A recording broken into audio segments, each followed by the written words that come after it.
shocking footage shows several officers of Washington University St. Louis beating a protester, slamming him, and dragging his limp body. SIUE history professor Steve Tamari is reportedly hospitalized with broken ribs and a broken hand. One doctor told him he's lucky to be alive.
That's crazy.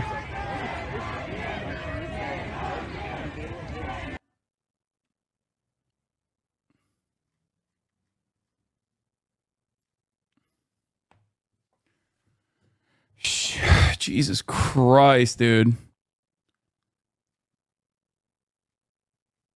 You have a student on the ground. As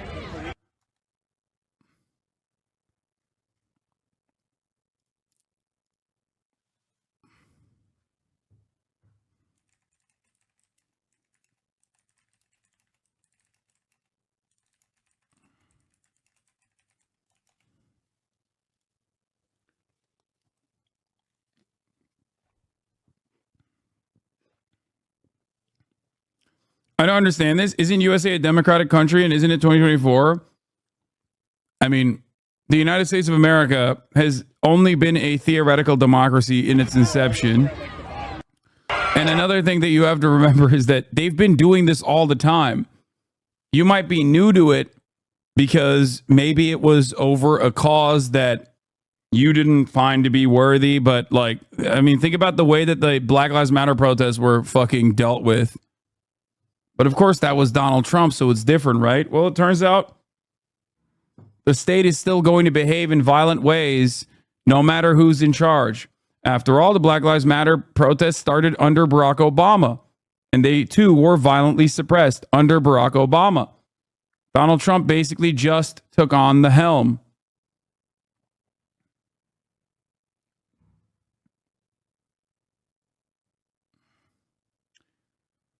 You just simply cannot protest against the American state, especially at a time when the state seems weak.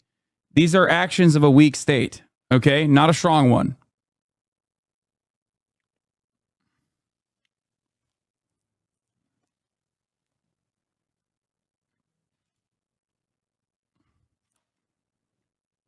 Just now, protests are being pinned and detained by UC police at UCLA. Why don't we see the cops arresting Zionist instigators last night when they were intimidating students, blaring their snuff films from their 60K unpermitted Jumbotron and breaking down the encampment?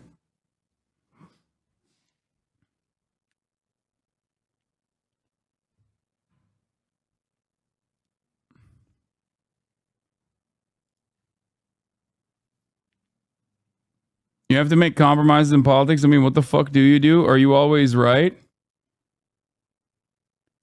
So it is fucking Biden's fault. Why would you write that shit? You have to make compromises in politics? I mean, what the fuck would you do? Are you always right?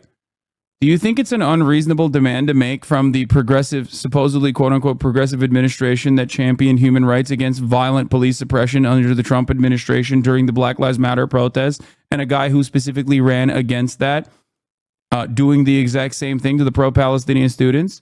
Do you think that the president has no way to end this senseless police brutality? Why do you vote for the Democratic Party at all then?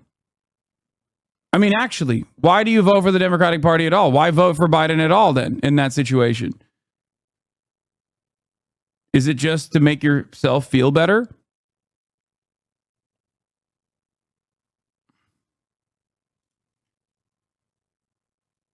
I mean, this is move beyond. This is move beyond like our complicity in genocide as the American state. This is now also directly consequential in very violent ways for students and faculty alike that stand against said genocide. The violent militant police state is now violently stopping free speech. This is unimaginable. What is the issue that you had with Donald Trump then? That he's just he had a Republican next to his name? Is that what it is?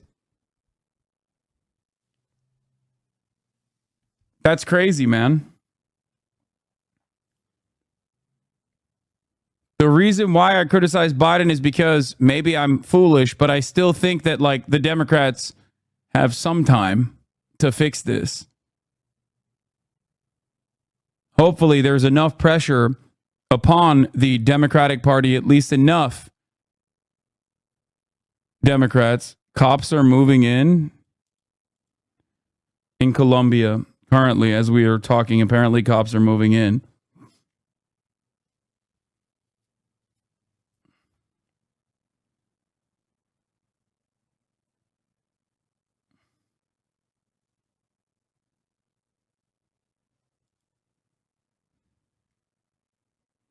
Describe yourself as black. Noah Faye, Jewish Columbia student, says this about our Jewish classmates involved in a pro-Palestinian protest. This is insanely fucking anti-Semitic. Native American and Jewish. You've talked about how your feelings of feeling accepted on the campus changed after October 7th. What has that been like? It's been really difficult. Again, I went through a lot of this grief process and primarily experiencing this issue in the first semester. That's when I learned that we did it. We hit the identity politics bingo, dude. She's native and Jewish. Oh my God. Isn't Noah Faye a Zionist agitator? I don't know anything about this person, but she's about to say some unhinged ass anti-Semitic bullshit. So get ready. At the community that I felt previously so accepted by, specifically because of my identities, all of this was actually conditional, and the one condition is my Jewish identity, which I assumed was also another reason why I was so uplifted, because the Jewish people are a significant minority. One of the things that your classmates will say is that they are protesting Zionism, which is specifically this movement to create, to develop, to support a Jewish state. Is it legitimate in your view to protest Zionism specifically? Absolutely not. And there are many different ways you can look at this. But number one is that Zionism makes the Jewish people, 80% of them identify as Zionists, potentially. Dude, you should be embarrassed to say that. And also, guess what? In your fucking age group, you are closer to the minority. So shut the fuck up. That's ridiculous, dude. Young Jews, the breakdown of young Jews and their perspective on Israel-Palestine is literally the diametrical opposite. It is identical to all of the other demographics. Oh my God. She's on Fox News? Why is she on CNN? Noah Faye is literally an AIPAC Black Jewish Zionist token they bought and trot out to events like the March for Israel in Washington. And of course, CNN gleefully participates in this genocide laundering through an actual token projecting their pathological being onto others. And talk about tokens, there's nothing Zionists love more than their handful of as a Gazan actual tokens who keep getting Newsweek and Atlantic pieces going. As a Gazan, I love Israel genociding Palestinians. Yet another Zionist accusation being a confession. She was trotted out on Fox News for months now to blackwash the ongoing Gaza genocide. Again, the fact that she calls others tokens is such a perfect expression of the pathological, shameless depravity of genocidal Zionists.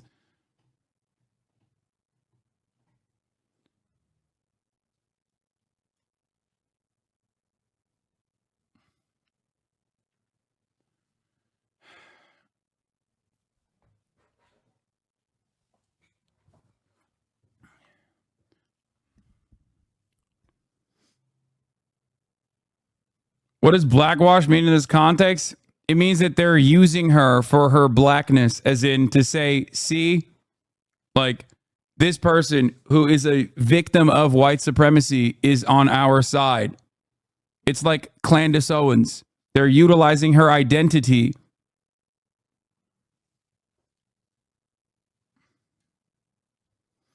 Her LinkedIn shows she interned for the Knesset. Yeah. Trying to use liberal aesthetics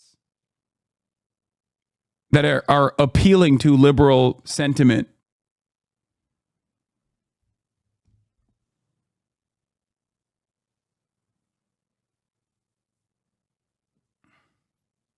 More. I would have to check the statistics, but I know it is at least 80%. More than that, though, I can't explain the 20% that don't identify with that, and I won't try to. But we know that Zionism, which is the Jewish right to self-determination in our historic homeland, is inextricably linked to our religion. Do you think it's synonymous effectively with being Jewish? Absolutely. Absolutely it is. But more than that, though, taking away the Jewish aspect of it, at least at Columbia, we do not protest any form of any person's right to self-determination. There's no other movement, and there's no other self-determination movement that is protested. Wait, what?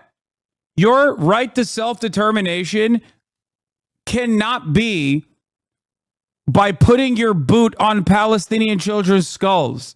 What the fuck? You are literally on CNN shitting on the Palestinian right to self-determination. What the fuck? It is so wild to me that defenders of Israel can so freely trample on the civil liberties of everyone that dare defy them so openly and say that it is my right to self-determination. My right to self-determination involves me killing Palestinians. And if you say that that's fucked up, then you need to be stopped by the state.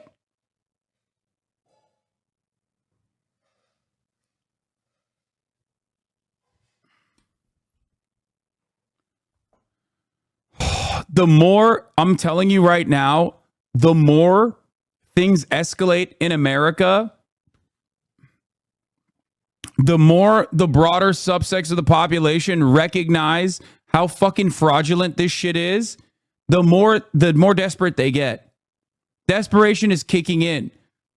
That's why you're seeing so many liberal channels and so many liberal commentators openly be like, yeah, the Vietnam War protests were bullshit too. Fuck you. Suck my dick. Actually, we should do everything we can to beat the shit out of these students.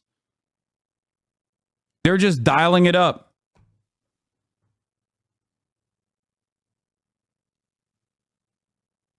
That I've seen, definitely not at Columbia. So for this to be the only movement that is taken issue with amongst the students, and that it's the Jewish movement, it is inherently anti-Semitic. When you see your faculty members, professors, they today linked hands and arms, and they blocked the entrance to the encampment. When you saw that, what do you think of their position? I'm disgusted, honestly, if only because, again, the situation has gotten so out of hand that no matter how you look at it. Yeah, the police have to come in, dude, and beat the shit out of these students. Please, I'm demanding it. As a Zionist, Jewish, black, native student, I demand that the military forces come in and take control of the moment. Why? It hurts my feelings. It hurts my feelings when they say that the state that I am tasked with defending is doing a genocide.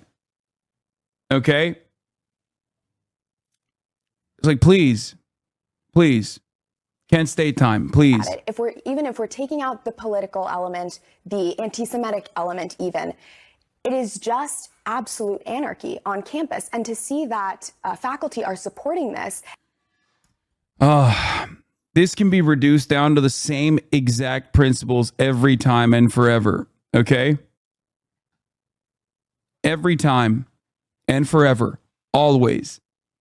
It's the labor unions that are striking that are the bad guys. The side with all of the power to actually concede on the reasonable demands that those who are going up against them are never in the wrong.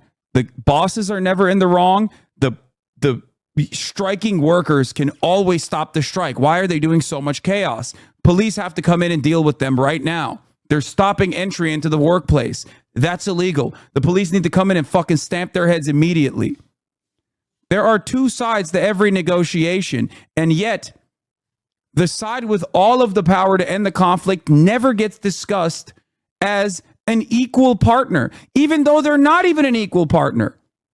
They hold all the keys. They are the ones who are literally holding the levers of power. The university administration conceding to the reasonable demands made by the students could easily end all of this tomorrow. But instead, they are using the violent mechanisms of the state to violently suppress the most American thing that someone can do: resist against genocide.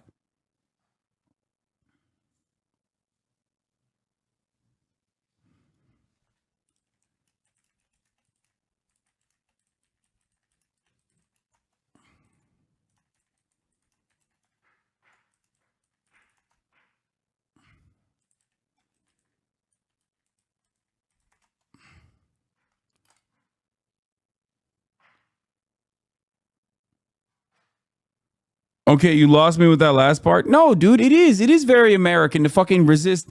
What do you mean? Yes, American history is chock full with like genocidal actions against indigenous populations, slavery and whatnot, but there's also plenty who oppose such things and have fought against such things.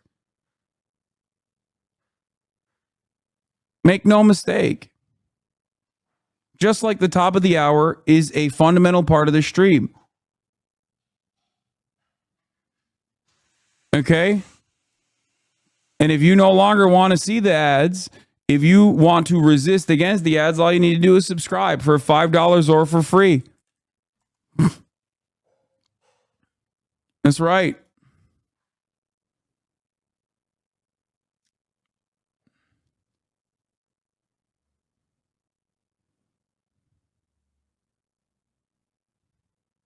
Here you go. How dare you say it's okay to talk about an intifada? Well, intifada simply just means revolution, and I'm an American, and in 1776, Violent we did revolution. one of those, and it was pretty fucking good. Yeah, what do you think? Do you We think the also American bombed- Revolution we was a also pickle bombed party? Of course Hiroshima. not. We also Don't- bombed don't- Hiroshima. Yeah, I know, and that was also unjust and unimaginably cruel. But of course, the Israel Defender only is also when defending when it fits nuking your narrative, civilians so when by the narrative is hundreds of thousands. justified. How dare you say it's okay to talk? She thinks dropping 2 nukes was good, but the American Revolution was bad.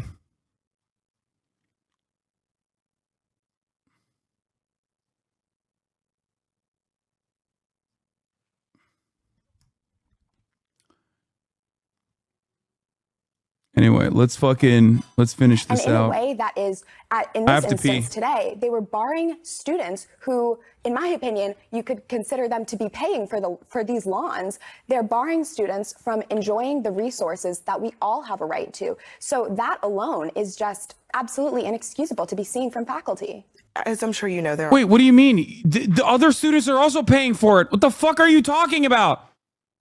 That's the whole point. The entire fucking point. The entire point is that the students are literally saying, fucking saying that our tuition dollars should not go to fund and facilitate the Israeli apartheid regime and the Israeli genocide. The fuck are you talking about?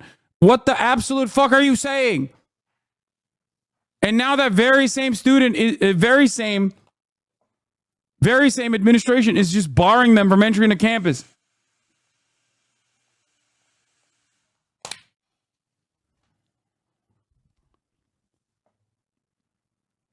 She's a Zionist. Sharing land isn't in her Jewish heart. Students who are a part of the pro-Palestinian protests.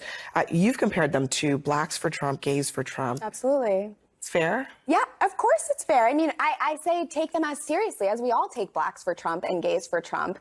And I think it's absolutely a fair comparison. It's the same tokenization that we're seeing, and in terms of our perception of them, that's absolutely how seriously we. That's so fucking gross, dude. That's so gross. That's so fucking gross.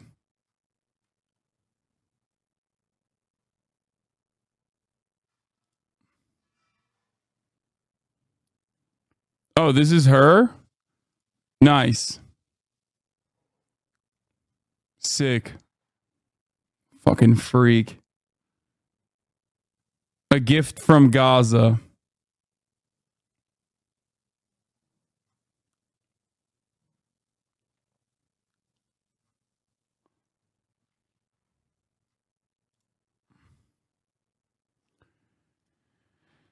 What's happening on some, Chicago and Florida, as opposed to what's happening at Columbia and others. There's an enormous gap in the principle and backbone we're seeing here. Well, Richard, to your point, I think that's where that's the place we've all been sitting in watching this, going, what the hell is going on? What are these universities doing? Why aren't they doing something? And I'll echo the horror that this does look like January 6th. What a terrible example for our students. At the same time, these are young adults. And the question is, why do you choose to learn about the complexities of other situations around the world? But this one, you want to set up an encampment. This one, you want to scare people. This one, you want to come to the edge of violence or even go to violence. Not the this edge. one, They're you breaking risk into buildings. your future and your education for. See, I think these college students obviously are missing the part where they need to see what's going on across the country with these protests. That it's now in the realm of violence. It's in the realm of hatred, whether some are peaceful or not. They need to watch the news and look at all the different arguments and be adults, or start learning to be adults and set up discussions and debates across college campuses, or their colleges or universities are going to have no choice but to expel them and ruin their future, the impact they want to have on the community, society, and the world at some point. But let's then go to the hard part of this. What is the solution for college university presidents and deans who want to maintain control but also preserve free speech? What are solutions? Let's talk about solutions. It's very simple. First of all, you enforce the rules of your college campuses. There is a concept. Well, but you know that at this point would be hard to do. Well, no, actually, what? Well, I'm just saying, you go out there and you start arresting people. Yeah, you do. You either follow the law, you don't follow the law. There's a concept. I don't think it's that simple. In the First Amendment. No, if you, I will say, I understand over the last 24 hours what the Columbia administration has been trying to do. They've been trying to bring this to a peaceful resolution. And what happened? People got hammers and they broke into buildings. At that point, that's a crime. At that point, that's a crime. They should all be arrested and they shouldn't be suspended. They should be expelled. Yeah, when the Senate passes another bill that makes it so that it is illegal to say anything mean about Israel at all, that will be a crime too. It doesn't mean that it's valid. It's fucking insane, bro. How old are these demons? Bro, you don't understand. Yesterday, someone in the chat said, how old are these demons? What was their reaction to the Vietnam protests? Yesterday, that same dipshit openly stated that the Vietnam anti-war protest made by these students was also fucking stupid and should have never happened. So no, liberals on motherfucking MSNBC are identical to the Fox News psychopaths at this point.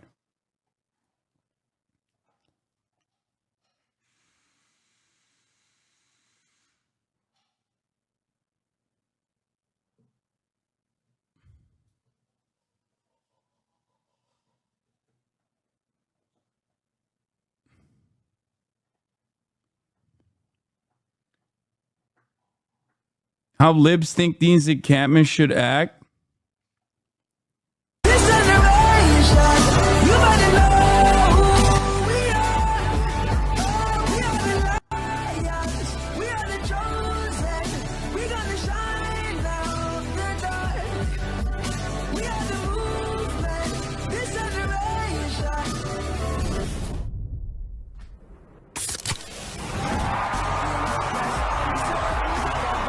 That's what I got to say to that, baby. Right there. Hey, that's what I'm talking about. Save us. Save us. All the cops needed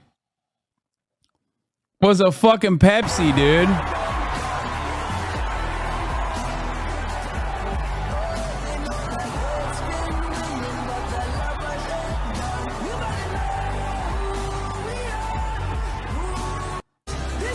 I fucking hate Pepsi so much.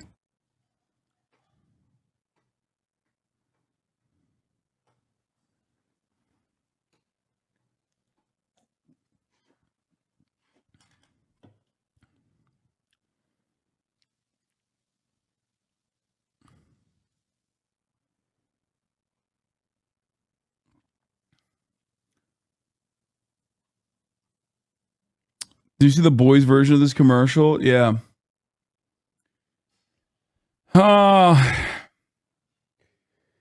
Students at Columbia University calling for divestment in front of the same fucking hall, by the way, that they are currently occupying.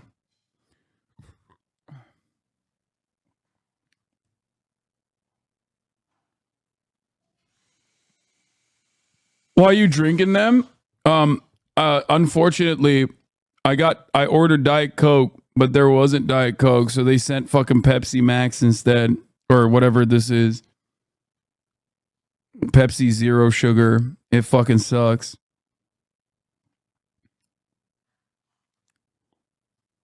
It's so ass. But I'm still drinking that garbage. The protest libs really want instead. Yeah, that too.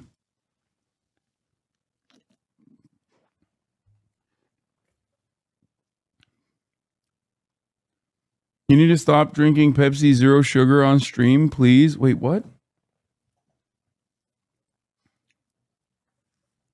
It's a callback joke. Oh. Trump, your goat, said Diet Pepsi is ass. I mean, he's right. I'm just like Trump. I'll keep drinking that garbage. The Coca-Cola Corporation has said that they don't like me. That's all right. I'll still keep drinking that garbage. Know who's on it?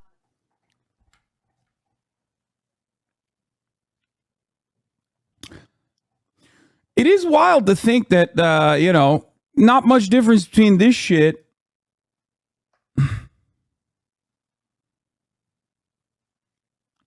Okay. Apparently, according to Lolo, cops are preparing to block the traffic, or, they're saying cops are preparing to block the traffic at 113th and Broadway. Barricades are going up.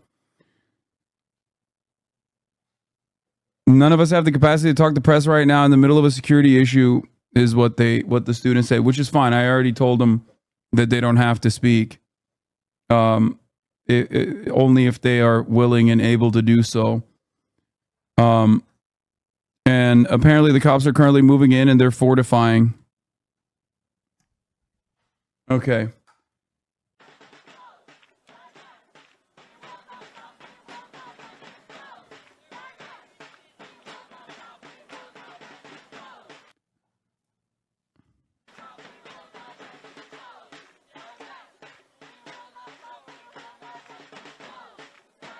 Thought you missed this?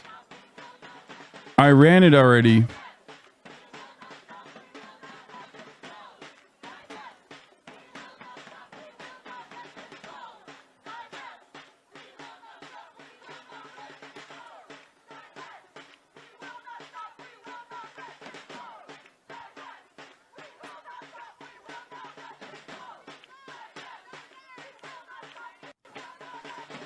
Just curious, but do you not boycott certain brands? I mean, yeah, I do.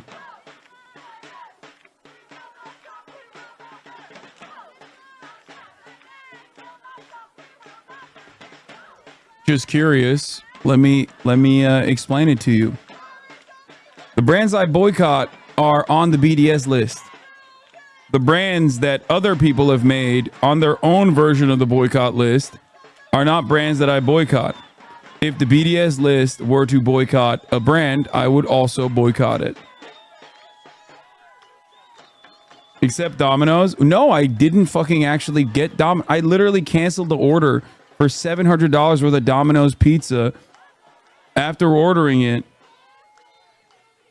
specifically because I didn't realize that Domino's was on that list.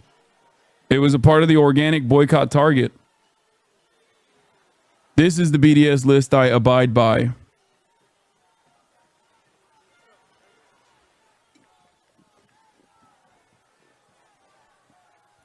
You should be ashamed just because it tastes like shit. Brother, I asked the students on campus, the student protesters, what they wanted. And one of them said Domino's, not knowing that it was on the BDS list. So I fucking ordered Domino's. I didn't know either. It happens. Also, Domino's is dog shit anyway, dude.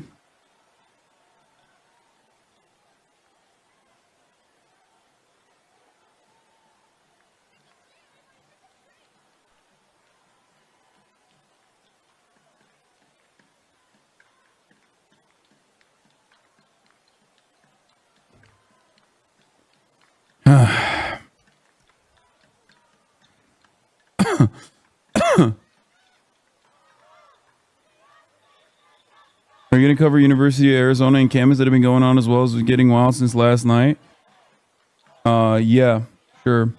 Hard disagree. Domino's is great. Yeah, well, your taste buds are fucking broken, chatter. I don't know what to tell you. You know what I mean? Zionists should boycott Sabra because it's utterly disgusting hummus. Yeah. The Sabra boycott is like the easiest boycott of all time because it's literally fucking poison. You are using Google. They're a pressure target, not a boycott target. Yeah, dude. I know. I'm using Google. I know. And also, I don't know if you know this, but I'm also an Amazon employee. I don't know if you know this, but it is, virtually fucking impossible not to touch one of these two major fucking corporations, considering the oligopoly that they hold on everything online. And it's not just to say that, like, oh man, be quiet, Pepsi drinker. Yeah, well, not on the list, so.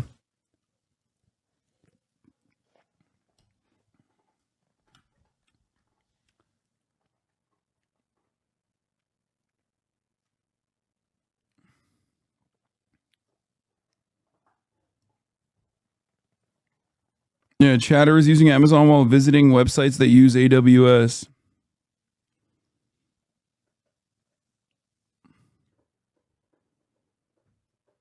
Calm like a Tom. Thank you for the 10 community gift subs. Yeah, pressure targets is different than real, like full-blown boycott targets and organic boycott targets.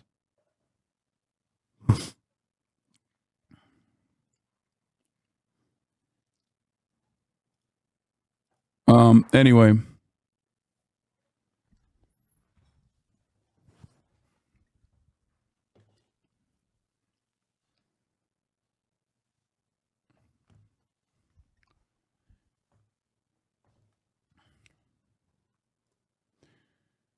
Why don't you cover Al Jazeera? What? Dude, what is happening in this chat today? Shut the fuck up, okay? That's why. Because shut the fuck up. Held from school. Here. But this is virtue signaling of the worst order for again, white woke kids that have no idea what they're talking about here. No idea other than what they've seen on TikTok. Again, the irony, of course, is that the pro-Palestinian side is like super diverse too. That's a new D meme. What is that? And there's a huge gulf, in my mind, between children of Palestinian families who have been a part of this tragedy and this suffering over the decades. And so I am not one to be able to sit in judgment of them, but I can sit in judgment of school administrators. What do you do? What do you? It's cool seeing like liberals use woke as a pejorative. You know what I mean? Wait, where the fuck is my playlist? We're going to begin with the clashes. Oh, here it is. As police crack. I'm going to skip the Democracy Now! one. Mr. President. Let's hear what Senate Majority Leader Chuck Schumer had to say about the protests that are happening at Columbia University. Certainly nothing good. As we pay attention to what's going on in Columbia as it stands currently, I'm sure our leaders have nice things to say. Majority Leader. Mr. President, I'd like to begin today by saying a few things about the protests at Columbia University. Smashing windows with hammers and taking over university buildings is not free speech. It is lawlessness. And those who did. Professional outside agitators. We were extremely cautious about releasing our intel information because our goal was to ensure the safety of our students, the faculty, and without any destruction of property. And we are here today to update New Yorkers about the ongoing situation at Columbia University and our plans to protect students, our staff, and the public. And we were well aware, based on a series of observations, that what should have been a peaceful protest. Gaza is the New York of Palestine. He did not say Americans has clearly been co-opted. A right which this administration supports and defends, to voice your concern. But we have also will continue, and we have sounded the alarm numerous times before about external actors who are attempting to hijack this Hamas protest. Tonight, how much you want to bet he's not talking about the many Zionist organizations that are literally external agitators with Columbia University, as well as some of our other educational facilities. And they are actively creating serious public safety issues at these protests. Maybe some of the students involved don't understand what they are involved in. We urge those and everyone else violating Columbia's order to leave the area and leave the area now. And if you are a parent or guardian of a student, please call your child and urge them to leave the area before the situation escalates in any way. This is for their own safety and for the safety of others. These external actors are obviously not students, and their presence on campus is a violation of Columbia's clearly stated policy. As the police commissioner and our deputy commissioner for intel and counterterrorism, Rebecca Weiner, will detail, you will see why this is of concern to us. This group and the individuals one that we're going to show is an outside agitator with a history of escalating situation and trying to create chaos. It is our belief they are now actively co-opting what should be a peaceful gathering. This is to serve their own agenda. They're not here to promote peace or unity or allow a peaceful displaying of one's voice. But they're here to create discord and divisiveness. That is why I'm urging every student and every protester to walk away from this situation now and continue your advocacy through other means. We will always protect the right to protest, but we must balance that right with the right to keep students, the school, and our city safe. We cannot and will not allow what should be a peaceful gathering to turn into a violent spectacle that serves no purpose. We cannot wait till this situation becomes even more serious. This must end now. I want to now turn it over to Commissioner Caban. Thank you very much, Mayor Adams. And good evening, everyone. Over the past 2 weeks or so, this has been a dynamic, evolving situation, and we have been in contact with university officials from the beginning. Again, we are talking about private property, so decisions on what to do on that property They are don't up to the represent our university. community, and they've been tokenized. The fuck? All right, back to Chuck should Schumer. promptly face the consequences that are not merely a slap on the wrist. Free speech. It is pretty funny seeing a pig be out of breath while trying to deliver a fucking speech. It's just like peak shape for a cop. You know what I mean? Just like, listen, excuse me, I had to walk up to this podium, having a hard time doing what's right over here. You know, you don't understand. You could not walk a mile in my shoes because I got the diabetic shoes on, and it makes it much harder to walk. Discussion and even strong disagreement are fundamental American values. Motherfucker needs a CPAP machine just to fucking be on the podium. And campuses should be places where those values are cherished. Campuses cannot be places of learning and argument and discussion when protests veer into criminality. And those who commit such acts are doing nothing to convince others that their cause is just. It is also unacceptable when Jewish students are targeted for being Jewish, when protests exhibit verbal abuse, systemic intimidation. What do you expect from a relative of Amy Schumer? You know what I mean? Or glorification of the murderous and hateful Hamas or the violence of October 7th. As I said in my speech here on the floor last November, and many times since, that is anti-Semitism. It is loathful. It is unacceptable.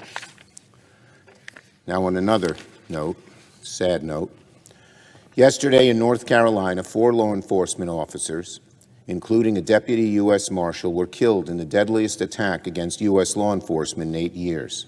Several other officers have been injured. Today, the Senate mourns the loss of these dedicated public. What is this? In case you're wondering, yes, the Variety cover issues about how Amy Schumer is really strong for supporting Israel and the criticism of her by supporters of Palestine is actually anti-woman coded. Bro, she said Arabs are all rapists. What are you saying? God, I hate the media so much, dude. I despise the fucking media so much. Amy Schumer was in the zone. This was in March when she was filming on the street in Brooklyn for her upcoming movie, Kinda Pregnant, a comedy about a woman who pretends to be knocked up for attention. In one take, Schumer emerged from a subway station while answering a phone call and was interrupted by a stranger shouting at her from the sidewalk, "Fuck you, Amy Schumer. You're a Zionist. You love genocide." That's awesome. In this instance, she means the current discourse on the Middle East feels one-sided to her, and she'd like to change that. The focus is so razor sharp on Jewish people, but not on Hamas. She says, it's very strange. So I'd recommend most people read a book, Israel, A Simple Guide to the Most Misunderstood Country on Earth by Noah Tishby. Yeah, just read a book, not from a historian, okay? Not from like Israeli academics that openly communicate Israel's genocidal history. Read a book from Noah fucking Tishby, a literal paid propagandist, washed up actress, a fucking member of the Hasbara operation, like a direct paid propagandist for the state of Israel.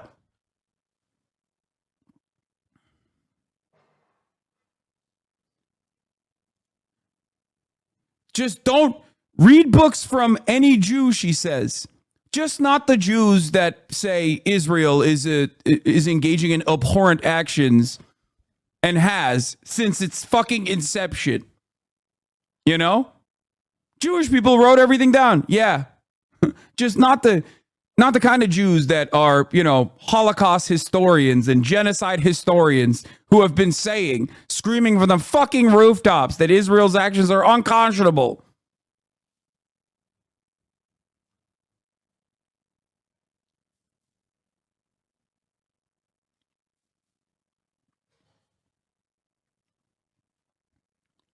Yeah, here's what she was posting, brother. Gazans rape Jewish girls only in self-defense. Beheading is resistance. I love Hamas. Cutting off Jewish breasts for Palestine. Like, she was so fucking mentally ill that she felt like this is perfectly valid to post. A few months ago in regards to Gaza.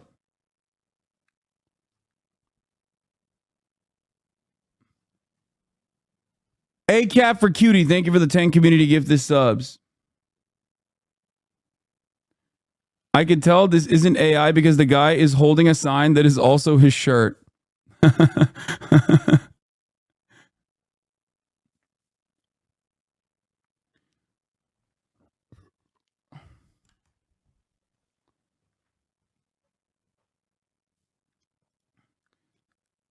Yeah, dude, that's what was happening. Yeah, no, you're right. Gazans, proud of our rapist martyrs, stab Jews for Allah. That's what the pro-Palestinian movement is saying. Thank you. I hope you're fucking being sarcastic, dude.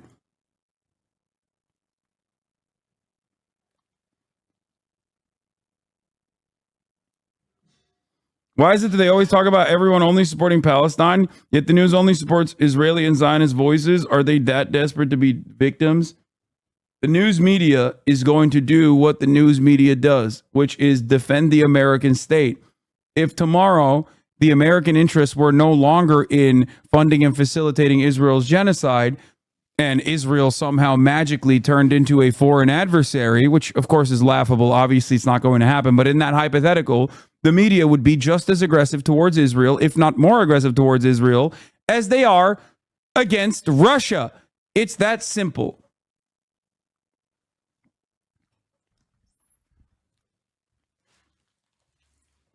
Teşekkür ederim baba. Public servants. We grieve with their families. And we must do more to prevent shootings like this that involve AR-style weapons. It's a tragic reminder that today, too many dangerous assault rifles continue to plague too many of our communities. And Congress has a responsibility to get these weapons of war off our streets. My heart goes out to all the families who have lost loved ones in this attack. And I thank all of our law enforcement officers who were on the scene working to keep the community safe. And finally, Mr. President, I'd like to take a moment to recognize Bill Samuel of the AFL-CIO, a man who has spent his career fighting for America's working men and women. So many of us in this chamber, on both sides of the aisle, have worked closely with Bill over the decades, and we will certainly miss him as he steps down from his longtime post as Director of Government Affairs for the AFL-CIO. Ever since his early days in the labor movement, when he worked for the National Treasury Employees Union, the American Federation of Government. Okay, the rest of this is boring. As all right. police crack down on student protests. Let's get to it. What's happened and what? Low-income Columbia student blocked from campus. I'm trying to eat. Bro, there is no end to the fucking cruelty for these animals, okay? They love using any and everything they can against people that are doing the right thing. Oh man, look at this poor student. This is who you're actually against. Palestinians, pro-Palestinian students.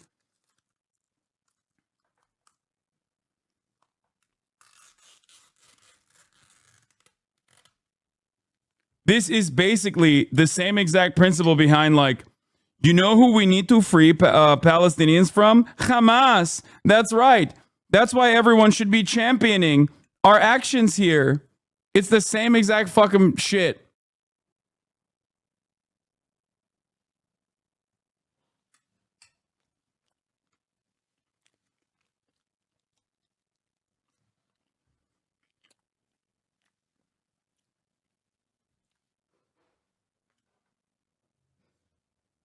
Are you eating dinner or lunch?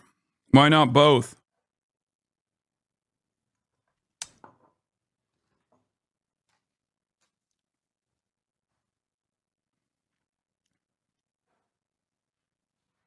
What's happening now? Bill and Dana, good morning. Hamilton Hall behind me is now occupied by dozens of protesters. We are now on day 9 of this takeover of the building. Take a look behind me. This is the building. This is as close as we are allowed to get. You can see one of the banners unfurled here. It says Free Palestine. We have not been able to see any of the protesters or occupiers inside of that building from this vantage point. But if you give you a little sense of where we're at, you move over to the left a little bit, Anthony, you can show them those are all residential dorm buildings. Right next door to where all of this chaos unfolded, these students are now waking up this morning, beginning to study for final exams, which begin on Friday. And if we take you over here around the Hamilton building, you can see this is a line of students now that are now trying to get into the campus. The campus right now is under a limited... Yeah, it's definitely the students' fault that the school did this.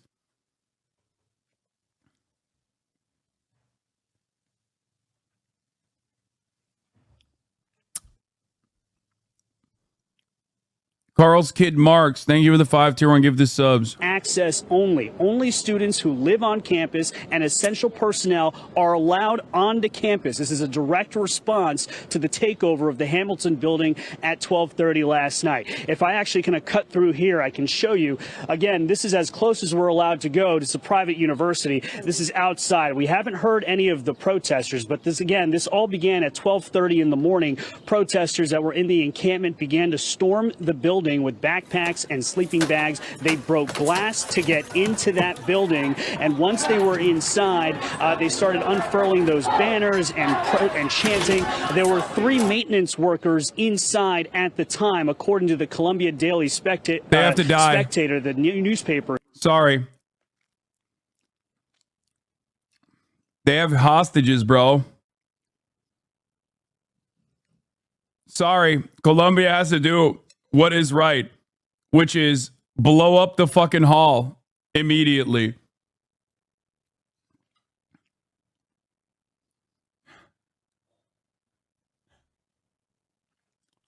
We have to defend Israel from enemies both domestic and foreign. We have to defend the foreign nation of Israel, the nuclear military state of Israel. We have to defend them. We have to defend them from ourselves. We love Israel more than we love ourselves. What's next? They have Hamas tunnels, dude? Here. One of those maintenance workers who got out said, quote, "We were held hostage." So right now, that is the latest from that event. But I want to bring you over here to this long line as these students and faculty are trying to make their way in. There's somebody here we spoke to. His name is Jeremy. Jeremy, he is an undergraduate senior. Jeremy, you were trying to get into the university here. Tell me, they denied you. Yeah, well, we had originally called public safety about 6:30 this morning when we got the email saying that only a very select few students were going to be able to have access to the campus. And I called public safety, and they assured us, quite brusquely, I might add, that we were able to have access. And so we walked down here, and lo and behold, we're not given access. You're trying to eat, and you said you're a low-income student. Can you explain all this?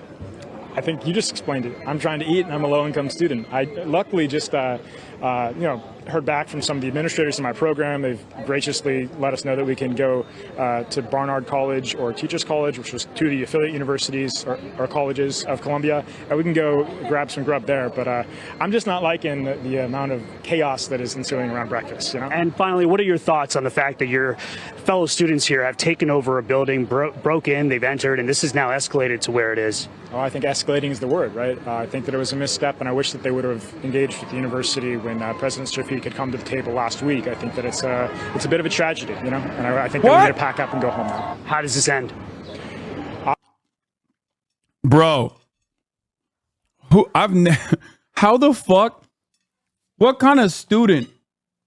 How did they fucking find a student that's like, yeah, actually, I think the president is right in this situation?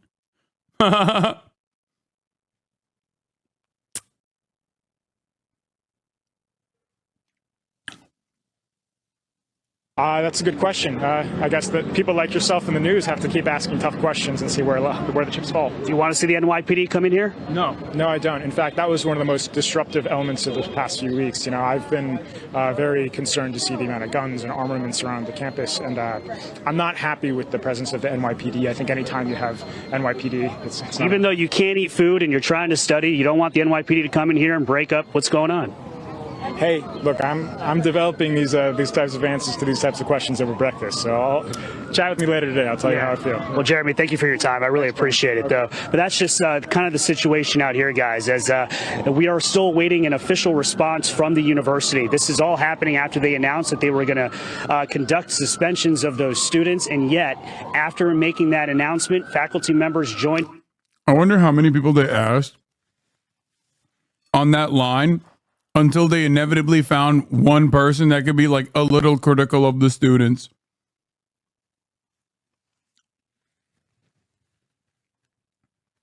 Because even he was like, yeah, no, I don't like the police presence on campus. That's insane.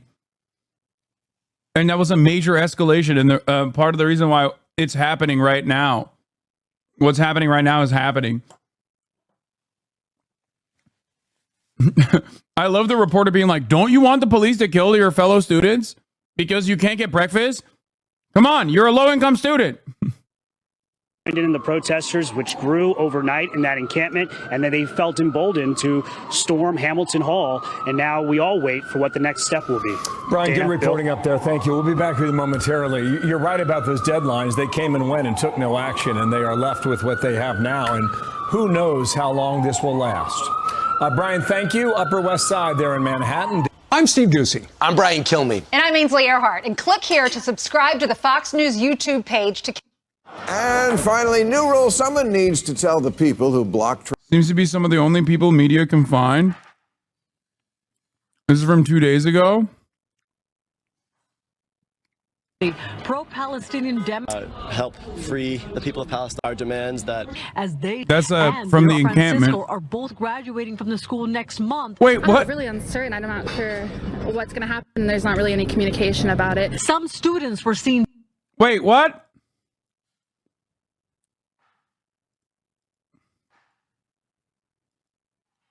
Are concerns. I have family and friends who are looking to come and celebrate, and it's it is a disruption. Jeremy Wall and his wife Taylor Francisco are both graduating from the school next month. I'm really uncertain. I'm not sure what's going to happen. There's not really any communication about it. Some students were seen debuting their gowns, a proud moment at the brink of disruption. I mean, it's such a tradition to have classes. I have.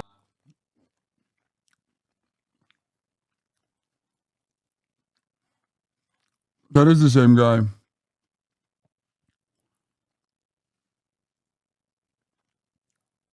Oh, here's Janine Perot going nutty mode.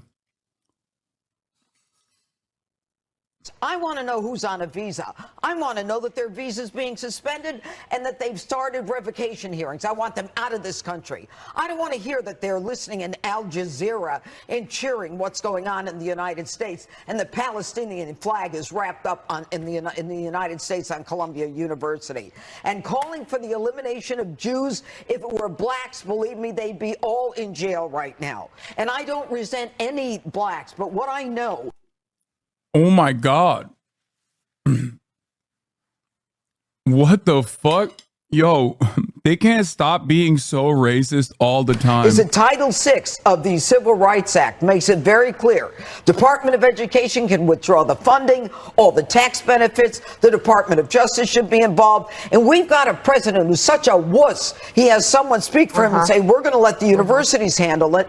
While we have a president who's being prosecuted in Lower Manhattan, who comes out, the first thing he says is, we've got to stop what's going on in these universities. It can stop. They've got to understand they don't have the power, we do, and we're tough enough to use it. Can I add one thing? I'm so glad that true bipartisanship can always be found.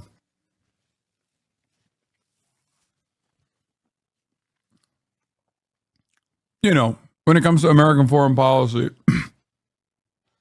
Because functionally, like what Trump is demanding is what Joe Biden is also doing.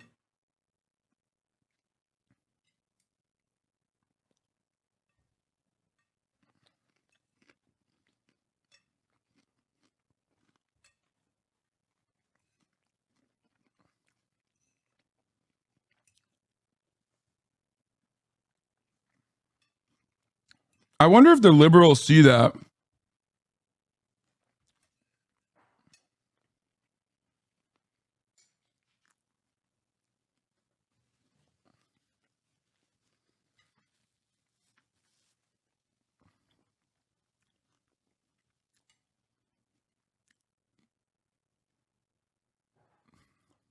About confronting difficult subjects through dialogue, especially on the topic of anti-Semitism.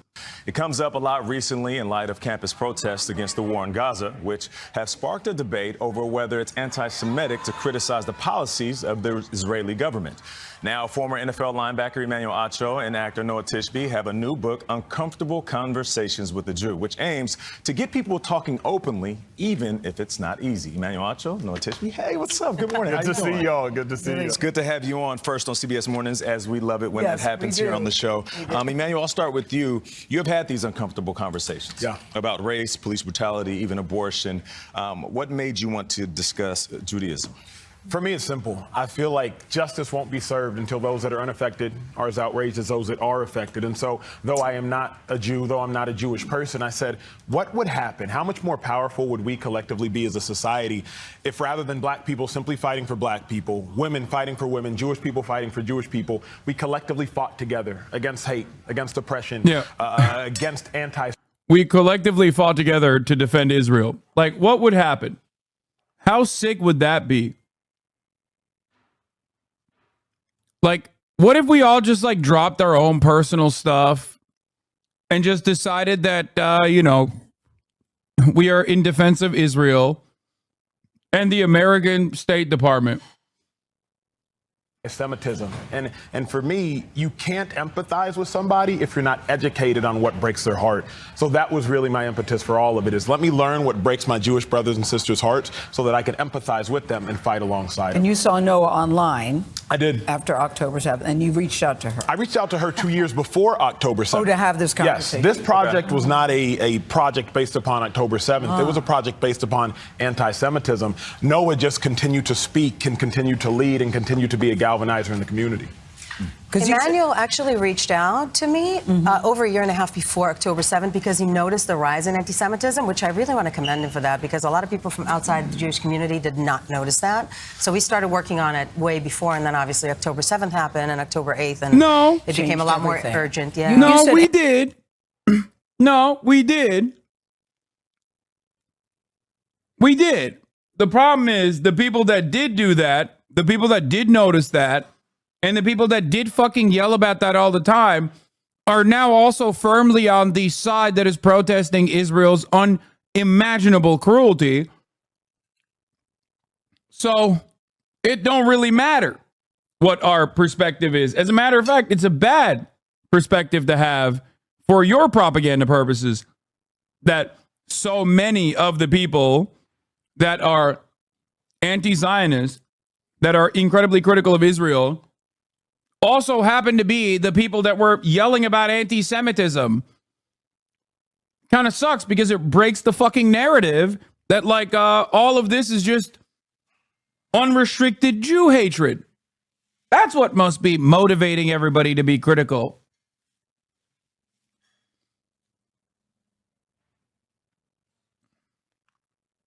Anti-Semitism is not a straightforward brand of hate. It's both looking up and looking down. Yeah. What did you mean? So what I mean by that is that anti-Semitism not as simple as racism. So when you're racist towards somebody else, you think that you're better than them and you think that they're lower than you.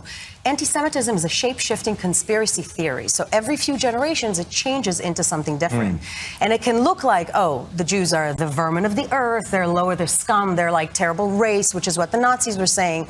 But it can also... No, they literally also said Jews are all powerful. What the fuck are you talking about?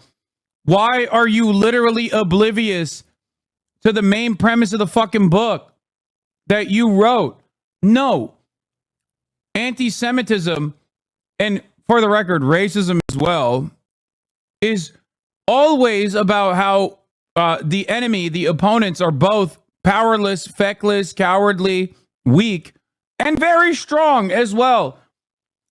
How are there 3 black panelists on here and not a single one chimes in on this issue to be like, what do you think the 2 black men sitting on that fucking panel right now. 2. What do you mean?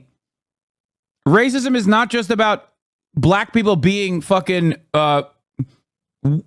lesser than or whatever. It's also about the scariness, especially the scary nature of the black man, the violent nature of the black man. That's also power in that situation.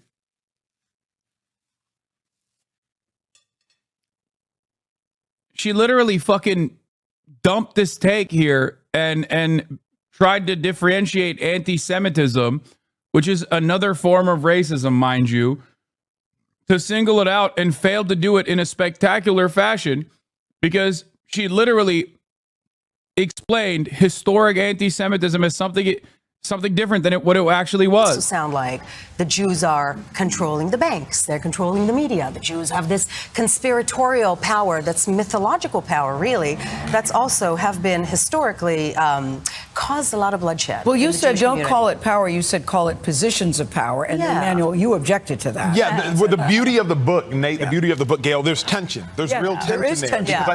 I said, wait a second. When I was, you can read it in the writing. No doubt about it. When I was drafted to the Cleveland Browns, I said, Noah, the owner was a Jewish man. When I was traded to the Philadelphia Eagles, the owner was a Jewish man. When I left the NFL, my agent was a Jewish woman. I left that agent. My other agent was a Jewish man. Jewish people have held the title of owner, agent, general manager in my life. Positions of power. Positions of power. But Noah brilliantly educated me into say that usually and historically, when you say that Jewish people are in power, that means we need to do whatever it takes to get them out of power, i.e. the Holocaust. And so the tension in this book and in that conversation was really amazing. And we put it in. And there's nothing anti-Semitic in saying that Jews are overrepresented in various fields or over-contribute in various fields. But when you move to the Jews control, blah, blah, blah, that's when you move into the conspiratorial aspect. But Emmanuel, I want to, absolutely. And Emmanuel, I want to pick up on something you said earlier about, black people shouldn't only be stepping up for black people, Jews only for Jews. A lot of Jews post October 7th said, hey, we've been working on behalf of black people since the 1960s. We got dead bodies in berms in the South. We've had rabbis. I love watching a bunch of liberals and a fascist, the Zionist being the fascist here, talk about intersectionality in the most transactional ways possible. As though, like, this is how intersectionality is supposed to work. Like, come on. I threw up a black fist on BLM during the BLM protest. So now you have to turn around and say it's actually perfectly valid for Israel to fucking genocide the Palestinians. This is how it works.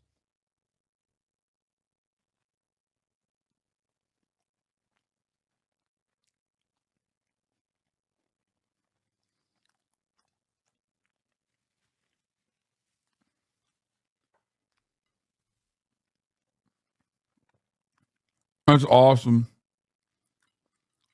Yeah, where's the chapter about the Israeli state forcibly sterilizing Ethiopian Jewish women? I wonder what that conversation would look like. Rabbis marching with MLK, and now here we are post 10/7. No one's coming to defend us. What happened? I believe it's a lack of education. I also believe we've lowered things in America, particularly to the lowest common denominator. Jewish people are white. And in America present day, black people and white people, the tension is at an all-time high, at least as it's photographed and publicized on video, on the news, etc. So if you just assume Jewish people are white, which is both inaccurate and to a large degree incorrect, then you group them into all things that are white. And if black people in America are conditioned to not like white people based upon news, etc., and Jewish people are white, then Jewish people have become the enemy. So I asked Noah quite literally in a chapter, I said, are Jewish people white? Like, let's talk about that. And I went, huh? Yeah. I even wrote in my notes, huh? We go everywhere. We talk Jewish people, white. What about anti-Zionism and anti-Semitism? Did the Jews kill Jesus? There's nothing that's off the table. And is it possible to disagree with a Jewish person not be anti-Semitic? That was a question you asked. I also, the word Jew, because I still sort of... I always say it. They always say Jewish people. And I'm like, you could say Jew. Can you? I mean, according to this book, you say every Jew Jews differently. Yes. You said with respect to our patron saints, Adam Sandler and Barbara Streisand, we're not monolithic. That was your word. Yes. But you said it's okay to say. Yes, it's okay to say. The reason that we have a reaction to the word Jew is because it has been used as a slur for so many years. So it has been used as something negative. And when we were coming up with the name, I was like, I want to reclaim that word. There's nothing wrong with being a Jew. So I'm like, yeah, I'm a Jew. For I'm clarity, I did not want to call it uncomfortable conversations with a Jew. I said uncomfortable conversations with a Jewish person. She said it's okay to say Jew. Well, I wish we had more time. Thank you so much for joining us, Manuel. Very important Manuel conversation. Thank you. Okay. Sick, man. Why they say. Van Lithon, Emmanuel Trump, I'm not sure you're intended to convey by stating your Nigerian background frees you of generational trauma and takes the sting out of your convos with white people, but it feels like you purposely othered yourself and the descendants of slaves. Oh, they're coming for him. Oh, hell. Okay, listen, we are now firmly in the territory of black people's business. And I do have a very white community. This is a very delicate conversation. Okay?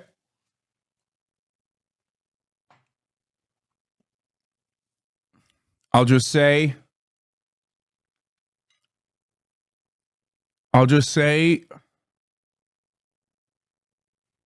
that there is at least from all of my many wonderful Nigerian first generation friends,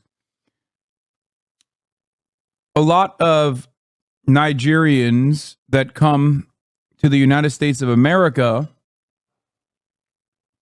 have an experience that basically causes them to realize that white supremacists and white people alike do not make the distinctions that they make in between those who are first generation immigrants from Africa versus African descendants of slaves. To the racist, you're just black.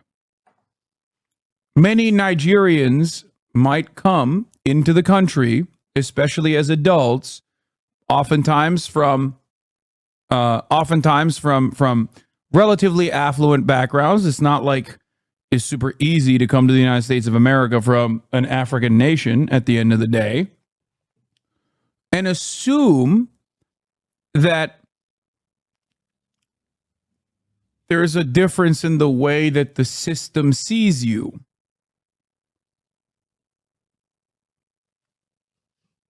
There is no difference.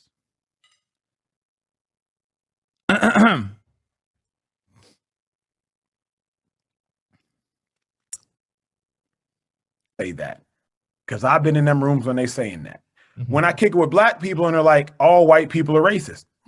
I know why you're saying that. All the while, I have the privilege and luxury of not having generational trauma because my parents were born in Nigeria. So man, my method is removing some of the sting because I don't have that sting and trying to deliver a message in a manner that people can receive it. Okay. Let me tell you why what you just said offends me. Okay. All right.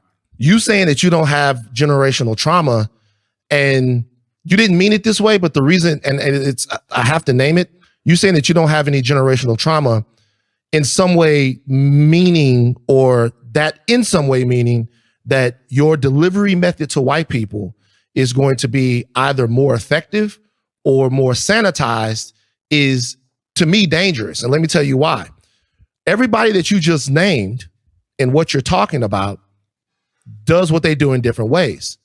I don't think that any of the things that they do are necessarily harmful.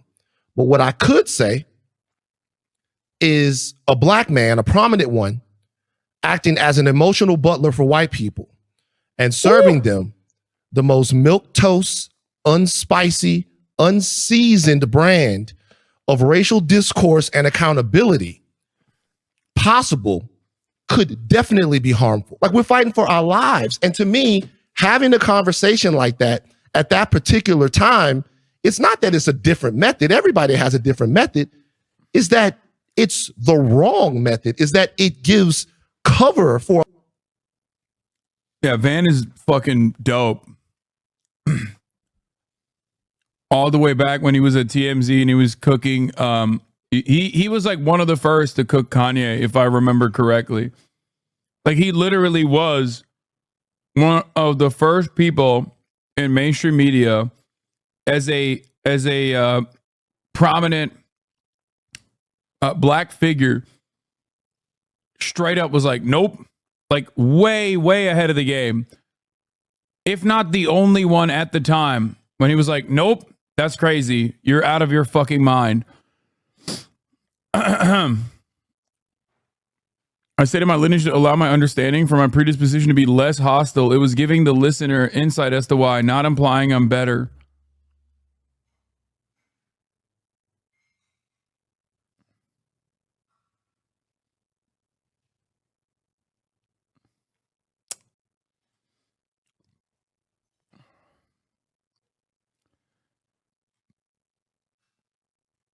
Bro said I'm not black, but I speak for black people. No, it's even worse. He said because I'm not a descendant of slaves, I'm not like angry like you black people are. And obviously, like a lot of black Americans who are multiple generations in or direct descendants of slaves, African descendants of slaves, like understand that there is a little bit of there's a dynamic there. Once again, I'm peeking in. I'm opening the door and giving you a white person's assessment of firmly black people's business. But yeah, him saying like, oh, because I'm Nigerian, I have no baggage is ridiculous.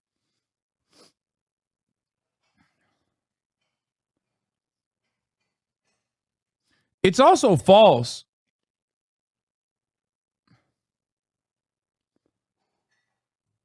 Yeah, there's always been fights in the African diaspora and African American community, but it's still ridiculous. Yeah, I think this is something that a lot of white people are completely oblivious to. I will tell you this much, okay? I know that first generation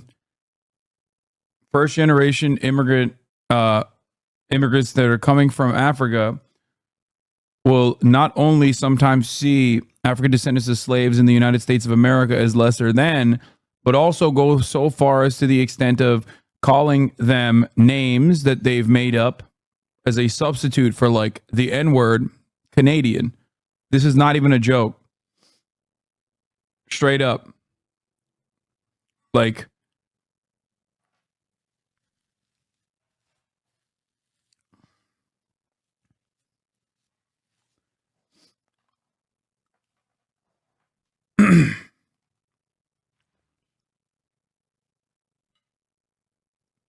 it's ironic because it's like internalized white supremacist attitudes.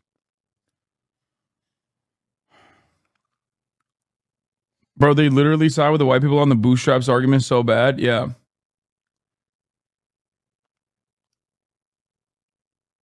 "100% as a fellow first generation Nigerian, he's a liar. Any Nigerian or African who says they don't have generational trauma is a liar. He's tap dancing for white folks and using his Nigerian background as a shield."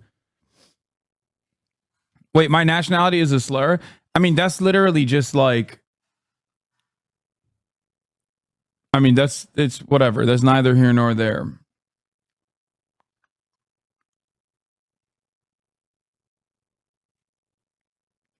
Anyway, let's watch this fucking narcissistic asshole before I move on to some other shit. Traffic in the name of a cause. No one likes you. You're not wrong. People didn't believe me when I said that my parents used that term. Yeah. No, it's like when they call, sometimes people will call black people Canadian as a substitute for the N-word is like an inner community meme amongst first generation African immigrants as a way to signal that like they're come from a different background.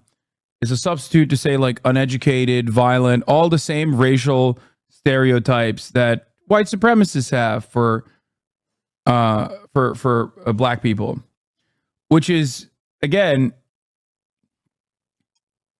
I'm just giving you guys a little bit of extra insight that I have, I guess, as a white guy to the best of my ability here. But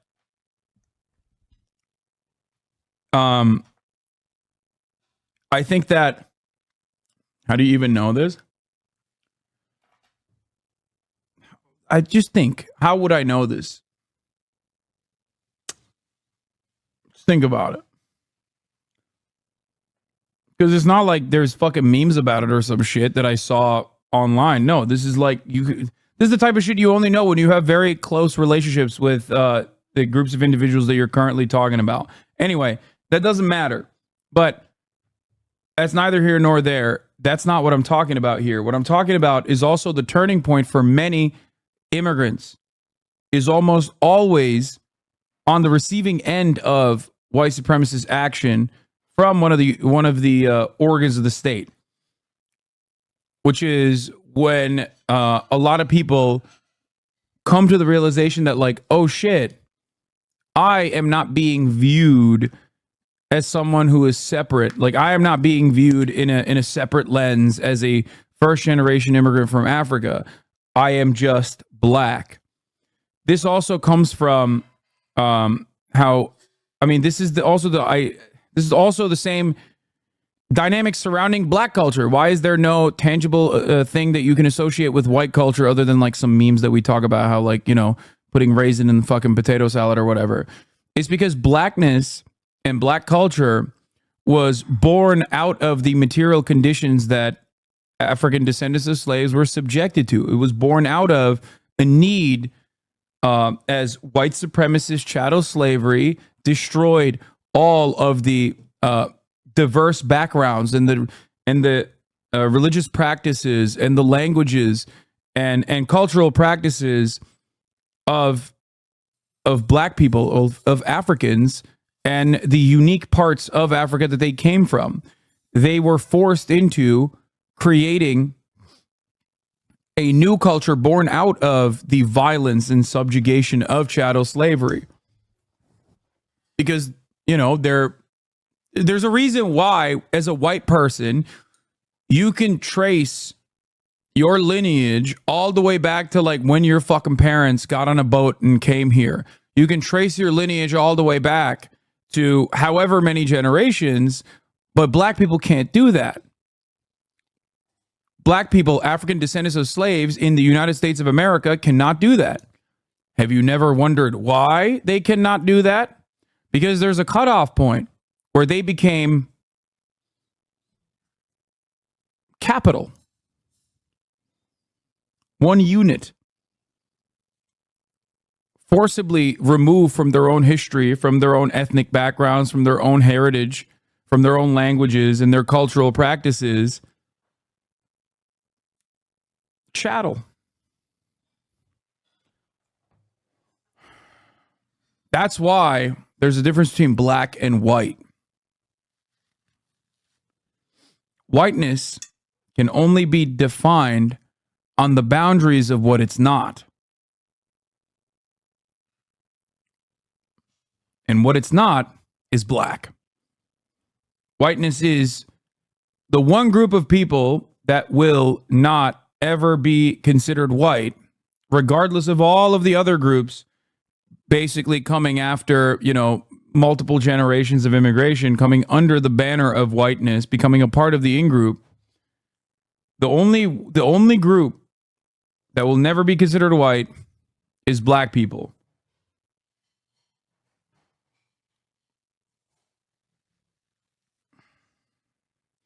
Asians will never be white. Brother, Asians are seen as the model minority.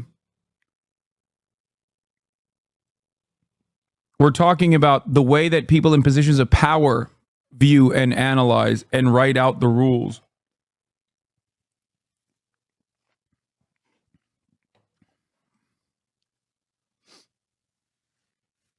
Anyway. Black people are not looking to be white. That's not what I've ever even intended. Why do you have to always be so fucking unhinged? Anytime I speak on black issues, Demi Charm. Please. You were so good for so long, for months and months and months. I'm aware, but I wanted Chad to understand. Okay, thank you. Sorry.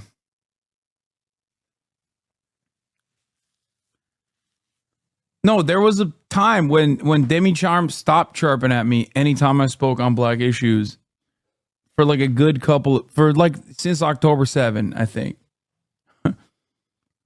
Pre-October 7, you would yell at me in this exact same way. But it's fine. What does being black have to do with Israel? Oh, nothing.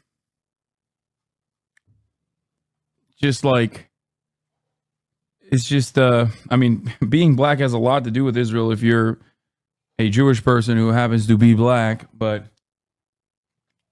I mean, want to go to Israel, like if you're Ethiopian, for example.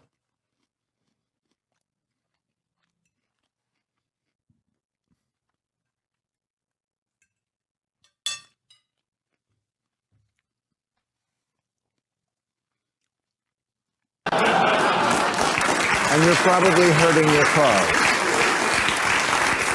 When you talk about black issues, it sounds patronizing.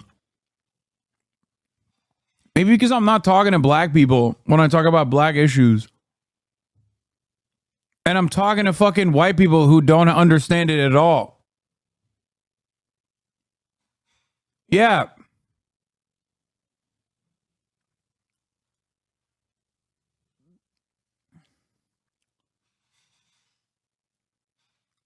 Piers Morgan joke. Here's a Piers Morgan joke. There's a 3-minute ad break right now at the top of the hour.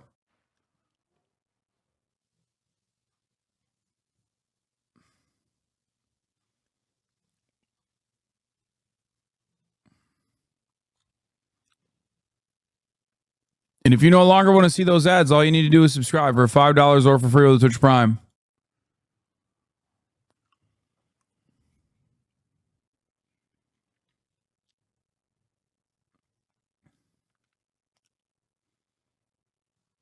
Let's watch this video now. In case you haven't seen what's going on lately, activists for ending the war in Gaza have taken to gathering on roads and bridges and stopping commuters from crossing. It happened last week in New York and San Francisco, Chicago, Seattle. They also blocked traffic here on the 405, but no one noticed. Okay, that's actually, as a joke, that's fundamentally not a bad joke. Like, that actually was surprisingly not that bad of a joke. I can't believe I'm admitting this.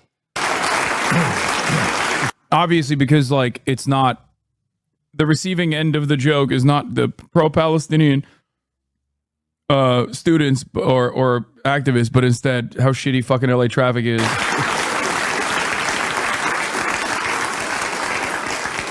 What they did notice was this, that you have to be pretty dumb to think that the way to bring people around to your point of view is to make them late to pick up their kids from daycare. And that's what most normies are thinking. I have a kid. I have a job. And yes, I'm sure there are injustices on both sides in the Middle East, as there are injustices all over the world. But I'm going to be late for work, something you protesters on the bridge seem to have the luxury of not having to worry about, which seems kind of privilegey.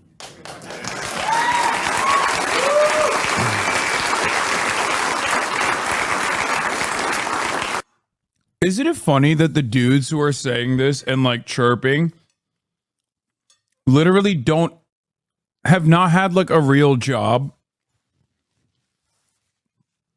in 4 decades?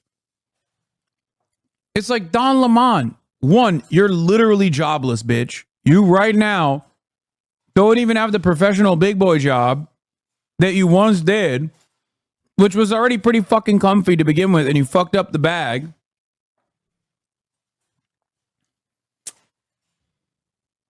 And it's like, now you do what I do. You and I are doing the same thing. Don't act like you speak for the fucking common man by being like, yeah, that's right. It's like your commute is not a real thing, okay? You can glue your hands to the street because your hands don't have to do any work today. I'm not saying there aren't sincere passions. Not the fucking pro-Palestinian students aren't fucking me, guys. Scott Galloway. About Gaza, especially among people from the region, but social justice warriors, for a lot of them, it seems like it's more about the warrioring than about whatever the cause is. If you really cared about apartheid so much, which Israel does not actually practice. Oh, hey, this guy hates religion, by the way. Hey, have I told you guys how much Bill Maher hates religion? All religion. All religion, okay? He hates all religion unconditionally. Why is it there's so many of these dudes who are always like, I hate all religions. I'm just chirping about all religions. They never have that smoke for the religious fundamentalism at the heart, okay? At the heart of the Israeli state. The fuck do you mean? You literally just defended the ethno-state. The ethno-state specifically designed around one ethno-religion, Judaism. It's actually not Jewish at all for Israel to exist in the way that it does, but it is rather strange. Because he doesn't fucking feel that way about Muslims. This is a guy who fucking constantly talks about how ISIS is representative of all Islam and that sort of behavior. So on his own moral boundaries, he should be fucking finding Israel to be an abhorrent stain by his own supposedly atheist framework. Arabs there vote, they serve in parliament, they sit on the judiciary. Wouldn't you start with this? With the hundreds of millions of women in the world who live under a true apartheid, a gender apartheid of the most brutal kind?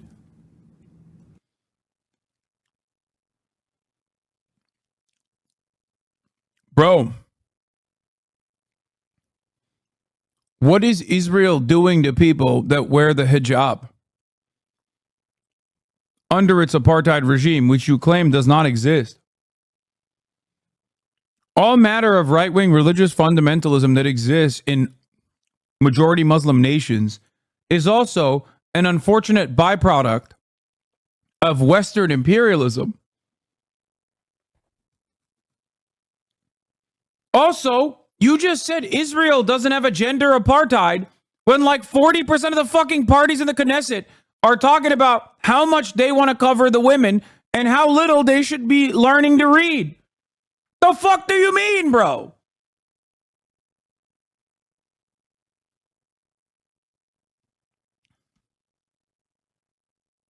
Women must not read party.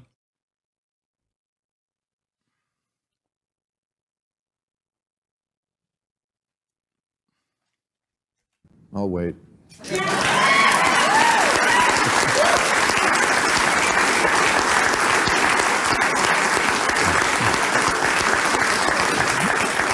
Are you really speaking truth to power, or do you just think you look cool in a keffiyeh? Which is really just the new Che Guevara t-shirt. Another historical figure you never researched and so think is a hero, but was actually a sadistic, racist monster fighting for... Bro, Che Guevara, literally, first of all, he's using the Heritage Foundation, which I love for this project. Che Guevara. Okay, before I start with Che Guevara's own personal history, I just want to mention something really funny here. Aren't you anti-cancel culture? Aren't you literally anti-cancel culture? You're fucking chirping about a dude and what he wrote in the Motorcycle Diaries when he fucking literally spent the rest of his life fighting for Pan-African nationalist black liberation directly in Africa? Hey, dumb fuck.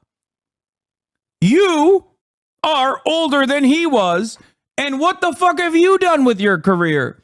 You're still racist. What an insane fucking take, dude.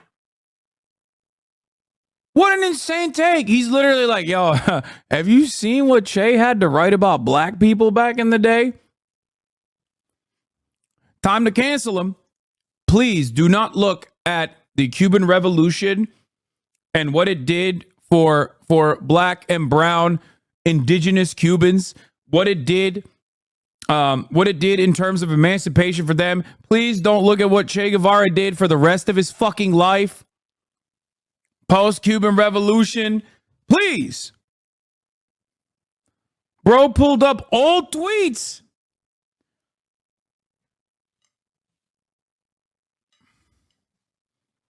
It's crazy. Yeah, students have not done their research. The Heritage Foundation.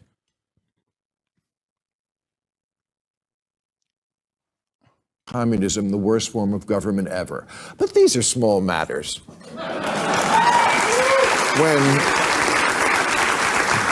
Now's a good time to explain. Yeah, by the way, Bill Maher, the public N-word user, by the way, being like, Che Guevara is so racist. You haven't done the reading. He is such a fucking arrogant piece of shit. I despise him so much because I'm not a radlib by any means, right? As you guys know, I get mad at radlibs all the fucking time, especially when people talk about like white mediocrity or whatever. But like Bill Maher is a thing that cannot exist as anything but a white man, an old white man, okay? He's not funny. He's not intelligent. There is no version of Bill Maher that is any other fucking race, any other background, okay? They get packed up. They might get opportunities. You might be like a mediocre white lady, for example, okay? And then boom, you'll get packed up eventually. No mediocre, arrogant, shitty, unfunny person has had this much staying power with the exception of Bill Maher. You cannot be like a black man and be this fucking mid and have this much of a career in Hollywood. It just doesn't happen.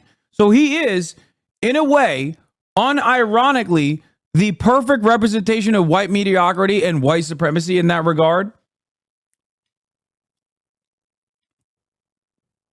It's just so bad.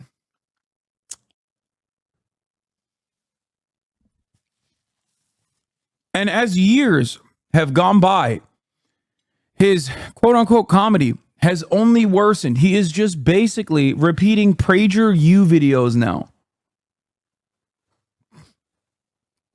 Also, he's calling Che racist. Remember his comedy sketch was straight up just anti-Arab, Islamophobic garbage? Yeah, he fucking loves anti-Arab sentiment. He doesn't consider it to be racist. He considers it to be a brave and bold political statement.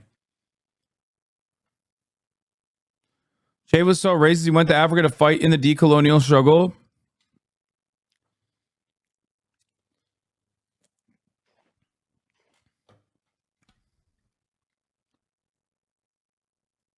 I think this tweet was made for you. And scream if you love Yakuza. Bro, stop. Stop showing me LeBron James right now. Small matters when activism merges with narcissism.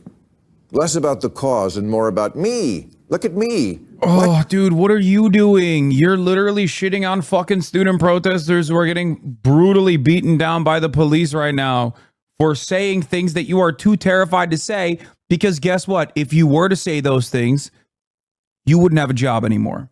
That's right. You are a cowardly little piece of shit. You might genuinely believe that Israel is awesome personally, but you know damn well that if you were to say half of the fucking things that those student protesters are saying about how Israel is a genocidal state, about how Israel is committing a genocide and it is an apartheid regime, you would be shit canned, okay? Because that goes against the American State Department's interests. That's it. Because you have nothing else. You have nothing else to offer other than being an old, arrogant asshole. Talking about narcissism. Yeah, it's so narcissistic that these fucking 18-year-olds and these 19-year-olds are literally putting their goddamn education on hold, getting suspended, getting arrested, getting brutalized, getting doxxed. to do what is right. How dare they have morals? This is the problem with so many Americans. We are so selfish. Ultimately, we are so hyper individualistic. We are so materialistic. We are so hyper individualistic that, like, we are so in it for our own self-interest that we cannot imagine a world where someone does something for other people. We cannot comprehend that a human being can see the horrifying images coming out of Gaza, images that we paid for with our tax dollars,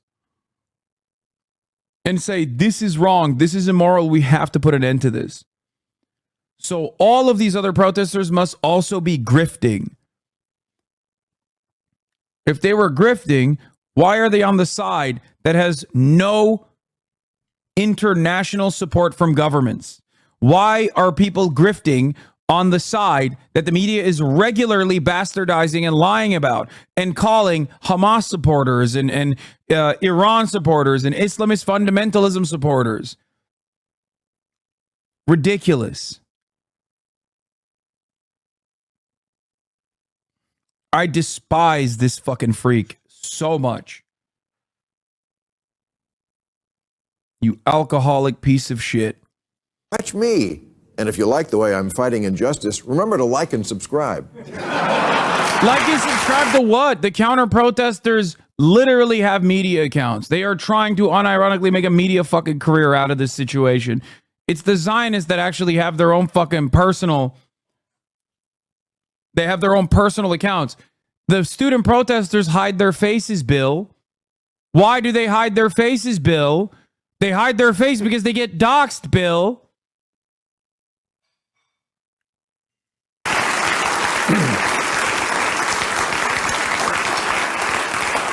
In February, a sad, confused man even lit himself on fire in front of the Israeli embassy, and in his last Facebook post, he said, "Many of us like to ask ourselves, what would I do if I was alive during slavery?"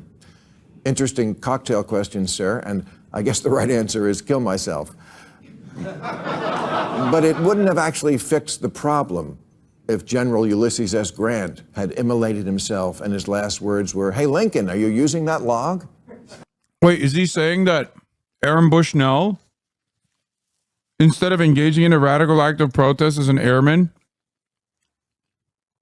should have just violently destroyed the nation state of Israel somehow? Is that what you're saying, Bill? Are you going to give us the guns, Bill? What's happening? Would you be on board if people actually rose up in arms? Is that what you're fucking advocating for? Anything that you do in forms of protest is actually bullshit. Guess what? Because you're not nuking Israel, so it's bullshit. Okay, man, thanks. What the fuck are you saying? Does he believe anything that he says? I don't understand it.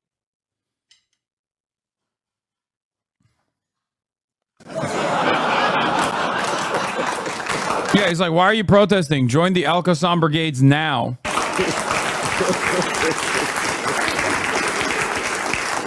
And then last week, another sad, confused man set himself on fire at the Trump trial in New York. So you can tell yourself you're a martyr for the Palestinian cause, but it's a lot less special when the next guy does it for Stormy Daniels.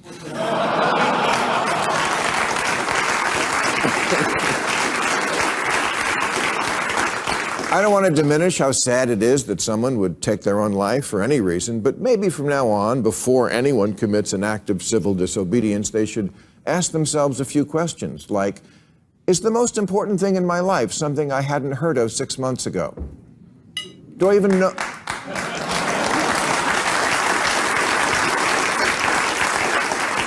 Do I even know what the fuck I'm talking about?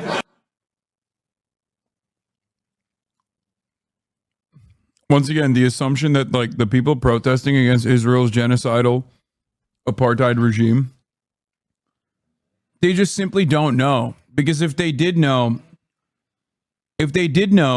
how complex it is,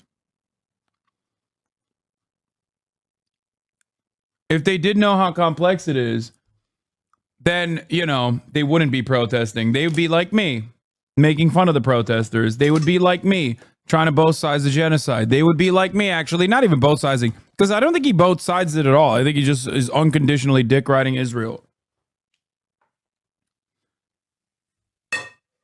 Oh, if only you read the books that I've read that says Israel's genocide is good, actually, and totally valid. You know, then you wouldn't be protesting against 15,000 children being ruthlessly slaughtered with American tax dollars and American legal and political cover under the international community, as Israel gets to do that with our weapons that we paid for. Oh.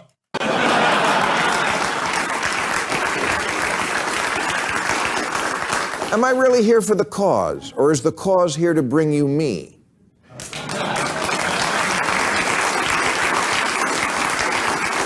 Hey, if it makes you feel good to cosplay as...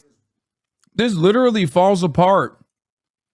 This falls apart instantly when you realize what's at stake for these protesters.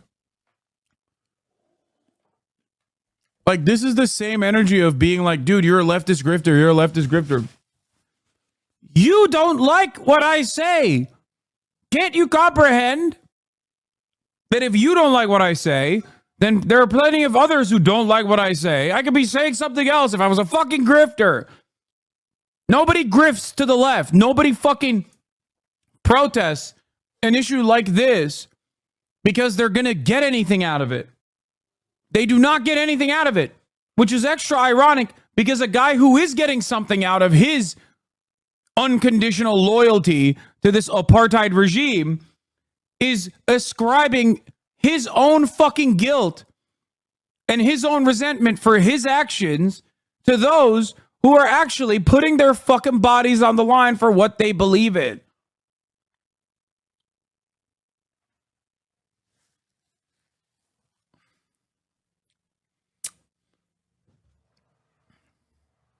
That's what's funny about this entire process, is that Bill Maher is a phenomenally mediocre person. Like an unimaginably mediocre person. And he's so fucking arrogant. And he's such a smarmy know-it-all, even though he is devoid of any kind of knowledge on the situation. And the things that he does know are just propaganda talking points that he spits out, like, oh, there's Arab members in the Knesset. Yeah, that's cool, man. That's super sick. Can a Christian or a Muslim citizen of Israel marry a Palestinian Muslim and give them citizenship inside of Israel? Or do they get downgraded? The answer might shock you, ladies and gentlemen. Maybe he didn't read that book, though, I guess.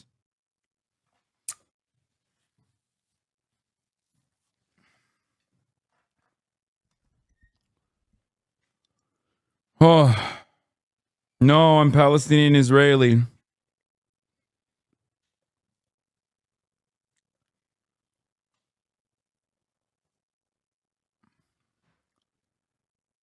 Palestinian citizens of Israel can't live wherever the fuck they want. They literally have housing discrimination that is codified.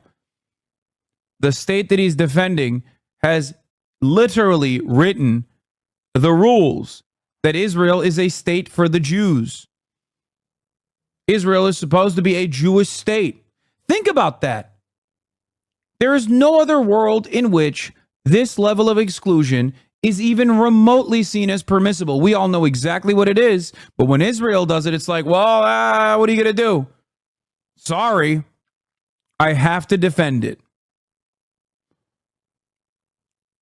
Not a leg to stand on for this fucking asshole. That's why he's like, oh, I'm imagining a world where the students are actually just like me.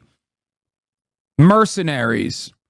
A person who once made one brave statement in his entire fucking life, an out-of-pocket statement in the immediate aftermath of 9/11, and was punished for it, so I spent the rest of my life suckling on the boot. That's right, Bill Maher, in the immediate aftermath of 9/11 said, You know who's brave? Dudes with box cutters that took over a fucking plane and directly landed that plane on the towers. You know what's not brave? You know what's not brave? Lobbing cruise missiles at their family members from thousands of miles away. He said that, and he was, of course, understandably, immediately taken over the air. Why are you saying LSF, dumbass? I'm not saying I said that. He said that. Oh, USF. Hasan, please move on. He sucks, bro. Hasan, listen to the K-Dish track. Please, K-Dot is back it up. Please go so hard. Oh my God, this dude is out of his As revolutionaries, knock yourself out, burn yourself out. Just don't drag Gaza into it. Also, throwing stuff on paintings is just stupid.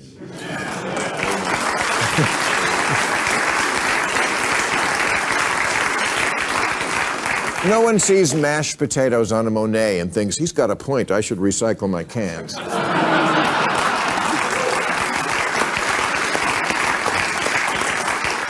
Last week, Google employees staged a sit-in to protest their company doing business with Israel. Their T-shirt said, Googlers against genocide, but they could have just as well said, look at me, see me. And Google did see them to the door. Wait, what? Doesn't this completely go against the narrative that he was presenting, that people are doing this for selfish reasons? They got fired. Why are these fucking assholes cheering?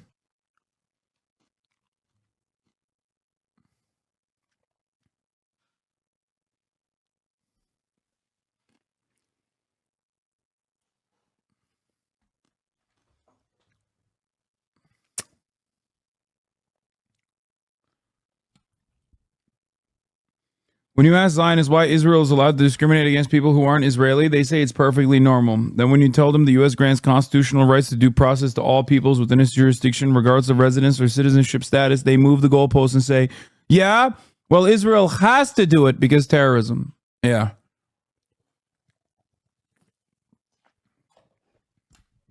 Because the Israeli attitude, even inside of Israel proper, is identical to fucking Jim Crow South. If you ask the white man in the Jim Crow South why there is segregation, they would say, oh, we have to do that. We have to do it. It's separate but equal, but we have to do it. Otherwise, these black people are going to come in and fuck up our institutions, our establishments. We just literally have to do it. The vibes are incredibly fucked in both of those circumstances, and they're operating on the same fucking boundless racism that caused them to hallucinate half the goddamn time about perceived enemies.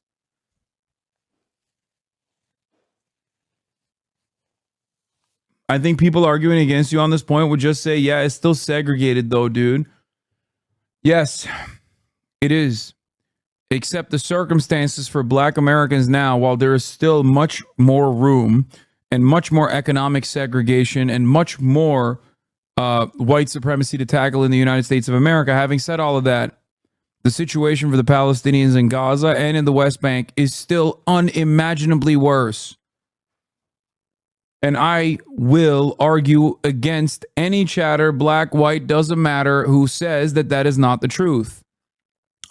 I have, on many instances, I have brought up the fact that if Palestinians in the West Bank and Palestinians in Gaza especially, but the West Bank as well, lived in the Jim Crow South, regardless of how fucking unimaginably violent Jim Crow South was, if Palestinians in Gaza specifically, if Palestinians in Gaza lived as though they were black people living in the Jim Crow South, that would be a positive step for their current existence.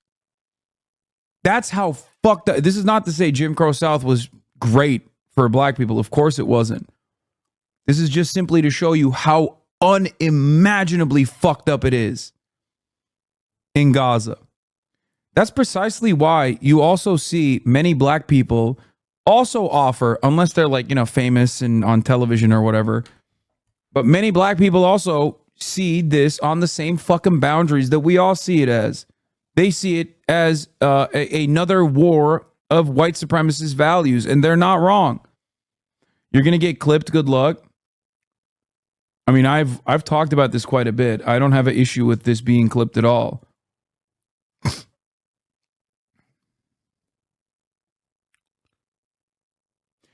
I forget who said this, but I think it was like in the 50s. A point was made in the 50s about, would you ever swap places with a black person as a white person? And many white people said no, no matter what, they would not. Because of white supremacy and the conditions that black people were subjected to. I don't think any black person in America will swap places with someone in Gaza right now. Yeah, if they were rich. Yeah. No. The question was, if you were to be a rich black person in the 50s, would you do it?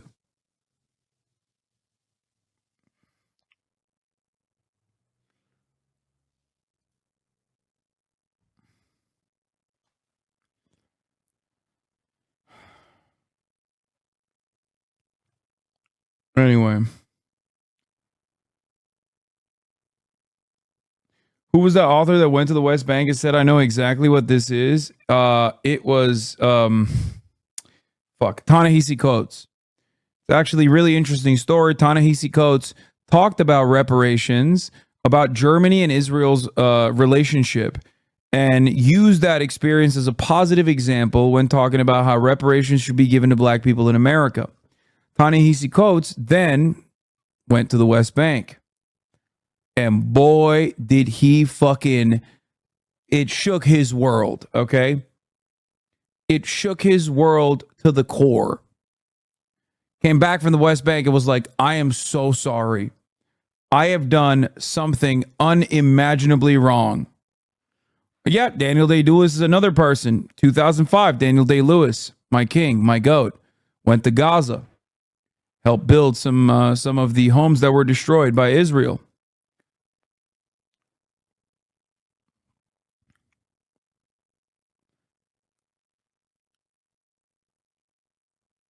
Is horrifying.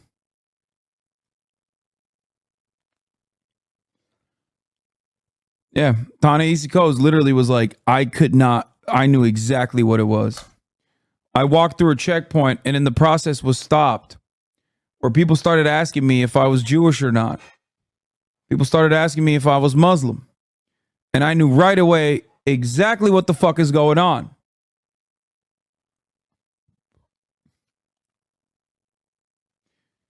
Yeah, he wrote a piece on the war crimes committed by the Israeli apartheid state via its occupation forces.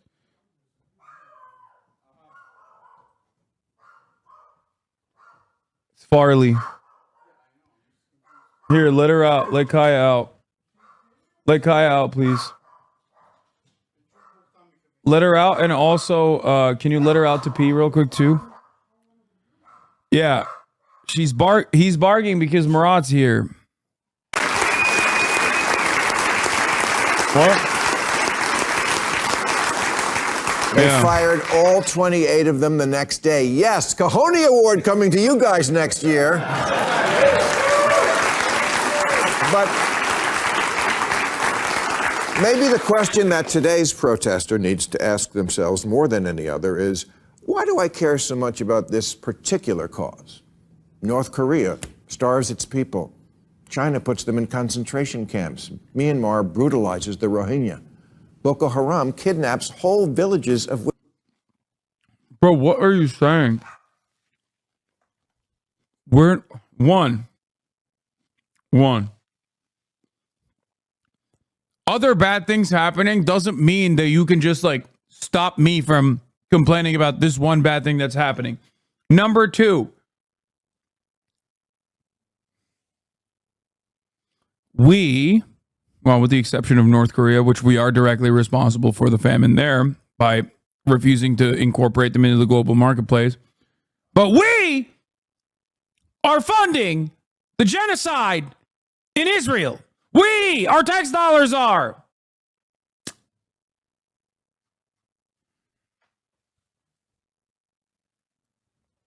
You have to be literally a fucking baboon to look at this argument and go, yeah, that makes a lot of sense. Why don't you care about all genocides?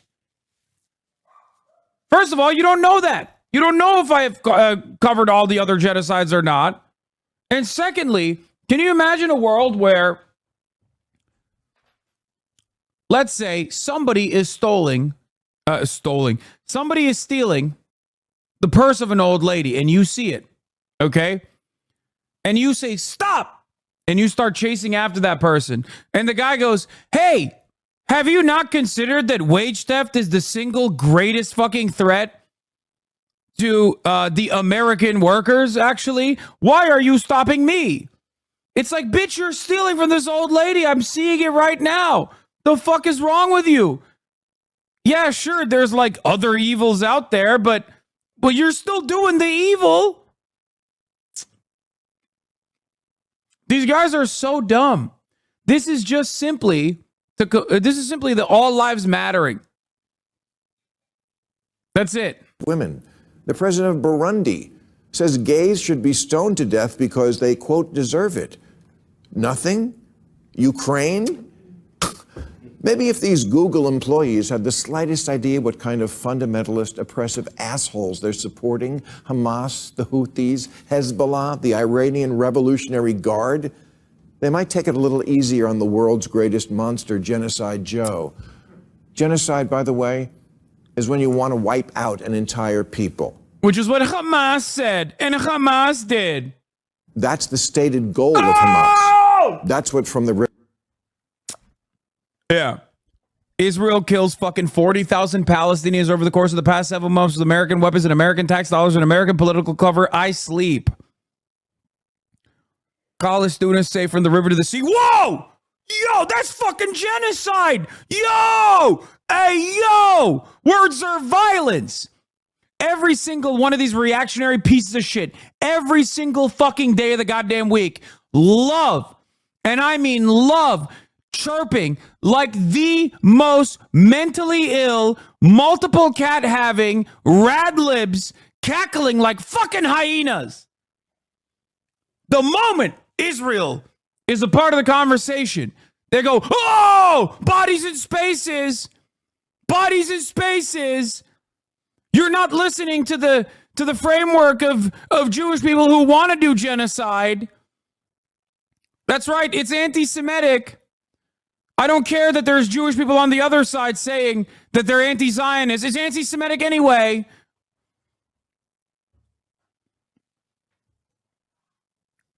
There's nothing wrong with having cats, okay? Calm down.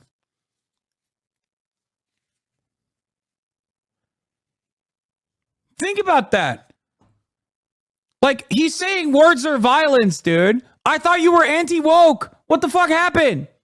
My man is anti-woke only when it comes to... But when it comes down to it, he loves canceling fucking Che Guevara. Quote mining Che Guevara. Not going to look at what he did for like most of his life, by the way. And fucking saying the real actions that are unconscionable here are students saying from the river to the sea, Palestine will be free. An emancipatory slogan. That is the real violence here. Not the Mark 84 laser guided JDAM missiles.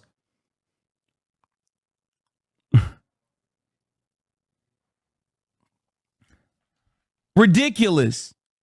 River to the sea means. Hamas would do that to Israel, but can't. Israel could do that to them, but doesn't. And you know... But doesn't. They're clapping. They're fucking clapping for it. Oh my God, these people are such fucking scumbags. Oh my God. Israel could do that, but doesn't. Oh, so grateful we should be to the fucking holy state of Israel for taking their sweet time with the fucking ethnic cleansing. You know what I mean? Thank God.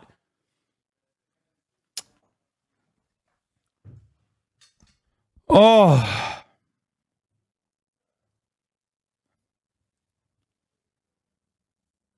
75 years of this shit, but he doesn't think it's an apartheid anyway because he doesn't know anything. The only thing he has learned is to say the right fucking things so he does not come across as contentious to anyone in actual power ever again for the rest of his life. That's why under the Trump administration, he constantly chirp about Donald Trump.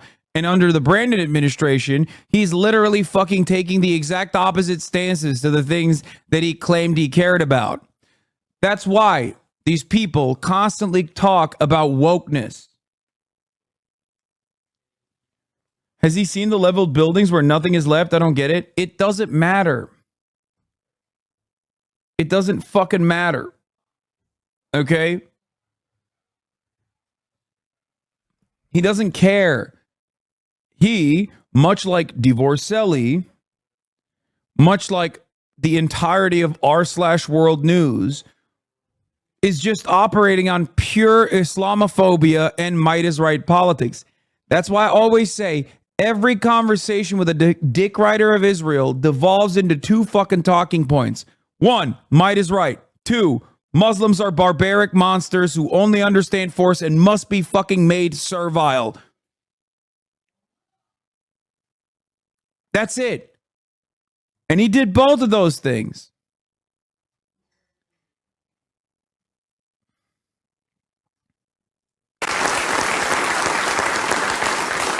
And you know how you could find that out? Google it.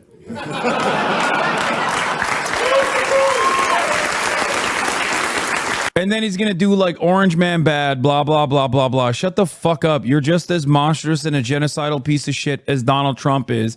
At least Donald Trump is chirping from one fucking perspective. He's just as narcissistic as you are. But you're a fucking fake Donald Trump supporter. You hate Donald Trump. You just love everything he does when he's not the one doing it. I do not want allies like this. I think you are a piece of shit. You are a monstrous scumbag. And I would much prefer an honest, racist Republican to a dishonest, racist piece of shit liberal like you. Okay? Because at least I know that motherfucker's a wolf. Okay? You masquerade as a sheep. And then you turn around and stab everybody in the fucking back. You portray yourself as a liberal and then regurgitate Republican propaganda. I'd much rather you openly admit what your position is and wear that fucking Klan robe and burn that goddamn cross instead of sitting there talking like you're some goddamn liberal, some goddamn progressive, while regurgitating Fox News propaganda to a T. Fucking animal. If there was any fucking justice in this planet, his liver would have given out many, many years ago. Okay? His kidneys would have fucking failed. But God damn it, unfortunately, as a mediocre white man, the perfect beacon of white mediocrity, as a matter of fact, he gets to be in this position and make millions of fucking dollars and get the best kind of healthcare possible, despite the fact that he's constantly combating his organs with his ridiculous amount of alcohol consumption. And not to rub it in, but you know who all this posturing for a cause reminds me of? This fat guy from Florida. Trump is so totally bad, dude. Trump is so totally bad, dude. What difference do you have in the way that you analyze Islam and Muslim people and Gaza than Donald Trump? Nothing. You and Trump are identical. You and Trump are also identical when it comes to vaccines, by the way.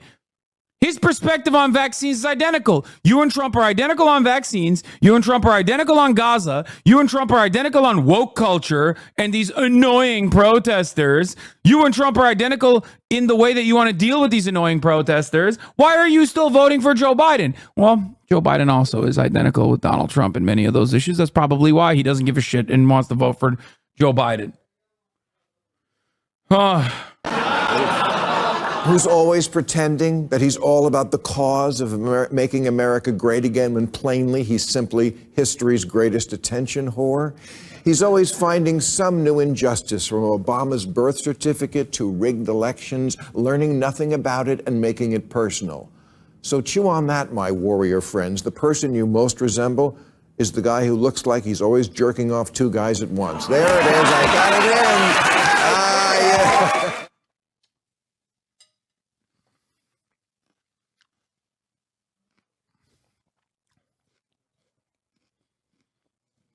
The Biden protests that are going on are horrible. It's all caused by him because he doesn't know how to speak. He can't put two sentences together. He's got to get out and make a statement because the colleges are being overrun in this country. The anti-Semitism, all of the problems going on, they're being overrun. I've never seen anything like it. He said he ran because of Charlottesville. Well, if the people that know Charlottesville, when you extend the statement, it's a big hoax what they say was said, and they understand that. And Charlottesville is peanuts compared to what you're looking at now. This whole country is up in arms. Isn't that funny? Isn't this what, like, all the woke libtards have been saying for the past week, too? That's great, man. I love seeing, like, the Brianna Woos of the world say these exact same things that Donald Trump is saying, while simultaneously, and it's unhinged, by the way, while simultaneously being like, I hate Trump. I totally hate Trump. I love Israel, and I hate Trump.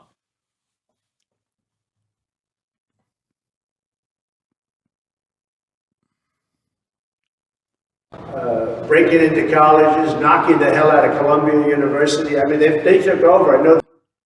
Yeah. Bro, you defended Charlottesville. And it feels like you're kind of still defending Charlottesville. You said there's very fine people on both sides as Charlottesville, bro.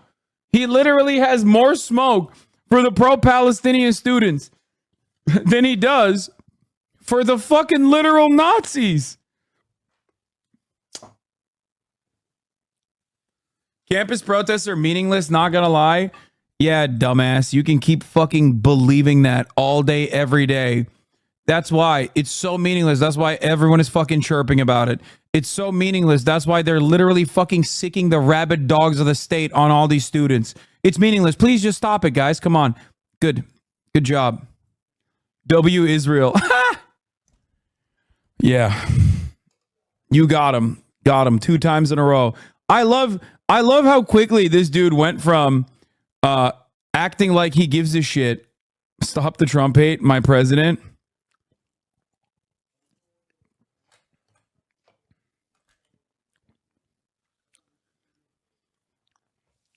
Acting like he gives a shit about the protests and cares about it from the perspective of the pro-Palestinian side to like W Israel.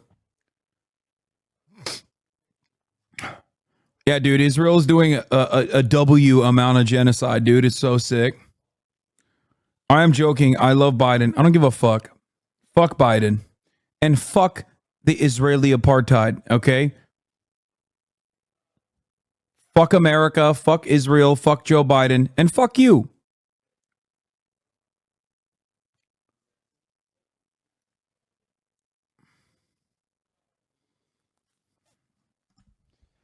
Anyway. Action this week to the news of the death of a second British soldier. Well, my reaction as a member of the IRA would be another fatal casualty for Crown Forces, a certain amount of satisfaction. But on the personal level, of course, we realise that this is a terrible personal tragedy for some family, that this is possibly some young woman being left a widow, possibly children being left without a father, somebody's son has been killed. But and this is the whole tragedy of the situation in Ireland. British troops are not wanted, and while they are forced to remain here, against the will of many of them, I'm sure, tragedies like this are obviously going to continue. Were these deaths an advantage or a disadvantage to the IRA? The deaths of the British soldiers.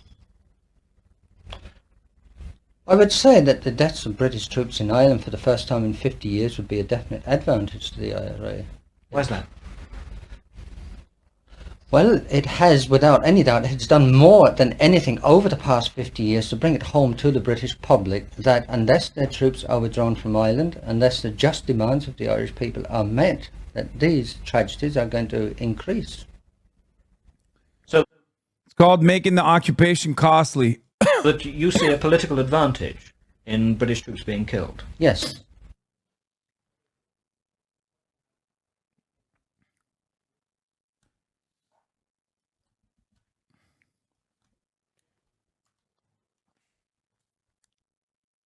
Bro, this has nothing to do with the title. Why did you? I mean, it's fine. It's a great video.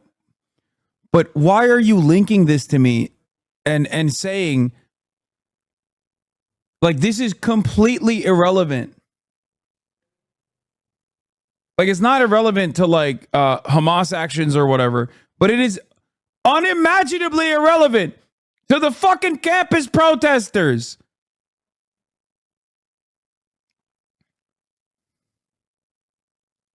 It's the same video.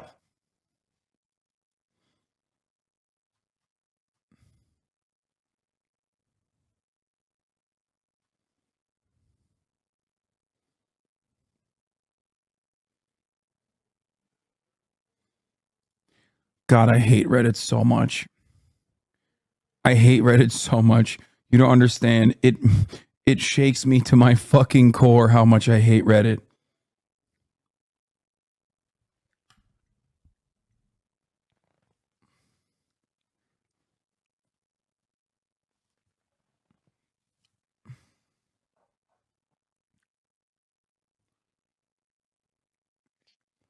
That freak Grums got caught blackmailing a donator with a $15,000 refund in order to retweet him and defend him on Twitter.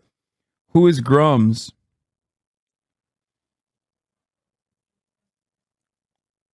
Who the fuck is Grums?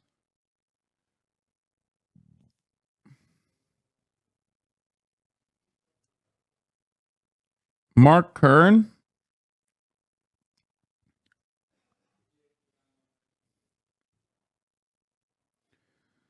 Oh no! Oh no! He's the gamer gate. No! No! No! No! No! No! No! No! No!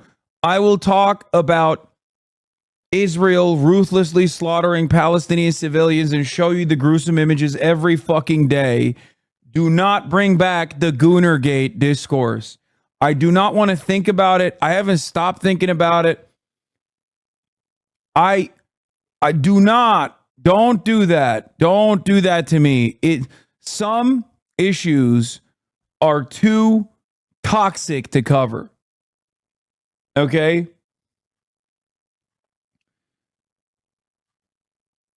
I'm not. Some things, some subject matter, unfortunately, is too hard to broach. Okay? My red line is not genocide. It's not white supremacy. My red line, we found it last night. My red line is gamers. Okay? Your take on it is just bad. I don't even want to argue on the take. If you think it's bad, then it's bad, and I'm sorry. If you don't think it's bad, it's good, then it's great. Please don't fucking do this.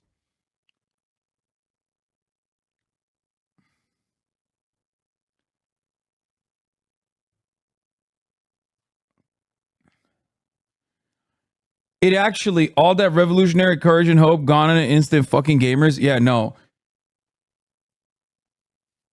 It made me feel as though there was no hope. Okay, there was no hope whatsoever.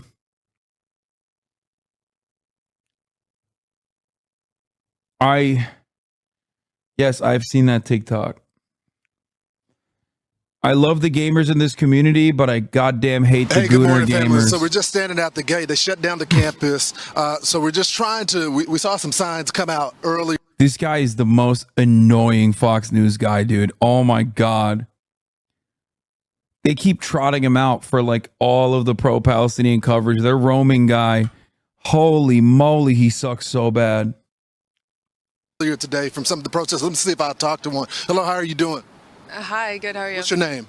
My name's Lillian. It's nice to meet you. Why are you here today? I'm here in support of the students, and I think that it's really important that everyone who stands with Palestine and Gaza right now is also standing with these students. He's not as annoying as you. Shut up, Piros314. I know you're going to fucking be annoyed right now when I serve you the 3-minute ad break, but let me tell you something, okay? You don't have to be annoyed by me as long as you subscribe at the top of the hour. There you go. I knew you were going to come for that.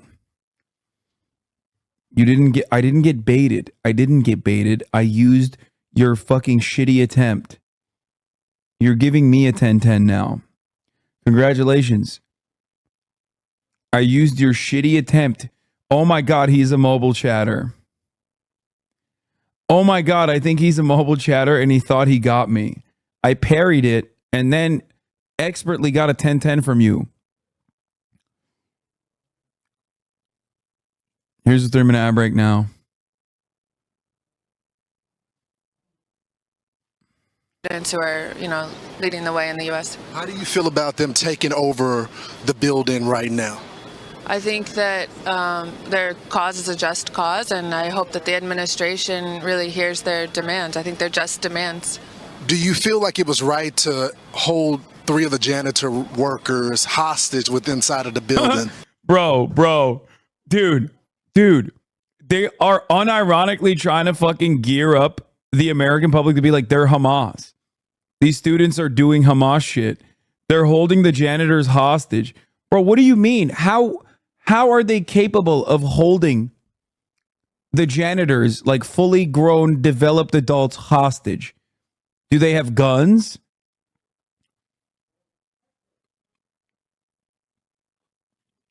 Bro, we are literally one step removed from them talking about. We are one step removed from them talking about Hamas tunnels under the fucking Columbia encampment. Look at her face. Like, what? Imagine sitting down for 10 hours with swamp ass instead of walking and doing errands, listening as a mobile chatter. Innocent. Angel emoji.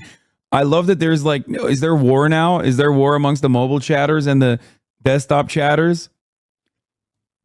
Desktop chatters, don't worry. The mobile chatters will catch up to your retorts in like an hour or so. Okay?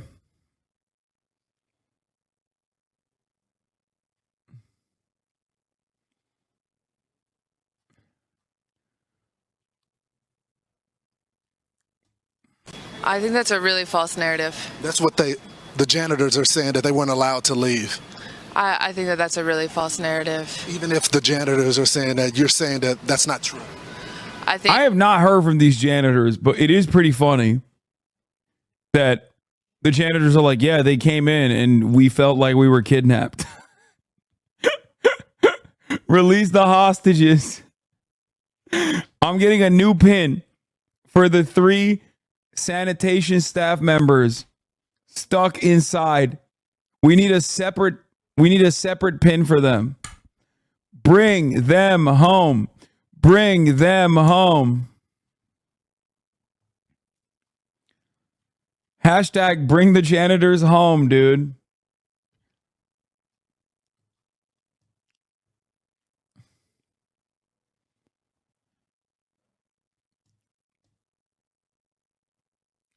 Does this mean Colombia is going to get leveled by the counter protesters? If they had their way, they would. Trust me.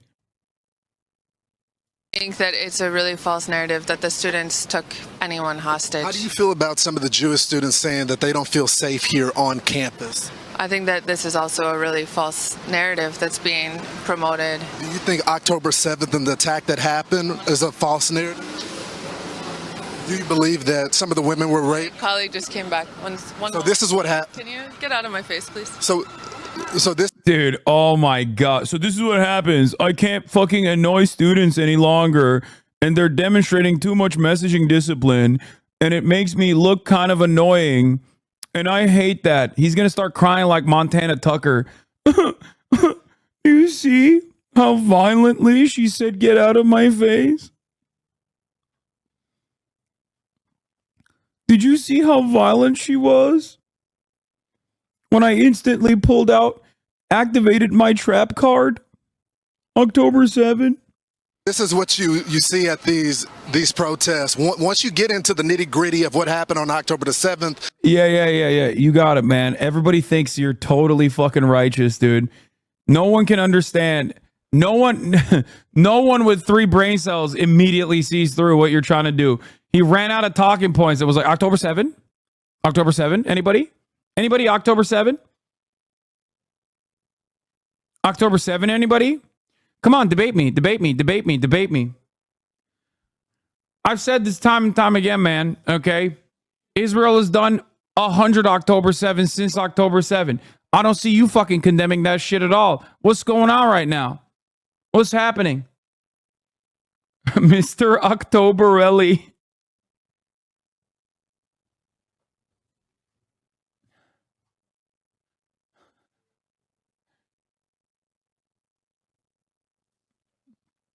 Yeah. Brigaded by the vile trolls again, simply for deliberately provoking them with lies and insults. That's awesome. This is the number one. The only. There's no number 2. Number 1 trick in the Hasbara tool guide is this.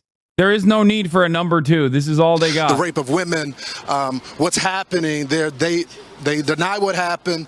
As you know, that is actually factual now. By the way, she didn't even deny anything. Okay, she just said, "Get the fuck out of my face." So now he's just like, you see, she loves October 7. You see, folks, she's a big fan. That the janitorial workers were blocked inside of the building. And anytime you bring that up, the Jewish cause, the Jewish people, the kids that feel unsafe on campus, they deny the reality of it, guys. And dude, I want this guy to go to West Bank so bad. Yeah, just go see what it's all about, dude. Go see what the IDF is all about, okay? Just go walk through some of the checkpoints. Experience it for yourself. All the wonders that Israel has to offer, okay? Let's see if they recognize you as a defender of Israel.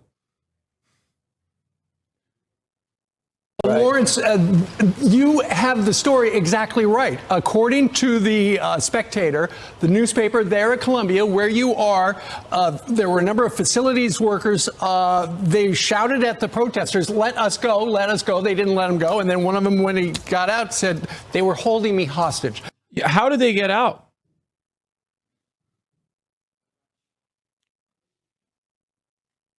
How did they get out? They were shouting, "Let us go." That's how they get out, I think. So you had the story right. And Lawrence, you and I just interviewed before you.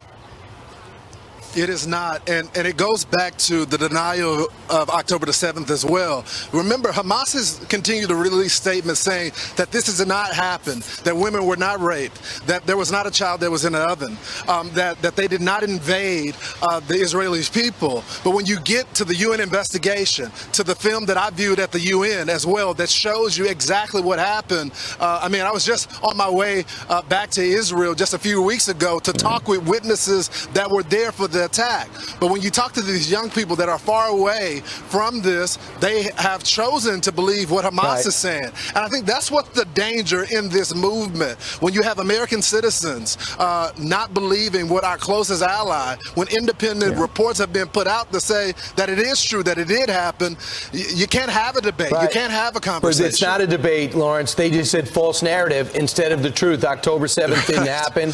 And of course, we're getting all the numbers about so-called genocide, which is not existing, from Hamas. They were using their communication wing. 30,000, they say, are dead. 18,000, by the way, are militants.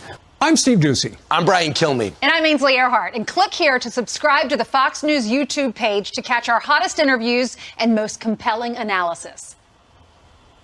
Aaron McLaughlin is there. Aaron, where do things stand right now? Lester, tonight the mayor of New York, pointing to external actors, is urging parents to call their children to get them to leave the campus immediately for their safety. Meanwhile, the NYPD says they're ready to assist if the university calls and asks for their help. Tonight, tensions at Columbia University reaching a new high, with the school. It's so funny that they're like, yeah, we're going to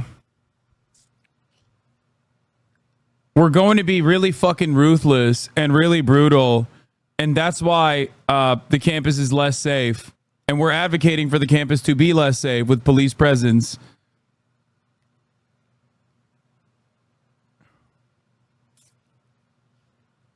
Are these 3 hostage janitors?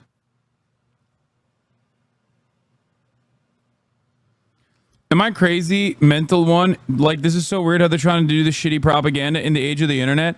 No, you have to also understand, it's not like your parents are watching me. Your parents are watching this shit and this shit only. And they're reading this shit in the news. And that is precisely the reason why.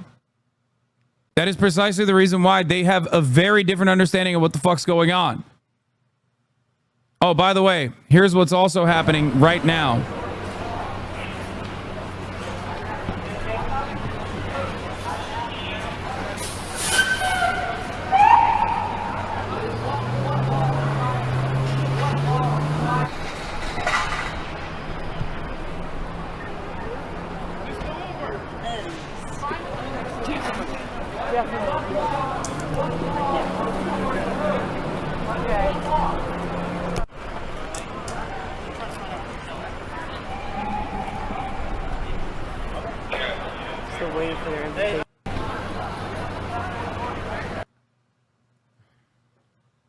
Headed to Columbia right now to do legal support. Iggy's are also on the way, but I'll beat them there, don't worry.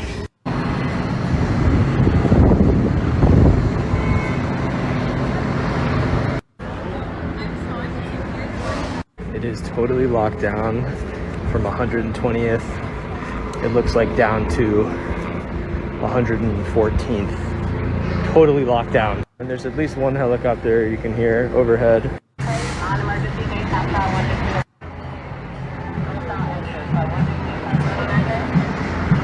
I'm not going to film the protesters, but there are more cops down here than I think I've ever seen in my entire life at any mobilization. They are literally locking it down at several blocks, like completely locked down with barricades. The NYPD won't let me.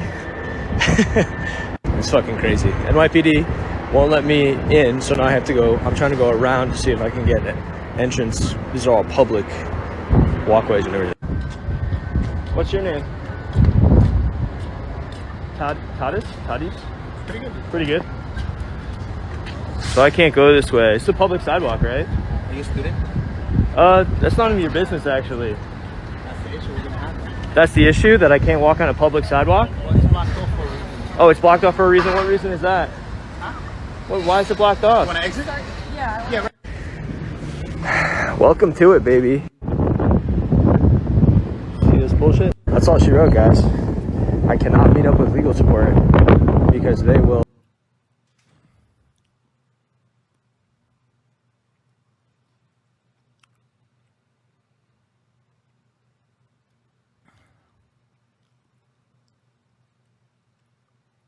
Link to live student radio.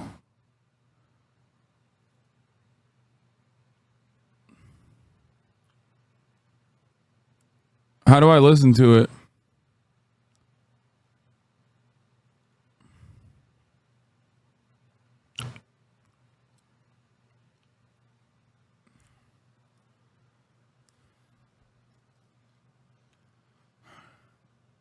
Kate Smith's experienced some of the police presence that happened. Hold it. Slow down. Hold it right there. Take him back.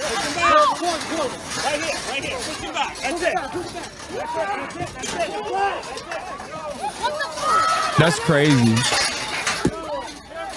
Bro, they've shut off entire fucking streets. What are they doing? What are they going to do? Are they there? Like, are they going to try and kill him? What's happening? Earlier, when we reported those, NYPD Deputy Commissioner of Operations Kaz Daughtry explained that those inside Hamilton Hall could be facing charges of burglary in the 3rd degree, criminal mischief, and trespassing. The first of those, burglary in the 3rd degree, is a Class D felony. Daughtry said that those at the encampment can be charged with disorderly conduct and trespassing. So just to recap, NYPD seems to be on standby with no authorization from university officials to enter campus yet. Yep, I appreciate that update, Ale. And again, just wanted to add, if anyone was not tuned in last week during the arrests, we received an email that NYPD was authorized to come onto campus. As the boots hit the ground, we saw it essentially the second the email that came in. I'm going to now send it over to Maria for a quick update. Maria, go ahead. Yeah, thank you, Macy. We had to leave the hardware store because they were closing, and the NYPD was telling everyone inside that if they weren't buying anything, they had to leave. We tried to stay in for a little longer, but the store was closing up, so we left. We've now been pushed down to the end of 113th, but we are still in the frozen zone technically. It seems like some NYPD officers are more serious about pushing everyone out than others. There is a small protest outside of the barricades, if you can hear the chants right now, but I wouldn't say more than maybe 40 people. And currently we are seeing a building up of NYPD Strategic Response Group officers at the north side of Broadway and 114th Street. They have not mobilized yet, but they seem to be letting in small groups of officers from time to time through the group of protesters on Broadway and 113th behind the barricades. Great. Thank you, Maria, for that update. I'm now going to send it over to Teddy in the studio. Thank you so much, Macy. So I was peering out of a window that we have in the studio that looks onto 114th and onto Broadway, and I noticed they're still not allowing people through there laterally or vertically, but a new update is that the barricade on 114th on Broadway is now completely lined up with riot police officers. This means that they have their tactical helmets on with the shields, they have zip ties, batons, etc., completely lining up these barricades that block off Broadway, and they're still lined up on 114th and not allowing passage in or out, which, yes, is a big deterrent. I appreciate that, Teddy. We thank you for the update. Maria, just want to make sure, do you have anything to add?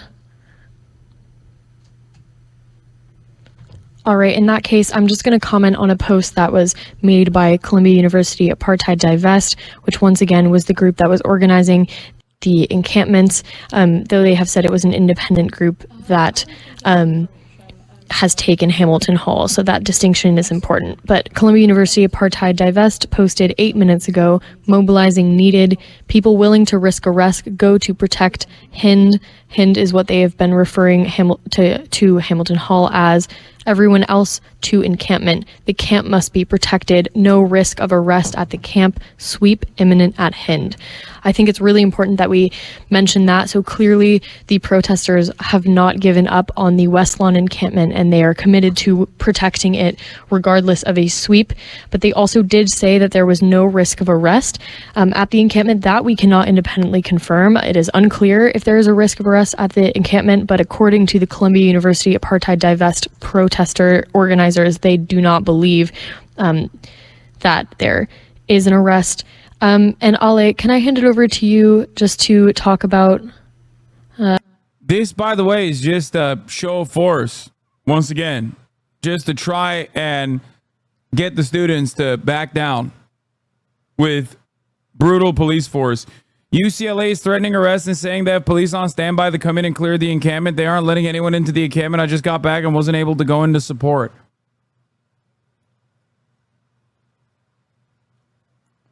Does this not feel co-opted by you to escalate and further degrade public perception of these protests? What do you mean? What I think is happening is, like, what I think is happening here is the government behaving in the way that is supposed to, which is, or the government behaving in the way that is very predictable, which will definitely backfire on them. Beating the shit out of students that are anti-war protesters has historically always been regarded as a massive fucking wrong, a massively evil, massively fucked up thing to do.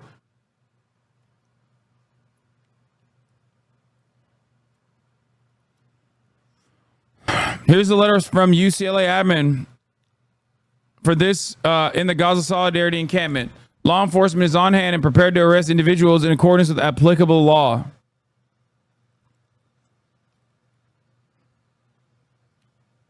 So UCLA is trying to seize on it as well. The fucking government, instead of like defending these students,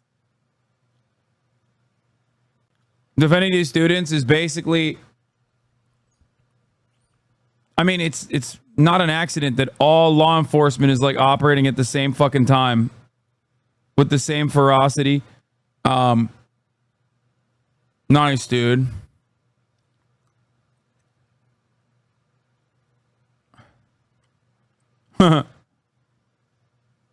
What movie? Thank you. Least racist Zionist. That's nice, man. Thank you.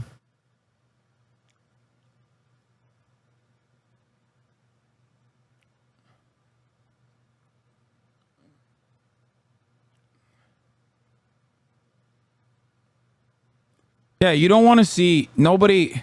I don't think people are going to appreciate, middle class people, rich people appreciate, are going to appreciate having their children be having their children get arrested brutally and violently by the fucking police for saying that genocide is abhorrent and that our tax dollars and our tuitions should not go to supporting this genocide. It's a turning point for sure. We're not even doing this specifically for, you know, police brutality internally. These aren't people that are protesting American police brutality. These are people protesting American tax dollars going to Israel, and American police are beating the shit out of American students for saying that our tax dollars and our tuition should not go to a fucking foreign nation doing genocide. That's what's so fucking nutty about this.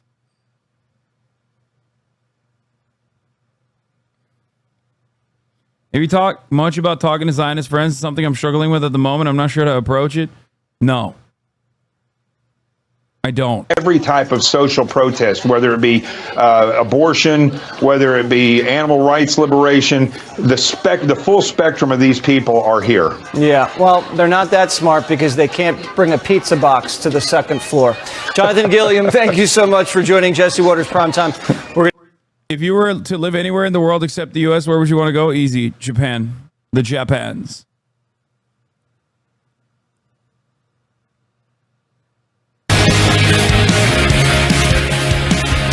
Americans turn to RVing in record numbers as they pursue the spirit of freedom and travel exploration. Life is more than what we've been told it's supposed to be. The RV community is stronger than ever as family and friends seek quality time together.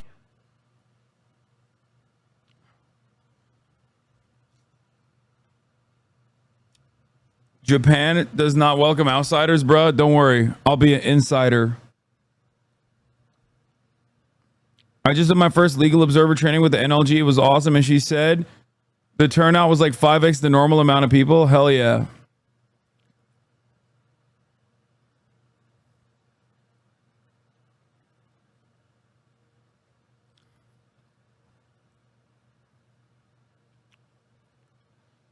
What do you think the lib news are going to say when Trump does the exact same shit or worse to protesters? Oh, unimaginably wrong.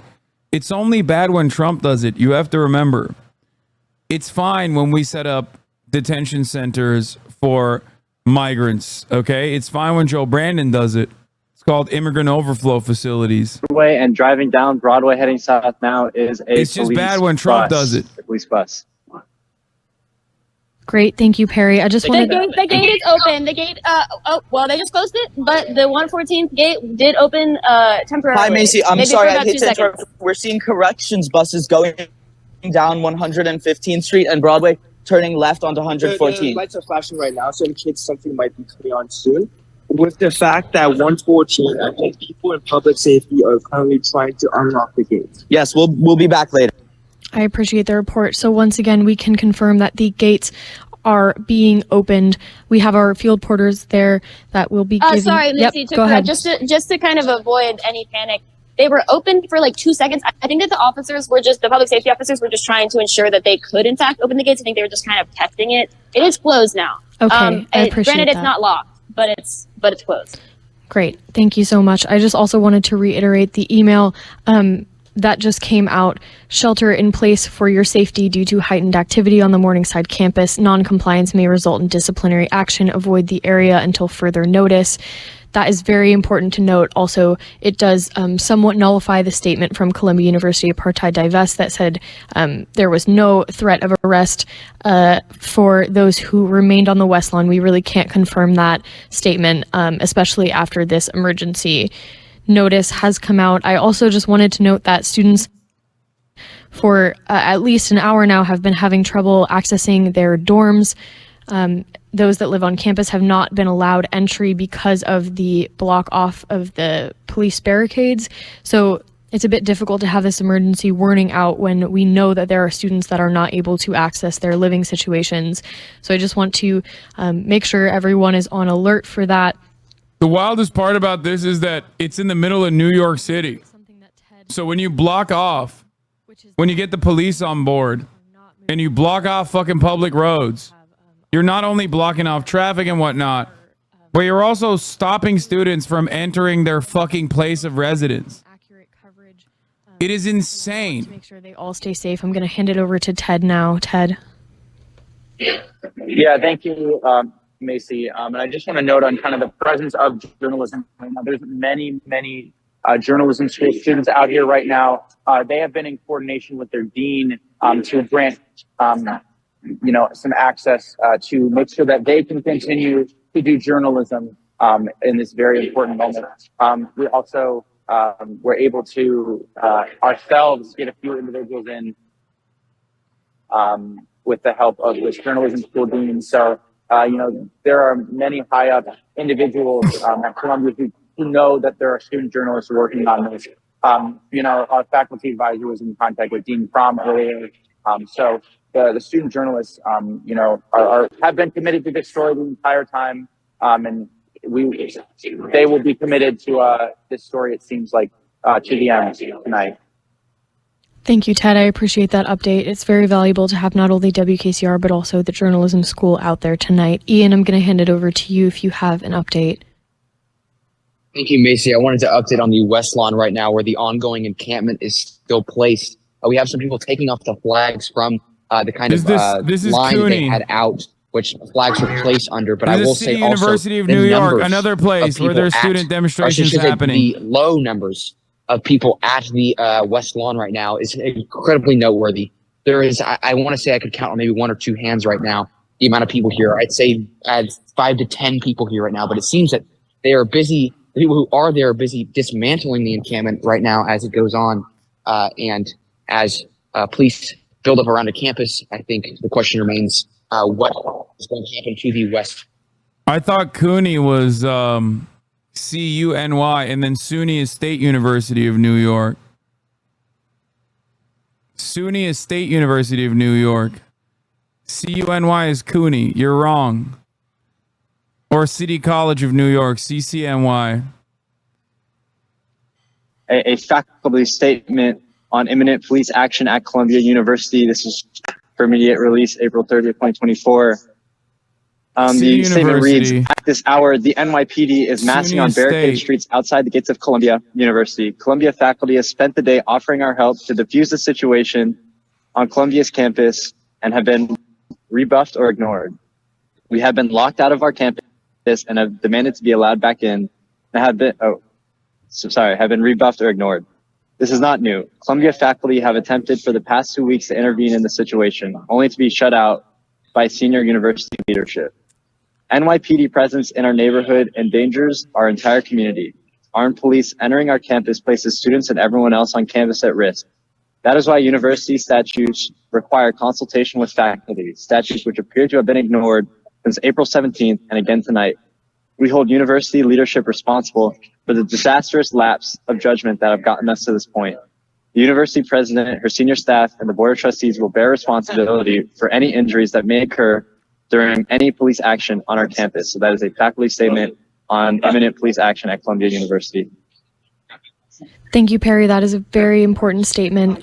Once again, from faculty at Columbia University. Important to hear their perspective on things. They deserve to be here. I just wanted to reiterate without a protest, none of us would be here. What about with, the way that the... Oh, here we go. They're going to fucking put microphones on the face of adults that are there, some of which will have great media moments, many of which will not. And then they're going to bait them and be like, look, see, they love Hamas, all of these people. States is doing is so much more than just worth broken glass. We'll always be able to repair that glass, but the fact that there's 40,000 lives that will never, ever, ever be taken back. Yeah. So what will you guys do when the police come right in here and, end up maybe handcuffing people and arresting them? We'll do what we always done. We'll get arrested, just like the criminals in the subway. They're always right back out in 24 hours. 24 hours in New York City. That's right. That's about correct. So no, they should rot in jail permanently. You're right. He's talking about fair hoppers, you fucking asshole. Yeah, fair hoppers are released in 24 hours because why the fuck would they be? Why would they exhaust state funds for longer than that? Oh, now let's talk about the real suppression of free speech. Threatening to throw the Republican nominee in jail for exercising his freedom of speech. Oh! You know what? Actually, we're going to go back now to Alexis. Alexis, what's happening now? Yeah, so I'm going to show you here. These NYPD officers just pulled up. So this is kind of a look here. They have their riot gear and they're walking in. We're talking dozens of police, okay? So this shows you the NYPD is not messing around at this point. They're sick and tired of these students kind of taking over the university. And if the university is going to allow it, doesn't mean the police department has to, because things have been getting a little bit out of hand here and a little bit out of control. So they're time to step in, even though, their faces are covered here and they don't want to talk to the media. But the cops are going to go in and do what they do best, try to get everything under control. We've talked to, the chief of patrol several times, who said that they're not going to do this in New York City. They're going to send in the NYPD, the city's best guys, and try to get this under control. They're going to block things off here as best as they can because they don't want things to get out of hand. You saw what happened there with the breaking of the glass right inside and them taking over at that specific part of campus. They don't want it to get out of hand on the streets or have any more students saying they don't feel safe. Talked to kids earlier, Jesse, that said they called 911 last. Thank God the students feel so safe now. Now that Columbia has shut off like half the fucking students from their dorms, from their place of residence, and left them stranded in the middle of the fucking streets in New York, they probably feel so much safer seeing a shit ton of Gestapo everywhere. Let's talk about the real suppression of free speech. Threatening to throw the Republican nominee in jail for exercising his freedom of speech. You know what? Actually, we're going to go back now to Alexis. Alexis.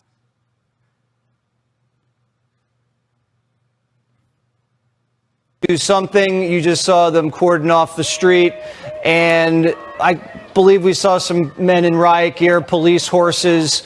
What do you think the right move is here? Just to wait for the call from the Columbia president? Well, what we're seeing is a lot of political pressure, both local and national. Politics within the police department and with the prosecutor's office. What the right move should be, in my opinion, is to get them out of that building, place them under arrest for trespassing, and nullify the situation. Because as you said, like making a comparison to a petulant child, they will keep pushing and taking until they are stopped. And they don't see anything stopping in the near future. As that interview in the street, you heard that gentleman say, we're going to get out in 24 hours anyway. So this is, we're reaping what we're sowing in law and order right now. And it's a sad state of affairs, in my opinion. You saying it's now been politicized. You're saying politicians could be calling the Columbia president, possible Democrats. We know Morning Joe thinks this is absolutely terrible for the Biden campaign. Do you think she's under pressure from politicians to call the NYPD in tonight? Absolutely. I think the president of the college wants to take the onus off her and make the boys and women in blue the bad guys. And then when they get arrested, we'll see tomorrow morning, dollars to donuts, we will see them marching out, waving their flags with no criminal record. And that will only perpetuate more. Yeah, we should kill them. Like, we should keep them in prison permanently, these students, for the crime of what exactly? Well, you know, for being upset about Israel doing genocide. That the NYPD kind of forcing the Columbia president's hand to say, listen, this is directed from the outside. We know who these people are. You either do the right thing or this is going to get ugly fast. Absolutely. This is being pushed to this ultimate conclusion. So all the potential violence, the buildup that you're seeing is being used as a propaganda tool across the country to be re-employed in colleges across the country. They're planting a mind virus in these college students. They're very malleable. And this has happened between the professors and outside agitators that are coordinating this, in my opinion. Yeah, the NYPD officer, the female, said that this wasn't going to stop here. And she said it in not any uncertain terms. She predicted this is going to spread in New York City. It's going to spread to other colleges in New York City, and it's going to spread across the country. Does she have access to intelligence that tells her this is only just getting started? Well, there are various now. My guess is the Joint Terrorist Task Force, the NYPD Intel Division, they are looking into this, and they're not revealing everything they know. But this is not happening organically. There is, in my opinion, communications all over the country. This is a coordinated effort, and it's akin to rolling a snowball down a hill. And once you get it to a certain velocity, it takes a life of its own. And that. Wait, I don't get it. Then don't fucking behave like animals. He's like, listen, once you deploy the police, it's just like they're going to be like animals, and then people are going to get mad. It's like, yeah, dude, well, then don't fucking be animals. Well, at this point, I think that it's ridiculous that they've even had to have this much of a discussion. The law enforcement should have been in there a long time ago and started arresting these people. But of course, because of the pushback from the universities, it's now at this place where some sort of negotiation is yet again having to be reached. Do you believe that there is an actual terrorist angle, an overseas terrorist angle through Iran, through Hamas, as some of the other guests were speculating? I think that there's going to be a wide range of individuals that are involved in this, but there's no doubt that there's a conspiracy, even at the local levels here, that these people can be charged with, even with the trespassing, with the property destruction and things of that sort. That's just local law enforcement even. So you have the local law enforcement, but if you follow the money too, if you see where the tents, they look like $300 REI tents, all the same green. I guess that's the color of Hamas. And they're all purchased, and do you think if that would be able to put a case together, the money? Well, there's absolutely coordinated effort. This is the part of the video shown by the NYPD to prove that their intel to the Columbia protests have been co-opted by professionals. Making a barrier to be dragged into Hamilton Hall. Here's an example of two individuals breaking into windows. Again, the black bloc attire is something that we've seen in protest activity for quite some time. Barricades that are being dragged into Hamilton Hall. Again, people unaffiliated with the school who are assisting in allowing them entry. Some training sessions that are occurring within the encampment itself. You know, that is something that the university has been very clear that only university students are to be allowed within the encampment. And these are just some still shots of some of the property destruction that we saw within Hamilton. Unimaginable. They're breaking into the building to occupy it. Guys, someone needs to put an end to this. We got a couple windows that are broken. Think of the glass. Hall. We have to kill them. We have to kill them all, I guess. The windows breaking, the barricading, using furniture to prevent ingress and egress. And, you can see quite obviously that this is a public safety concern for the students themselves, for the protesters themselves. Bro, the biggest public safety is what's outside. The biggest public safety concern for those students right now is what they're barricading against. A bunch of fucking pigs. Roided to the gills. Waiting to take out their frustration while collecting overtime. Hello? The streamer is live on the campus of the protest right now. I mean, this is outside of the campus, though. NYPD is currently 6 days live. Damn. I was really expecting them to come here first. Oh, at first I got scared, but then I saw he's director of media for Blau. Oh, thank God.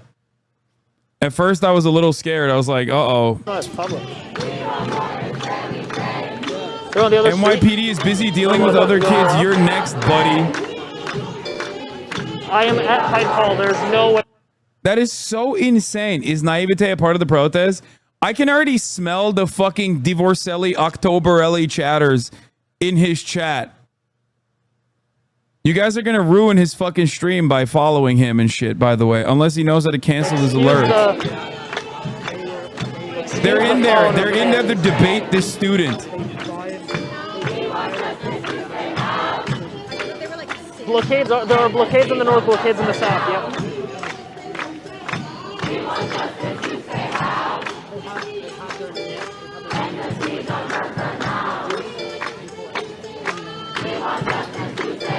Mute my alerts. Wasn't expecting to get an audience. I'll be real with you. Sorry.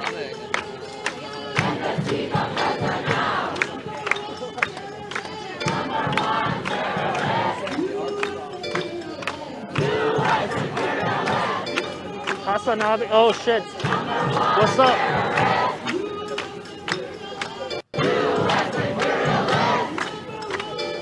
Yo, if I could get some pos mods to DM me their names through Krogan or somebody else, I'd appreciate that. I'm struggling out here.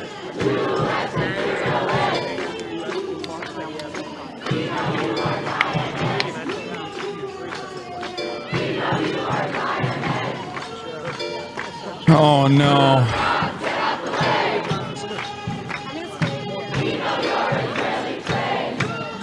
All right, let me catch you up.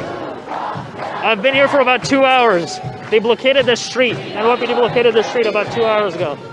I asked them if people inside of this barricade are allowed to be here. They stated yes. They asked me if I wanted to leave. I said no. For the past 2 hours, there has been a population of about one cop for every 2 protesters. I mean, the amount of NYPD resources being spent on this side of the protest was insane. Since then, they haven't allowed anybody but students through. I haven't been able to leave because I'm not a student. I've been able to leave because I wouldn't be able to go back in. Since then, the crowd has increased. I have heard on the ground that people are unable to enter if they're suspended. Columbia University Emergency Medical Vehicle, interesting. So my understanding is that all of these students are either suspended students or people who were here more than 2 hours ago, like me, who walked in and were allowed to.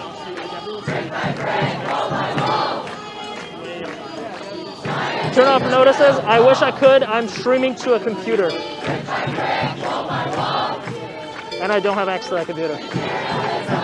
Sounds like they've isolated.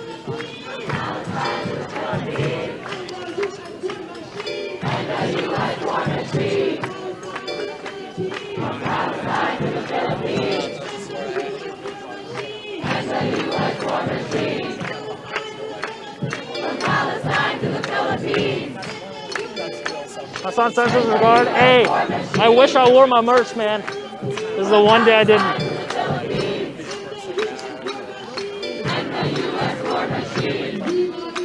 But seriously, if I will not accept any DMs, any people saying they're Hasan mods in the DMs. I need direct Discord DMs through Frogan, Capri Sun Poppy, or somebody I can trust, somebody I know. If you want to get moderated. You guys are fucking so annoying, dude. Stop. You're ruining the dude's stream. For anybody else on campus. He can't disable it from his phone. I mean, he probably could, but I'm not going to Cordoning explain it off to him. the outside so the outside agitators can't join. And they'll just probably, if the call's been made, move through, take down the tent city first, and then go into Hamilton Hall? That would be my guess. This is very unfortunate, Jesse, that we have even gotten to this point. This is a direct result of failed leadership at Columbia University. Those that had such a need to side with the woke progressive movement in our country, and they refused to take a stand. I would like to read, as a former FBI special agent, we continue to talk about what are the feds doing in this. And that is an important thing to discuss right now, because I sure hope that the FBI is as interested in this as they were in the January 6th investigations. Because in my opinion, what you're seeing on your screen is not a right to protest. This is a strong demonstration of those that have experienced terroristic threats. Jewish students cannot even attend their school in peace. I will read straight from DOJ's website. Bro, what are you saying right now? Ain't nobody can go to school right now because of Columbia's actions. Like, the fuck are you saying? Watching Fox makes me miss the libs? No, it doesn't. It doesn't make me miss the libs. You want to know why?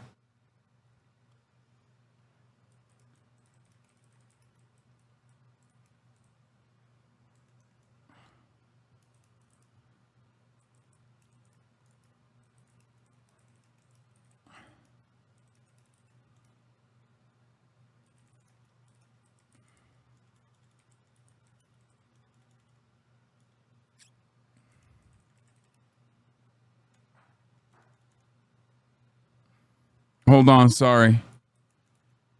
I'm talking to the students. I'm talking to the student organizers. Hold on.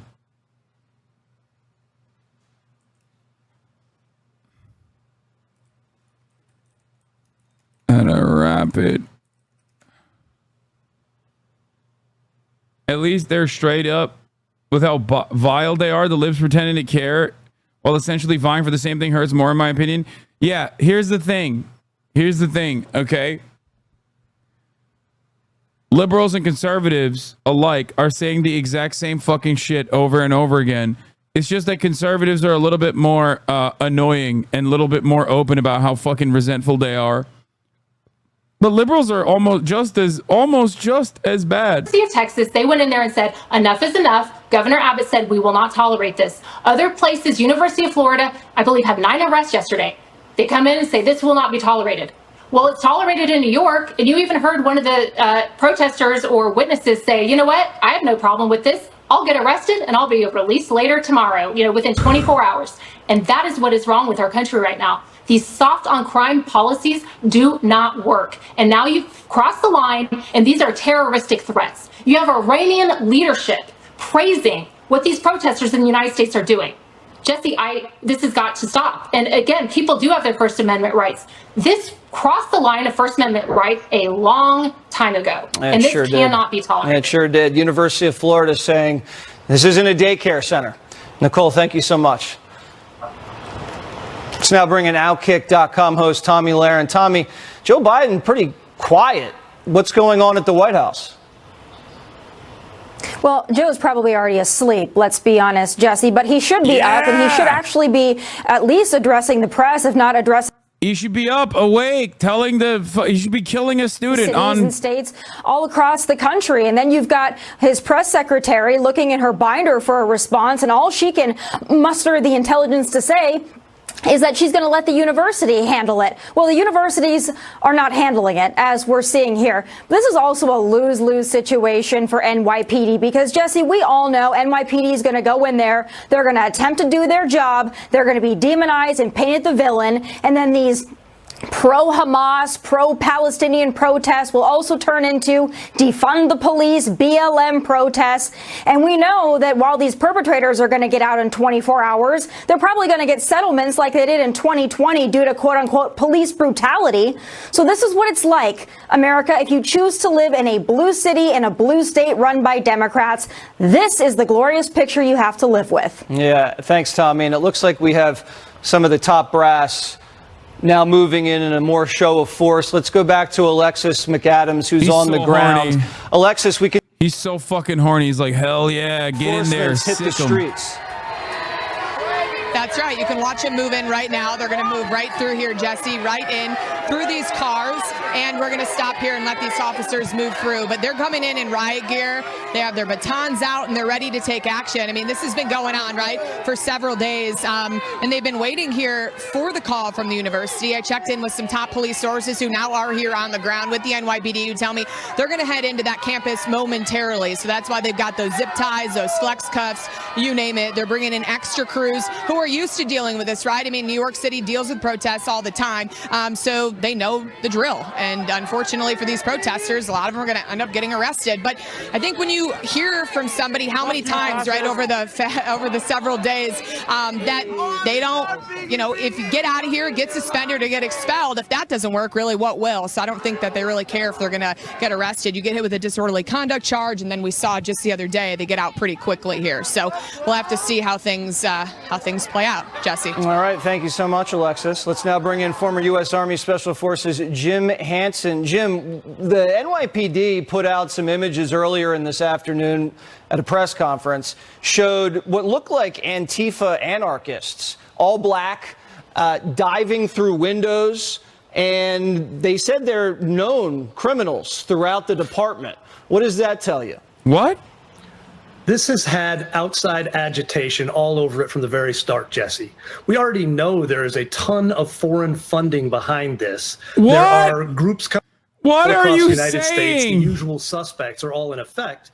And I think it's time to get serious about this. The issue that really should come into play, a lot of the groups organizing this have chapters in multiple states and are doing this on multiple campuses. That makes them open to a potential RICO prosecution. Yeah, foreign funding from the Turkish streamer HasanAbi Piker. Well, we just heard that the massive civil rights violations already in play. Just based off, you cannot religiously discriminate against people in this country or target people just based off of their ethnicity or their religious affiliation. That's clearly already happened for about a week at the University of Columbia. And this is just months after the president of Columbia told Congress at a hearing under oath that if you yell anything like kill the Jews or, I don't know, kill. Wait, what?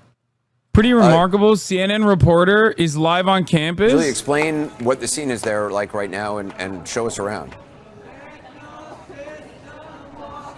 Sure, Anderson, we are right outside Hamilton Hall. I'm going to step away so you can have a better sense of the scene. This is the building that protesters have been occupying for almost 20 hours now. There's a human chain that's been formed by other supporters of these students and protesters that are inside of Hamilton Hall. Their aim is to not let police get to protesters that are inside the barricade. You can see this pulley system, Anderson. They're putting things in this. Bro, they're amazing. Water that's been going up and down. Evid? They're amazing, dude. The students are fucking amazing. All day. I've been here since about 6 in the morning, and I could only get in because I am a student, and at the time students were allowed on campus. At this point, only if you live on campus or you're an essential worker, like you said, can actually be here or enter. There's very few people on campus, and the feeling, as I spoke to 3 undergraduate students, one of them Jewish, about the feeling of being caught in between what is bound to be a standoff.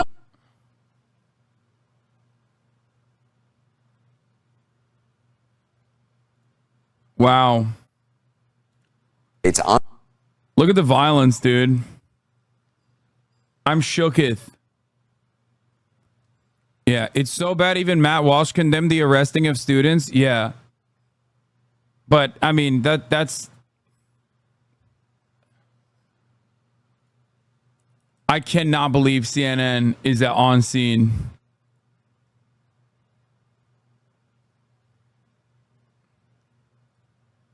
As they happen, it seems like something may be happening soon. We're obviously going to bring to you live. We're going to also return to today's trial and more of the contest of wills between Judge Merchan and the former president who faces the possibility of jail if he continues to violate the judge's gag order. We'll be right back.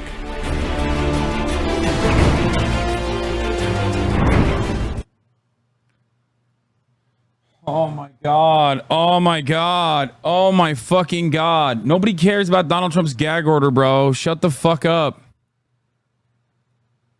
Want to fucking gag these terrorist people. Organization, which has been designated a terrorist organization by the United States, and are saying that we don't want Jewish people in our movement on campus. They want the destruction of the state of Israel.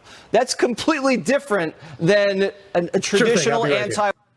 Oh, shut the fuck up, bitch. What? Here's the Columbia University student radio. There's nothing. There's nothing playing right now.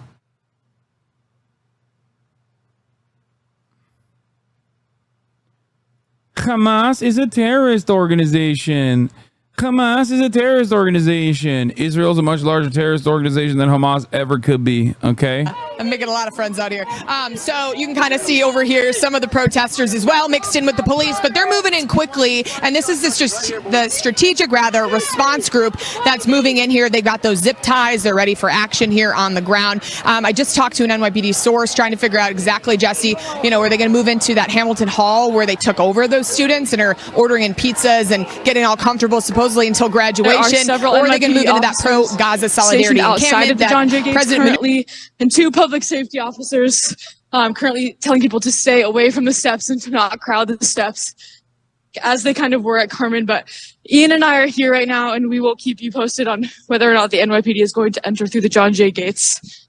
Great, thank you. Does anyone have an urgent update? Yeah, Macy, if I could jump in here. Natalie and I are on 114th Street between Broadway and Amsterdam. The police are clearing every individual who is here out of the way of the Carmen Gates right now.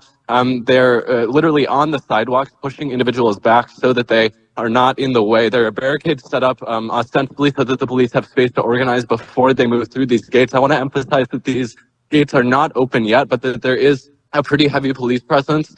And that they are interacting with students here. We've heard sort of shouts of shame in response to the police presence here. And it seems now that a large group of them seem to be headed back towards Broadway. This is a developing situation. We'll bring you updates as soon as we have them. But just to say that there are interactions here between police and bystanders, and they seem to be sort of focused on one of the houses here. But Columbia students are remaining steadfast and determined to defend Hines Hall until liberation. Hey, wait, Casey, I'm here with Sarah. Before you go, Sawyer, sorry, I got separated from Sawyer. Sawyer, if you can hear me, I am at College Walk by 116th right now. Sawyer, if you can come meet me here so that we don't get separated again. It's just easier to communicate it that way. They're bringing a mobile ramp up to the Hamilton Hine building, currently being occupied. Students are barricading the upper story windows. We, as Sarah... Holy shit, look at this. Casey, we can't quite hear you. You're back. Can you hear me all right? Yes, you're back. Go ahead. Is that all right, Macy?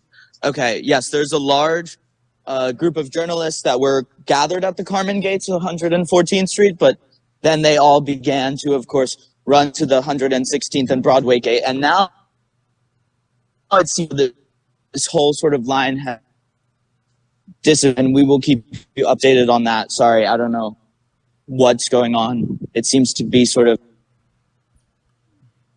Yeah, no worries, Casey. Thank you for the update. And once again, stay safe out there, stay in pairs, all of our field reporters. I'm going to hand it over to Perry right now. Go ahead. Hey, I'm still on 116th and Broadway. I report that 2 corrections buses have parked between 116th and 115th Broadway. Great, thank you. Ted, I see you have your hand up. Yeah, Macy, I'm going to be really quick. I'm inside of the lobby of John Jay right now. There's several panicked students trying to access any building right now because we are aware that there are NYPD on campus, and the security guards at John Jay are yelling at individuals that they will only let residents of John Jay into the building. So again, it's very unclear where all these bystanders will go because all these dorms are locked to only students who live in the dorms, and major buildings like Butler are shut down. Thank you, Ted. Ben, over to you. Thank you. I appreciate that. It seems that what was happening with regards to the brownstones, the houses on 114th, what was described to us by the ACLU protest monitor, who is also watching the scene, was that the police officers were... I'm a Columbia student. The protesters in Hamilton are not a threat to anyone. What they're doing is the same as the students did in 1968 in response to the Vietnam War. There are absolutely no terroristic threats being made by the CUAD or students in Hamilton. The only violence we're afraid of is the NYPD raiding our campus and the building. Absolutely. I'm also trying to reach any of the students I possibly can that are inside or outside around the, like a part of the CUAD. I'm talking to some of the media liaisons that is a part of the CUAD, but they're not inside or near the encampment right now. So, you know, I want to dispel the rumors or misinformation. So if you know somebody personally that's inside the deoccupied Hind building, they probably also don't use Discord. Yeah, I know they don't. They're not freaking nerds. They're grass touchers. I couldn't communicate with them earlier because they needed Signal. I don't have Signal, and I can't do Signal on.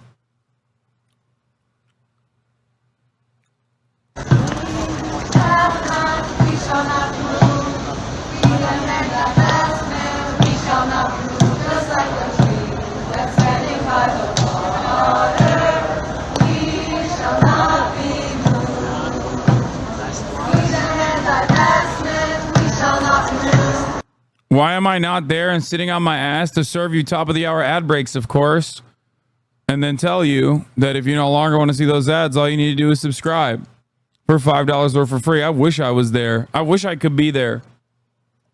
It's unfortunately thousands of miles away from where I live. You know how hard a top of the hour ad break debate would happen if I was on the ground right now? It'd be so much. It would go way harder. But alas, I got to do it from fucking the PC in Los Angeles, California. The streamer reduced nodes.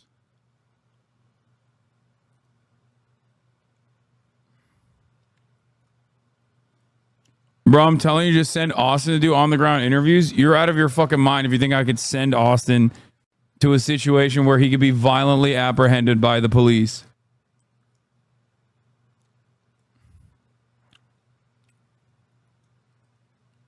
Sure you do. ... Yes. That's right. Because of my genuine overarching fear of attending protests, that I attended a protest only 2 days ago, a student encampment. It's because of my actual fear of going outside and attending these sorts of student protests that I did it. Literally, and also attended one in Australia as well because of my fear of what you suspect. Now, of course, if I went there and was there, you'd be saying I'm doing it simply for the clicks and simply for the clout. Okay, breaking news. As of 2 minutes ago, the New York City has received authorization for Columbia University to send the NYPD onto campus, a senior city official told ABC News.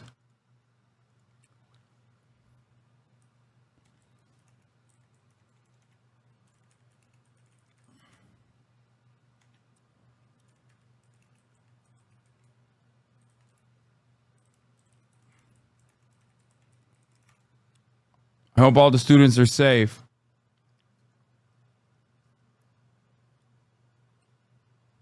Go back to CNN. But now I think it was maybe a bit of a false alarm. You know, obviously students are hearing inside what we're reporting, what other outlets are reporting.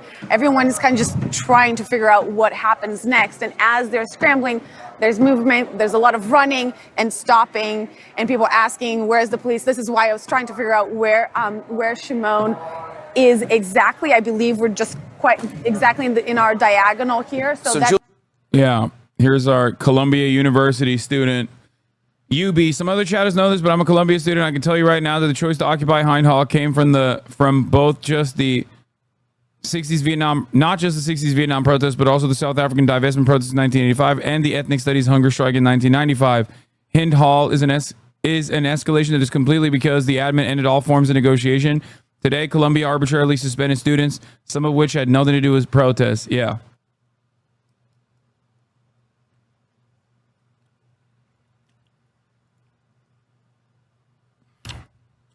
Ironic because Columbia University, as of today, earlier today, literally had on their website the unjustifiable actions taken against the student protesters in 1968. Like they celebrate the students as brave, bold warriors. Side. That's what they're seeing. Just over here, there's a wall, so we can't really see what's going on right outside the gates. I'm a little blinded in here, and honestly, all of these students will be in a corner once police comes in. There's nowhere for them to go. It's a wall. It's a barricaded building, and then I showed you before, you know, that up here we see residences, students on their windows just waiting to see what happens. And I want to pivot a little bit more to the other side, just so you have an idea of the layout here, Anderson, is that these are tents that showed up this afternoon, moved from the South Lawn where all of this began really a couple weeks ago. And this is where the rush has been going on. People are just kind of running out towards 114th, which is a gate. All gates are closed except for one. Actually, I don't know, probably our colleagues on the outside would have a better sense of what it's like out there, but with only one gate open, everything else is closed. This is residences. I don't know where people will go once police comes in. Right. Julia, stand by. Appreciate what you are doing. I want to go to Miguel Marquez, where his location is the right-hand side of your screen. Miguel, I think you're around 114th and Broadway. Talk about what you've been seeing. Last we saw you, police were moving into what we believe was a dorm building that's slightly off campus. Yes. What's going on? Anderson, turn the camera around here, Ken. This is what we are seeing right now. Just massive numbers of NYPD going in with helmets, many of them with batons and flexi cuffs. They are streaming in off Broadway. We're on 114th, just east of Broadway, so between Broadway and Amsterdam. The closest access to where the encampment is on just off 114th here.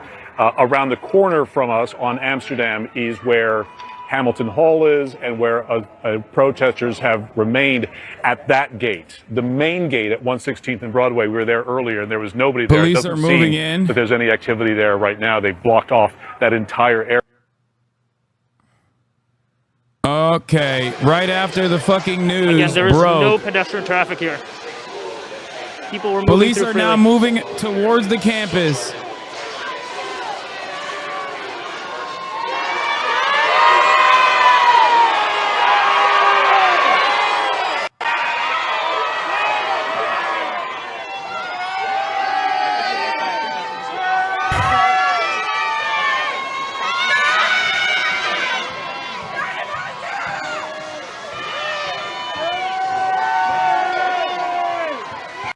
All right, going back to student radio.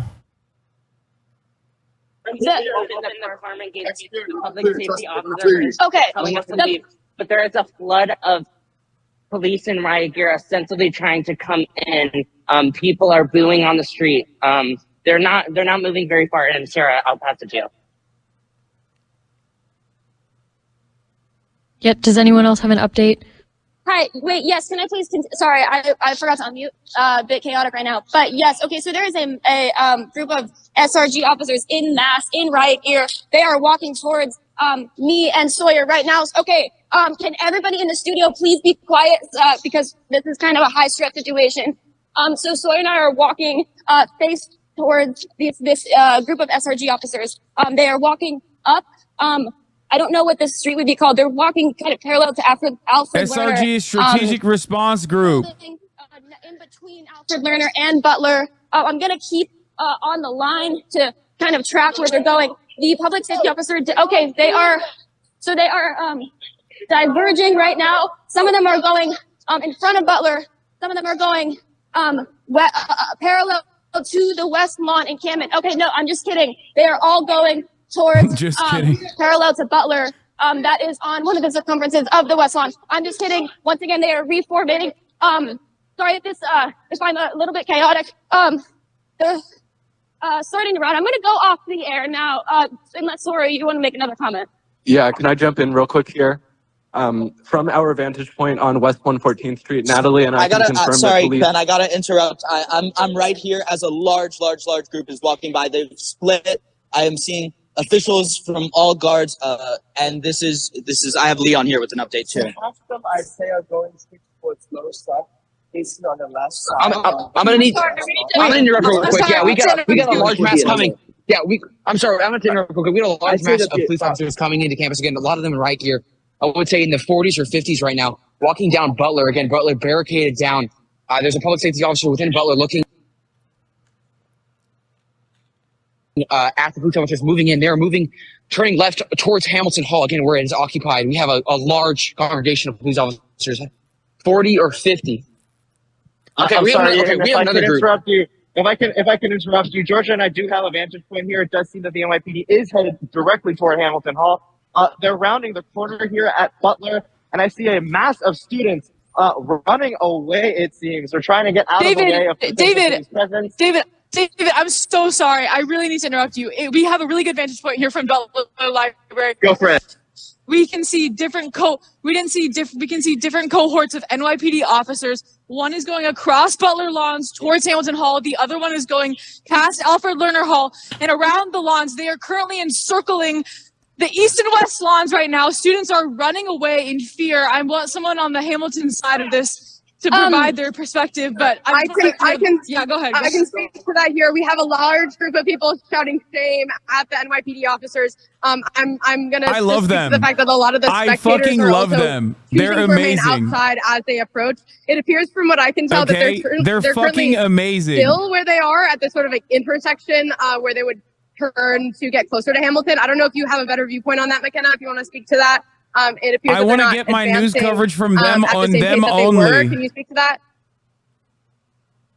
I can't exactly see if they were advancing from where they were, but it does appear that, okay, now there's a group of NYPD officers marching down and converging in the middle. They are moving towards the West Lawn encampment. It seems, wow, I have never seen this many NYPD another officers. group here moving north. Near Hamilton Hall, it seems that they're stopping at the east lawn, although I can't tell what they're doing. Students are still dispersing, trying to get out of the way, but they're definitely getting a lot closer to Hamilton Hall. I want to emphasize that the students outside of the Hamilton Hall are still singing very loudly the song that we heard before, "Your people are my people." They are singing this loudly, more loud than they have before, in anticipation. Go. Okay, I'm sorry. The human barricade is still going too here at Hamilton Hall. Sorry, Sarah. Yes. No, you're all good, David. I'm sorry. I'm sorry to our listeners. I'm sorry that we keep interrupting each other. But this is a difficult thing to coordinate. I just want to announce that the SRG officers have formed. They are now officially circumferenced the entire West Lawn encampment. I did notice many of them, I would say maybe 2/3, are in fact carrying their batons. And so once again, and also I can see that their body cameras are flashing, which I would think means that their body cameras are on. Yeah, so like I said, there's a group advancing north here near Hamilton Hall. They're about to reach the southwestern corner of Hamilton Hall, and students are moving out of the way now.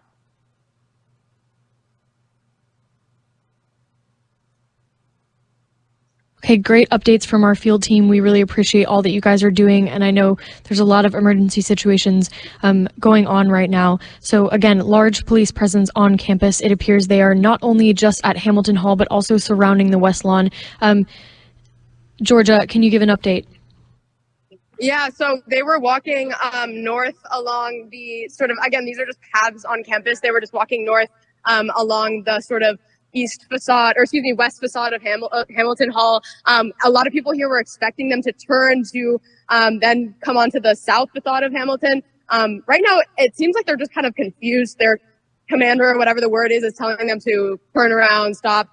We're currently being ordered as press and those like sort of approaching them to get back. So that is what I'm going to do. But it seems actually now that they're just kind of continuing to form this circle around now the East Lawn, perhaps. It's really confusing. They are now sort of spread out more than they were in a bunch before. Hi, David. David's with me now. So we're going to monitor this. But honestly, I'm just a little bit confused about what's going on. Yeah, no worries. And also, can I get an update on whether or not there are still bystanders, normal Columbia students out on the lawns with this police presence? Totally, yeah. A lot of people, and more than we've seen probably all night. I think even more people came out of their dorms tonight to see what's going on, despite the shelter-in-place advisory from the university. I actually have a different response. By the West Lawn, there's really not that many spectators. Most people here are press, and that seems to be rough about it. NYPD is marching. Also, NYPD is marching out to Hamilton Hall. Okay. Yeah, David. David, go ahead. Yeah, let David. David and I are moving away. We're trying to toward Hamilton Hall. NYPD is now marching toward the southern side of Hamilton Hall. The student press has scattered and gone out of the way. They are rapidly approaching the human wall. They seem slowly marching. Who do you think is threatening students, A good 20 to 30, maybe 40 to 50 NYPD officers in riot gear are now telling other people to also disperse. Who do and you move think out is of the threatening way. students, chat? Of course, if we are instructed to do so, we will comply. But it seems that they are rapidly coming to the entrance of Hamilton Hall here. Who do you Great, thank you, David. We'll keep posted on the Hamilton Hall situation. Does anyone else have an update for the rest of campus? Where do you think the real threat resides? Where do you think the real threat's coming from? Huh? You think it's coming from Hind Hall? You think it's coming from other students protesting against the genocide? Or do you think it's coming from the fucking jackbooted thugs of the state?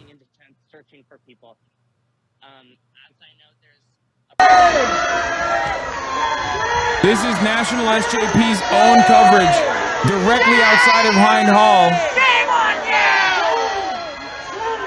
If you're just now tuning in, the NYPD is storming Columbia campus at 6 p.m.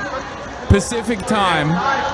The Columbia University, without authorization from the faculty, against the wishes of the faculty and against the wishes of the students, decided to allow the police to go back onto campus. Students, as of yesterday, that were a part of the pro-Palestinian encampment took over Hamilton Hall and renamed it Hind Hall, just like they had done in 1968 in the anti-Vietnam War protests, something that is a deep mark of shame on Columbia University's history and proud tradition of being on the right side of history, with the exception of 1968, of course. They did this in 1985 during the anti-apartheid protests against South Africa as well.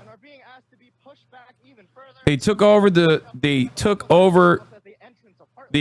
Hamilton Plaza. And as of 6 p.m. Pacific time, the university has sicked the rabid dogs of the state, the jackbooted thugs. The SRG Strategic Response Group is there. And their goal is to arrest these students.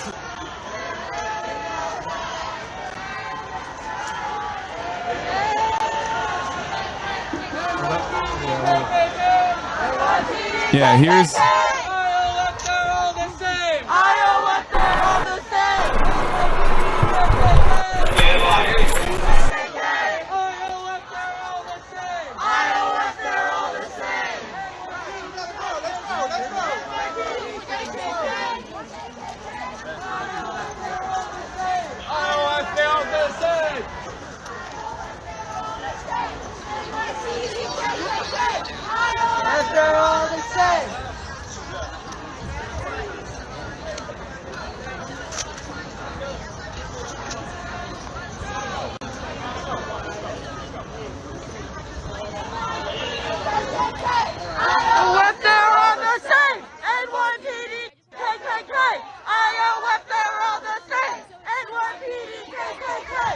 I can't imagine watching this and saying that this is an appropriate response to the protest.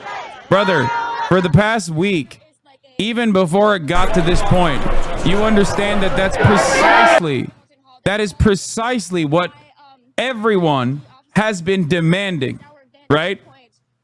Everyone on mainstream media, everyone over the age of like 40, 50, anyone in any kind of proximity to power has been demanding that the police come in and Kent State these fucking students. And they couldn't get they could not develop enough propaganda to justify taking militant action such as this. And then they could not figure out how to justify doing this. They lied about it anyway. They said that these students were being anti-Semitic. They said that these students were terrifying the Zionist students. Okay? And there was no real evidence whatsoever. And they went ahead and did it anyway. Not only did they, not only... Sort of, Nancy. Yes, this is Sarah again. So, I have a camera with me, and I was trying not only it's virtually impossible now, because did they NYPD officers stationed absolutely everywhere. tell the police to go in and storm the fucking campus, they also went ahead and arbitrarily suspended Columbia University students. There are reports from Columbia University students of having been suspended when they were in class. They weren't even at the encampment for pro-Palestinian sentiment that they've demonstrated. Yeah, so sorry to interject, Sarah. We're being moved here in Hamilton, or near Hamilton, even further south. We're being told to continue to clear out and move out, at least as spectators. So the NYPD is making quite a large perimeter around Hamilton Hall, it seems. We are now pushed fully almost to the entrance of Wallach. Most of us are crowded around John Jay at this point. If they push us any further, I'm not really sure where we're expected to go, since, of course, these shelter-in-place orders may not necessarily be followed through by public safety officials inside of the dorms. And if I may, just for a second, also add that the student barricade that was human barricade that was formed outside of Hamilton Hall is still there.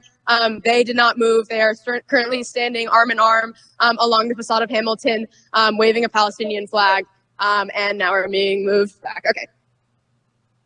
Once again, thank you for your updates, field team.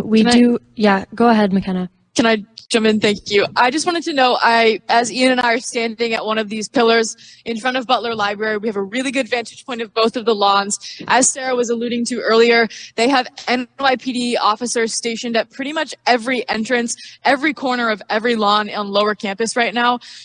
This is incredibly contrasting to the initial arrest that we saw on April 18th, when there were thousands and thousands of Columbia students witnessing the arrest taking place. Now it seems that the number of NYPD officers far outnumbers the number of protesters that we have here on campus today. Don't you think sometimes students in the USA take extreme measures? They don't have a clear idea what the situation on the ground level with Gaza? Also, there's no email before the arrest. I know we... Can you explain to me exactly what's going on? Don't you think... Wait, Gaza, a UN ground support crew member? Are you actually telling me that you are going to sit here and LARP as a fucking on-the-ground UN ground support crew member and tell me that, like, the student protesters are actually in the wrong because the situation on the ground in Gaza is actually good? Are you on fucking crack?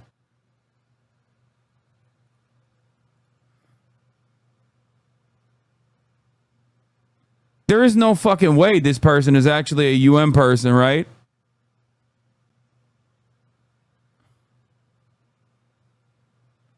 Brother, if you were actually on the ground in Gaza right now, I think you would recognize that the situation that's unfolding in front of you is completely unjustifiable, but only on the police presence.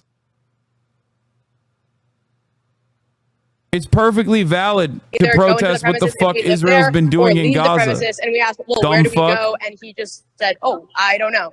And then turned away. So we actually don't know where to go. What's happening? They're locking the gates. And now they're locking the gates. Oh, this is okay. They're locking the gates. They're locking the gates between Butler and John Jay. This is basically the only exit we would have out at this point if we were not going. Bro thought he was cooking. He was just cooking crack. Where do we go? Sorry, guys. I'm gonna mute myself. You can go. Okay, Georgia, please stay safe. And David, yeah, we're gonna definitely keep an eye out to make sure that David and Georgia are safe. That's our first priority here at WKCR, is making sure that all of our correspondents are so safe. sorry to interrupt you again, Sarah. I do want to point out that NYPD is now barricading John Jay residents inside of John Jay, while also telling us to get out of the vicinity or go inside. Frankly, I'm not sure how we're supposed to comply with these directions, since we can't go inside and we cannot exit, as the gate is now sort of closed off to our left. I think they might just keep us here on the southern end of this little lawn outside of Hamilton Hall. Okay, sorry, Macy, I don't want to interrupt you. Yeah, sorry, we have a bit of an urgent. There's That's a the large SRT group ramp. of NYPD entering the lawns from the south. That's an entrance M there ramp with flashlights that has a ramp on it.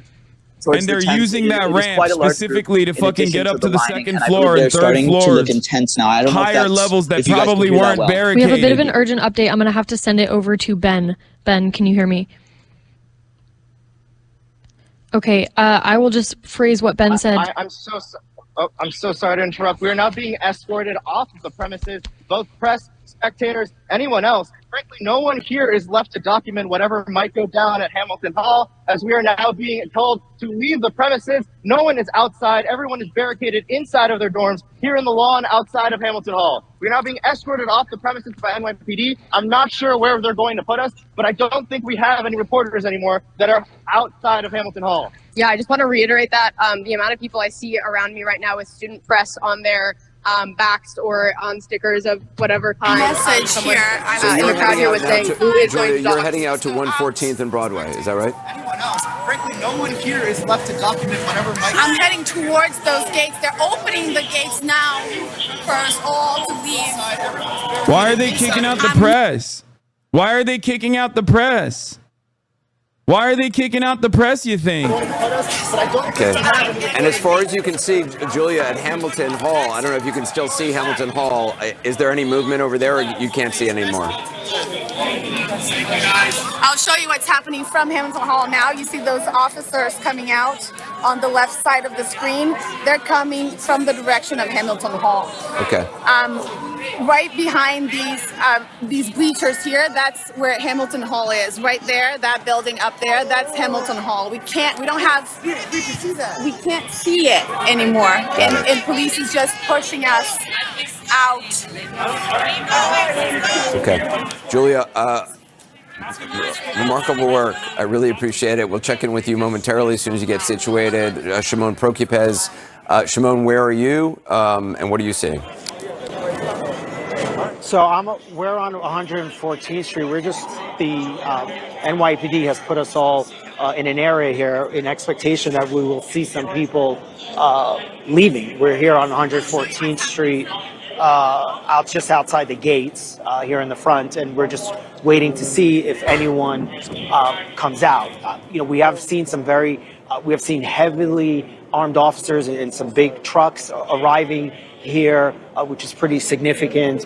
And right now, much of the law enforcement is just standing around, and as some of the students who live in the dorms here, Instagram studio, Instagram video is down. Shimon, let me ask you. We're looking at a shot from Spectrum News, New York 1, of officers. It looks like gaining entrance to a building on some sort of a crane or looking into a window. They better not break that window, dude. You can't be doing more crimes to stop the crime to begin with, right? Remember, chat. Remember, these fascist fucking assholes are there because windows were broken. So why are they further breaking the windows? If property damage is what they are trying to avoid, why are they fucking doing property damage? Oh, there it is. That's a window broken. Oh no.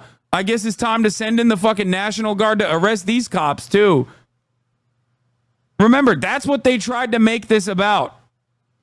The reason for this level of fucking militant police presence is because, they broke windows. Just so you understand, this is all fucking bullshit and has nothing to do with the broken windows at fucking Hamilton Hall, and everything to do with beating the shit out of those who dare fucking criticize Israel's genocide. Okay? Understand that. To this building where several Does anyone of look the hurt? Can you tell if protesters students are hurt? broke in early this morning. So is that the students outside. They have a lot of discussion. They're going to go. I'm sorry. I don't know why they're pushing it. It's aggressive. Okay, so I'm going to keep you guys muted for now. Please text your updates just because the audio is a little bit hard to hear since it's so loud, but we are hearing that students are being pushed. I'm going to send it over to Ale for an update on Hamilton Hall. Thanks, Macy. Sorry about that. Again, we'll text updates as we have them, but we have received video evidence of a police contraption currently on 116th in Amsterdam that has a ladder ramp-looking thing that police are using to square up right to the 3rd floor of Hamilton. It is believed that they will start entering there. We have a source stationed at the corner of 116th and Amsterdam sending video evidence. I will continue to report as we see whether police make that their entry point as well. And once again, we did have reports that there were sledgehammers at the front doors of Hamilton Hall. So it is not just the windows that they are entering through. They are also trying to disband the barricades at Hamilton Hall. Shields Georgia, against students, riot shields against peaceful demonstrators. Okay, it is fucking insane, completely hypocritical. We can't move. We're basically on the corner of 114. Okay, Sawyer. It's really unclear. Sawyer, I see I'm you're. just gonna let it go over to people who are on the scene right now. Yeah, Sawyer, I see you're close by. Can you give us an update if possible? Yeah, they just, the SWAT, or excuse me, the NYPD team that were at the College Walk entrance to Hamilton Hall has just entered through the doors. We can't tell where they're going now. They But there's a pushed bit of a all of the commotion, and journalists they have away entered the doors. from the main hall area, the entry point, the main entry point. Just to confirm that Into, police have Hind entered the Hall. front doors of Hamilton Hall. Once again, they had sledgehammers, riot gear. So that is very important. So the only thing we can hear is and I'm going to hand it over to Teddy really journalists quick. talking about what's going on. I was able to receive video from someone who has a vantage point from Hartley looking onto Hamilton. SWAT has completely cleared out all protesters from the front of Hamilton. I want to repeat, all protesters have been cleared from the front by SWAT quite swiftly, and they are now breaking into the front, as well as going in from the windows, as we reported before. They are completely flooding the building from all sides. Yep. Thank you, Teddy, for that. I just want to ask, McKenna, do you have a good vantage point? Can you report anything right now? When they did a B&E, it elicits a police response. Yeah, shut thank the you, fuck Macy. up, I'm dumbass. here with Leon, Casey, and Ian right now. Yeah, they did a B&E. That's why we need to fucking kill them. That's why we need like every fucking tactical dipshit in a fucking 50-mile radius to utilize millions and millions of dollars of resources. Look at these fucking fascist thugs, dude. Imagine being this much of a fucking bootlicker. Oh no, they broke the windows. Look at what they're doing. Do you know how much property damage is going to happen as a consequence of this? Do you understand? Do you know how much fucking money they're using? Think about that. How much overtime is being paid right now? The only reason why you see these fucking piggies be so goddamn brave is because they know without a shred of doubt that none of those students are actually a real threat. That's why they're fucking so militant. That's why they're so organized. You are an asshole. Yes, what do they have? Go to Gaza. Go to Gaza. What do they have to do to get these people out? You're an idiot and you should go to Gaza and stay there. Yeah, let me go to Gaza so you can fucking do a genocide to me. Thanks, chatter. Go to Gaza. See how badly we are genociding Gaza. Maybe you can die in the genocide.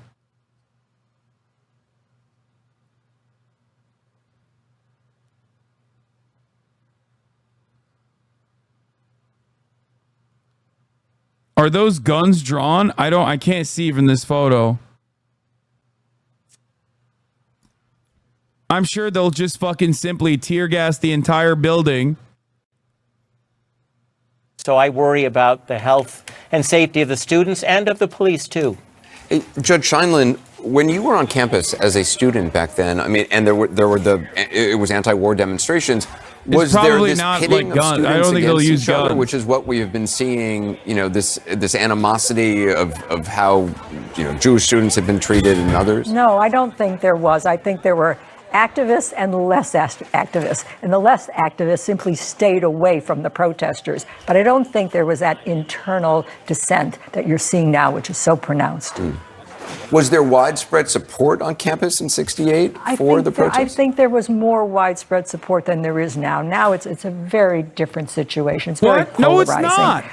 as you can imagine, given the context of these protests. Yeah, totally. Everyone loves From Israel. 114th in Amsterdam. There's like 10 of them on the ladder right now and more awaiting. That's what I can see right now. Thank you, Georgia. Sawyer, I'm going to hand it over to you. You said there was an arrest you could see. Yes, we saw at least one arrested individual come out of Hamilton Hall. Again, I'm still trying to get a vantage point because NYPD has blocked all of the access points to Hamilton Hall. However, I'm seeing actually another. So they are taking arrested individuals from Hamilton Hall, and it seems like they are going towards the 114th John. Thank you, Sawyer. So I'm getting reports from Teddy now that there may be an unconscious student in front of Hamilton. Do you have any further confirmation of that, Teddy? Yeah, I have a video from someone in Hartley looking down onto Hamilton, and yes, there's an unconscious student on the ground. Of They the have Barnard removed student body most of voted the for debris, divestment furniture on from the side, Israel. and there's an unconscious student Over on the half of side the on the student ground in body front of Hamilton. participated in the election. Thank you, Teddy, for that. So once again, we don't know what caused that necessarily. It could have been the police, but we can't confirm it right now. We have also heard that there is tear gas based on what our reporters can smell. It's unclear if that is just inside Hamilton Hall or if that is outside as well. McKenna, do you have a vantage They're going point? in with chainsaws? Thank you, Macy. I don't have a vantage point of Hamilton Hall right now. I'm currently standing with a bunch of other student reporters, as well as some administrators from the journalism school outside of Pulitzer Hall. We, as Ian mentioned, we were told several times by NYPD officers to enter a building if we were students. However, there are no buildings for us to enter at all. I think we may have access as student press into Pulitzer, but cannot confirm that entirely. But we can see some NYPD officers moving up the middle from north on campus. Right now, it's incredibly difficult to see. Our access and our mobility is incredibly limited right now. Great, thank you. Once again, I need to state that we do have a live stream going of our coverage on WKCR_ on campus. Once again, that is WKCR_ on campus, and that is because we are having difficulties with our online stream. I just wanted to pass it over to Sarah now. Where is that?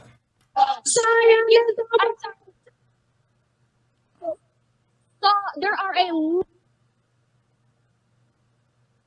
Unfortunately, we can't hear you. If you could maybe... Can you hear me? Yeah, I can hear I'm you sorry, now. can you... Okay, I'm sorry, I was moving.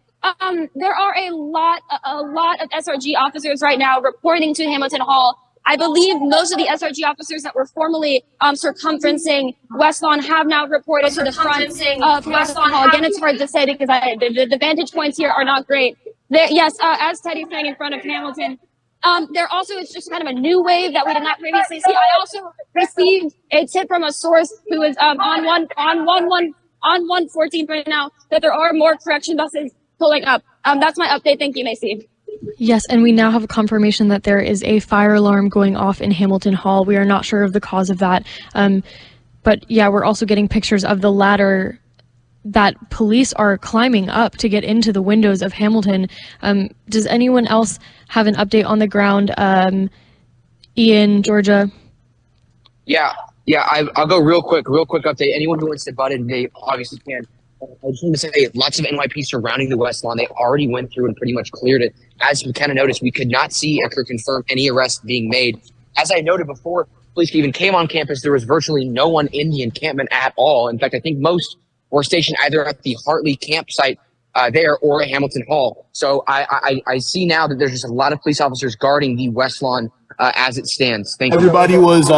Thank you so much. I appreciate it. Sawyer, I'm going to turn to you if you have any updates.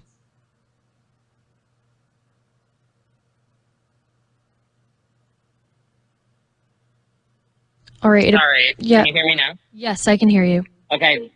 There are a number of arrested individuals now coming Do down. you think these actions and motives are worth what risking appears your to be academic life from for? Hamilton to around Butler near the John Jay Gate. I don't think there should be a fucking risk. 3 or 4 that I saw previously. You're asking and the now wrong there question. Seems to be at least 6 at a time. They are There should not be a risk at all in this circumstance to say the right fucking thing. I don't understand why you're being fucking, why you're promoting selfishness as a virtue point, here. Can you attest to if there are still bystanders, if anyone that is not involved with the protest has gotten in the way or been hurt? Here. I'm still outside campus. So far, I can't see any escalation that's taken place out here, specifically where I am at 114th and Broadway. From what I can see, there are people leaving campus. Are they? Okay. So David has a vantage point from his camera. People are being are exiting campus in the sort of zip tie handcuffs here. We're seeing a few of them here. I can recognize these people from the barricade. These are individuals who are in front, part of the human barricade outside of Hamilton Hall. They have been escorted here by the police, it seems, outside of campus. They're arresting I'm unsure why students. they've just brought them to the end of the barricade here at the street. I'm a little bit confused, but they might be being invited to exit. I'm unsure, but I'll update you. Thank you so much. I'm going to send it over to Sarah if you have an update, Sarah. Let me see. I'm trying to get out of the noise. I'm sorry. Which are you? I'm sorry. Hold on. Yes, I'm sorry. I had to get out of the noise. Yeah, they are arresting a lot of students. I know that previously we were pretty much unsure of how many students were in Hamilton Hall. I believe now we've maybe seen 20 arrests. I would also like to note that I did see one student being dragged. The student did look very limp. I'm not sure if that was a form of resistance or if that was the student who had passed out. But yeah, the student looked limp. That's all I wanted to note. But that's also speculation that could have been the student with the medical emergency. All right, Macy, back to you. Thank you so much. Thank you. I just wanted to reiterate, too, that we now have a live stream on our account, WKCR_on campus on Instagram. If the stream online is not working for you, please tune into our live stream, WKCR_on campus, to continue our coverage, or tune in on an FM signal. This is why. I wanted to ask McKenna, do you have any updates for us? For the record, this is why they made sure to pack up the media and move them around. Just so you know. They moved the media away from the courtyard, specifically so they moved the media away from the courtyard, specifically so they could start packing up the students and violently brutalizing them without actual footage coming out of it. Except the difference is, in this day and age in 2024, even if you turn off your fucking body camera and you brutalize a student in the middle of a fucking college campus, there's going to be 7,000 different cameras directly on you. Everybody has phones, dumb fuck. The problem, however, is that the media is also complicit in the suppression of this kind of footage coming out. The media voluntarily will suppress this information, just like many in the media, mainstream media, for the past week or so, has been demanding that this kind of action be taken instantly. This is exactly what the fuck CNN, MSNBC, Morning Joe, liberals, reactionary fascists alike have been fucking demanding. They're getting exactly what they wanted. Adam Schiff asked for this. 26 Democrats asked for this. 26 Democrats personally asked for this to happen.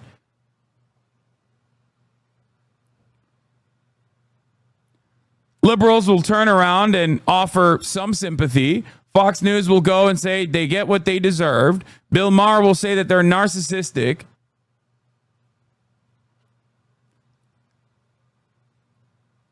Make no mistake.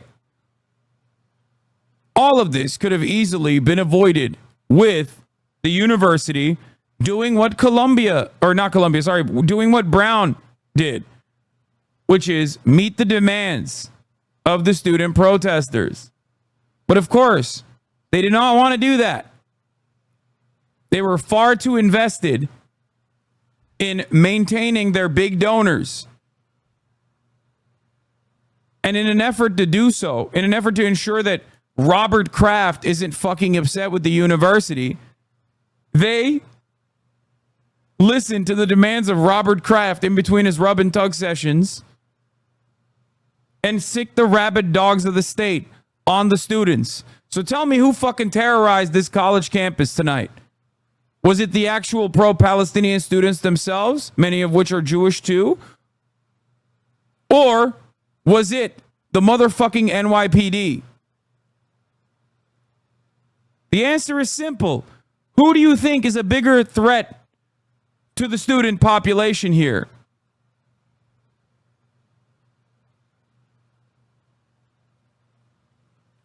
This won't stop the encampment and it won't stop the protest. It will only solidify the organizers' support and give them good reason to take more precaution to defend it next time. Oh, 100%.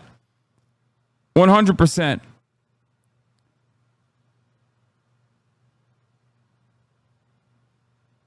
Twitter took all things Columbia protest related off the trending. I doubt it.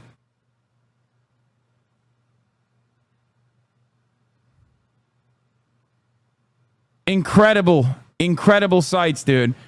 And then liberals talk about Tiananmen Square. Police are entering the John Jay Gates. So just something to pin if someone can. Okay. Yeah.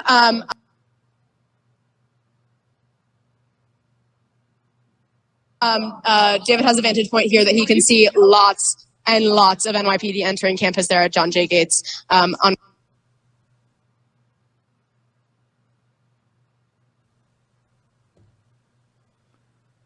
Okay, I'm just going to jump on really quick. This is a very important piece of information to know. From our estimates, there were anywhere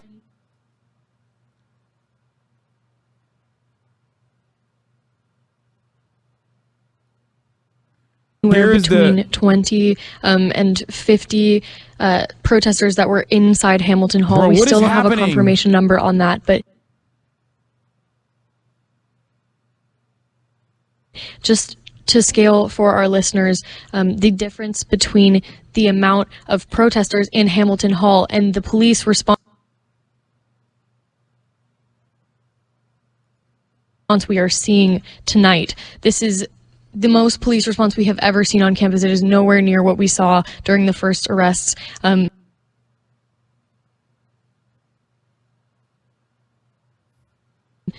And it appears that people are being caught up in this that are not necessarily protesters. So once again, we'll keep our eyes on that. We have reporters still in the field.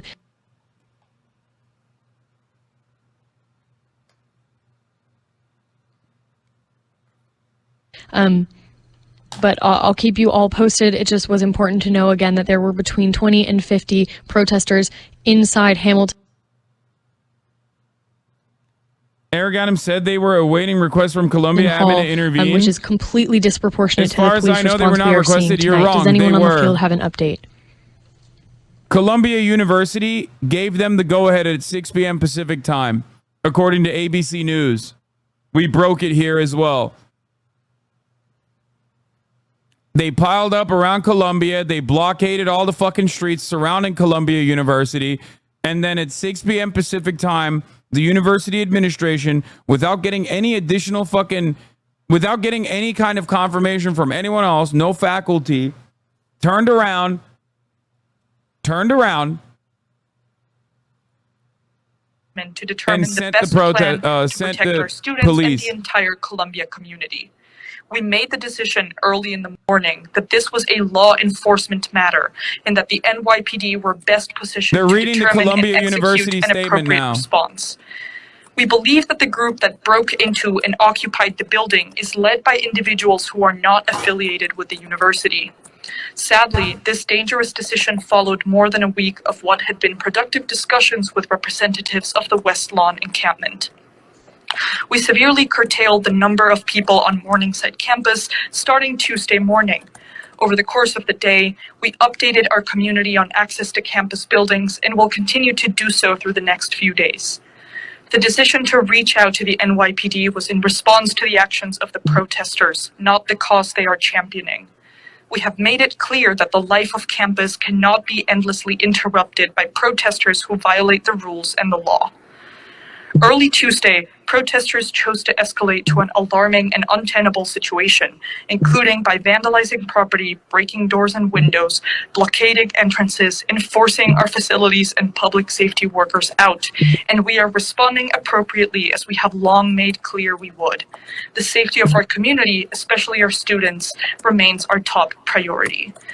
And before we pass it over to the field again, in fact, unless someone has breaking news, I can do this analysis in a little bit, but 3 things stand out. First is that this language is verbatim lifted from Columbia's press briefing earlier, as well as the language they have been using consistently. The second is that... I'm so sorry. I do need to interrupt. I'm so sorry. Go ahead. NYPD corrections bus that is coming down 114th and Broadway. And they are now, NYPD is now currently pulling students who are sitting on the ground here at 114.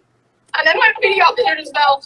They're pulling students off the ground quite violently, I will add.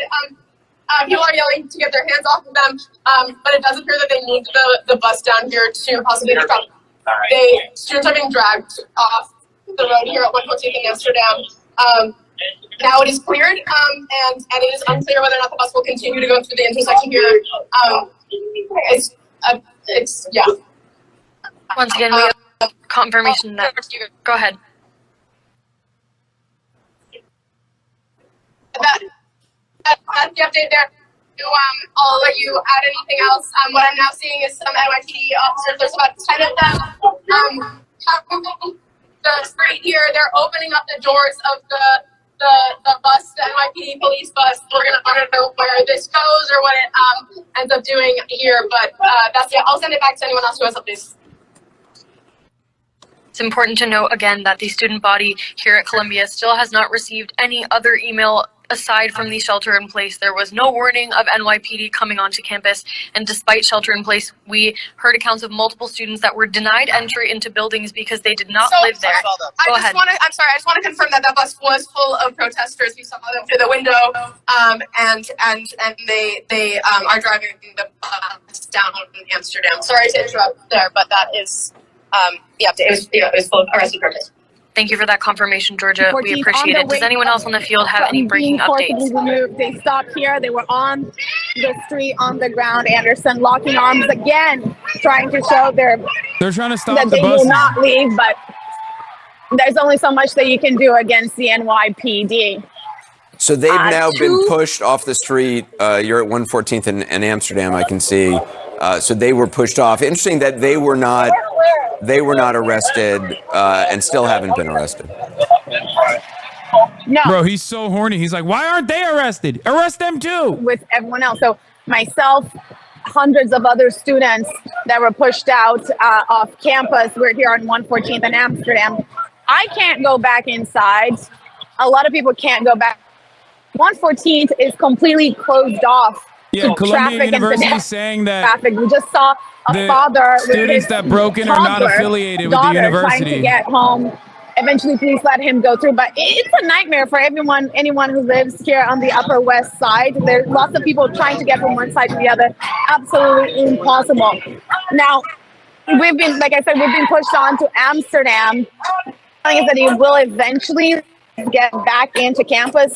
I'm at the Graduate School of Journalism, and we were told that we would have access back to campus. I'm out here, Anderson, with just my phone, AirPods, and a battery pack, so I don't know how long it will actually last.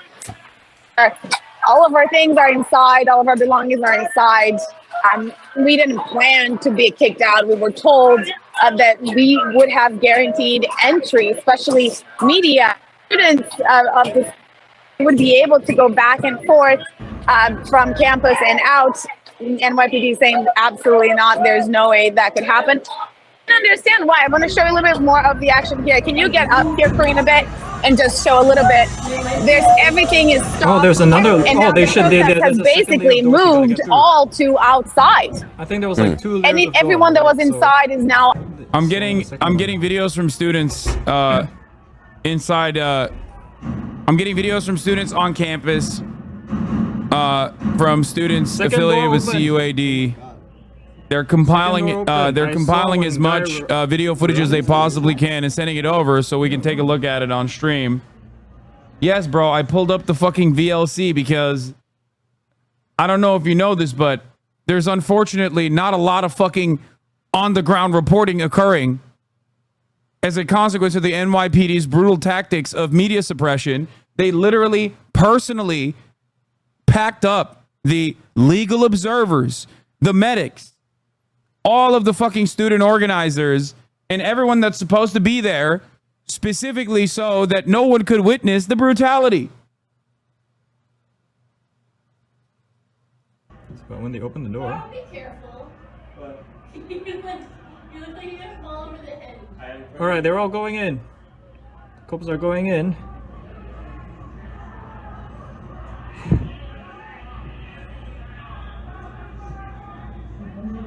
Oh my goodness, that's like 50 cops going in. Okay, maybe 20 so far.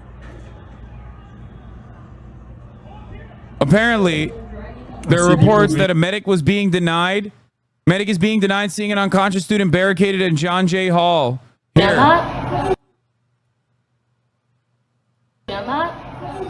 Why are you looking at me like that? Do you understand? You were probably sitting in that bus just chewing on your baton, right? Just waiting. Fucking swear to God, these assholes. There's a student, there's an unconscious student barricaded in John Jay Hall. This is actually literally a fucking mistake.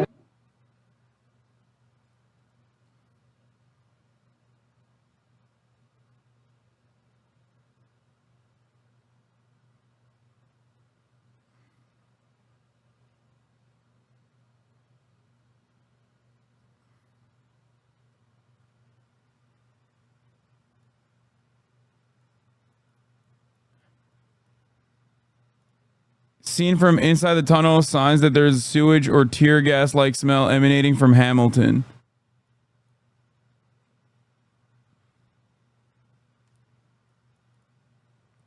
Here's more video footage from a dorm room outside of Hamilton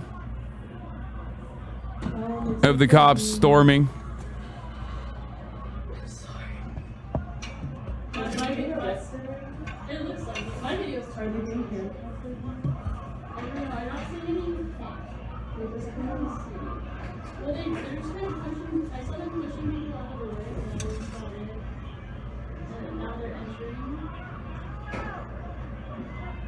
Wait, did you say President called for the police to remain on campus until May 14th? No fucking way. Flashlights into each room and they're cutting the banners down. Sorry, hearing that news about the police After on locking campus, medics into John Jay, was NYPD of here, Columbia especially- pushed 3 students down the stairs Yeah, and it's dragged not out somebody one who passed out looks forward to student. having police on They campus threw until all I items graduate down the today, stairs, that's all. endangering students, and pushed a Yep, group so of once 5 again, that were walking was without until resisting May arrest. 17th, which is well past the current graduation date, that after tonight, NYPD will be allowed to have permanent presence on Columbia's campus for the rest of the year. NYPD permanent presence Thankfully, on we campus. have some Oh my members of our God. news team back in the room here, and everyone is safe as far as we know. Does anyone on the field have any updates? Georgia, can I send it to you if you have a second? Looks peaceful? Bro, I know.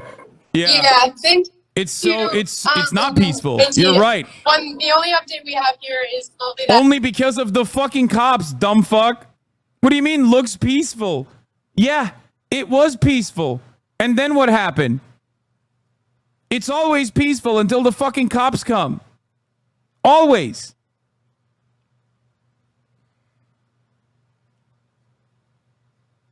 God, the fucking police boot must taste good, dude. Reporter David Gonzalez. That NPC ass very bitch. violent Martial arrests law happening on fucking outside of 18-year-olds campus, protesting against the protesters, genocide. Suck or my dick. actually it could be passersby. We have no confirmation because again, You it was fucking pretty freak. chaotic. But being Here's a video of the arrested students at Columbia. Same protesters that were lying on the ground, sort of in the way of the From the vantage point of John Jay, where students and press have been barricaded into the building. dragging them away from the scene to clear the way. We will not rest them. Thank you. I appreciate that, David. And once again, we still have field reporters out there bringing you live updates. You are listening to WKCR FM New York and WKCR HD. That is 89.9 on your dial. And WKCR.org. At the admissions office entrance of Hamilton, officers pushed protesters to the ground and slammed them with the barricades. One protester lay on the ground, unmoving, as police officers stood over them. Three officers then carried out the individual away from Hamilton. I think we saw that as well. Maybe 40 minutes into 1 hour, we reported police coming onto campus, and we still have each corner pretty much, I guess, shoulder to shoulder with police officers around the east and west lawn. It stretches so long, I can't really locate it here, and I think the sentiments of Sarah and Georgia kind of are ringing in my brain right now as I see this spectacle here right now. Yeah, this is what it looked like before the cops entered, by the way. Appreciate it. And just to clarify, does anyone else, I see Sawyer, you have a view. Do you want to make an update? Yeah, here's the letter asking for NYPD occupation. Inside around the perimeter of the lawn. We previously saw them looking within the lawn, flashing their flashlights into tents and looking in tents. However, it doesn't seem like there's an NYPD presence on the lawn, but I will update. Oh, actually, an update. The entrances to the lawns have been open seemingly, which is a new development. Thank you so much for that update, Sawyer. Once again, anyone can feel free to interrupt me at any time with urgent updates. I just wanted to update too, because we did have word that police were entering through the windows of Hamilton Hall from the Amsterdam and 116th side of Hamilton Hall. And we have received word that lights are on the top floor. Did the students' occupation inside the building have a trigger of some sort? Did it just randomly happen after a while? Yeah, protesters from inside of Hamilton. Yesterday, no, it was triggered by something. Yesterday, Columbia University, in the midst of the negotiations, the ongoing fake negotiations they were having with the fucking student encampments, decided to arbitrarily say, all right, no more negotiations, pack watch time. You guys are fucking done. If you're still here by this arbitrary time that we have designated, you're going to get fucking arrested and you're going to be suspended. Then they started suspending They started suspending students arbitrarily. Students that were in class, they weren't even at the fucking encampment, were suspected of harboring pro-Palestinian sentiment, and they got fucking suspended while they were in class. So knowing that, obviously, college students did exactly what they've done in the past as well. Specifically in 1968, they took over Hamilton Hall. They took over Hamilton Hall in an effort to defend themselves against the potential onslaught and to continue demonstrating. The irony, of course, is that despite the fact that these fucking dipshits came in with police brutality, it most likely will not stop students from protesting, even though you don't think these students deserve this for having an unorganized protest? Bro, you cannot be trying to debate me right now. You cannot try to debate me right now in the midst of all this with the dumbest fucking takes possible to run a 3-minute ad break at the top of the fucking hour. Here is some footage from Hamilton Hall as well, by the way. Ironic. Okay, so the tunnels right now are kind of crowded. There's some people checking in here. The door to Hamilton remains locked, but if we go up these set of stairs out into the situation, this is the passageway between Hartley and Wallach, facing campus. It's already cleared out when we're facing Amsterdam on this side of the gate. Where's the ACLU and all this? They're nowhere. There's nothing. There's no. The National Guild of Lawyers is supposed to be there on scene as legal observers. You know what happened to them? The NYPD fucking packed them into to John Jay Hall. They kicked them out.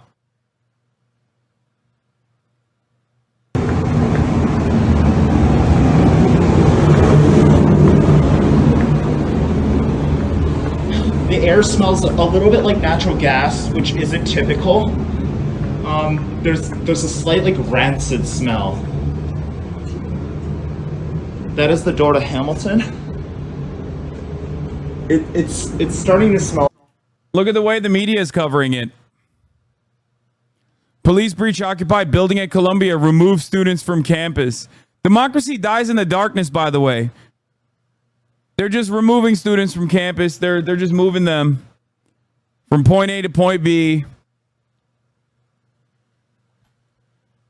Oh, quite bad in here, which isn't typical. So I'm guessing some tear gas is either leaking out from outside Hamilton or just leaking through. Are you sure you should be showing these videos without screening them? They're showing people's faces. Brother, what the fuck are you talking about? It's literally CUAD sending me the videos. What do you mean? I am currently coordinating with the student demonstrators.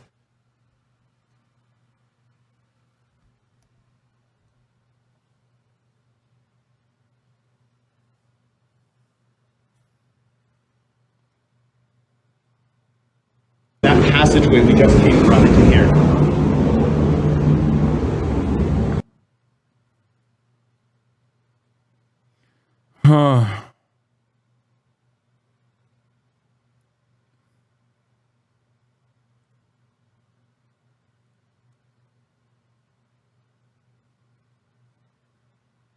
There's more.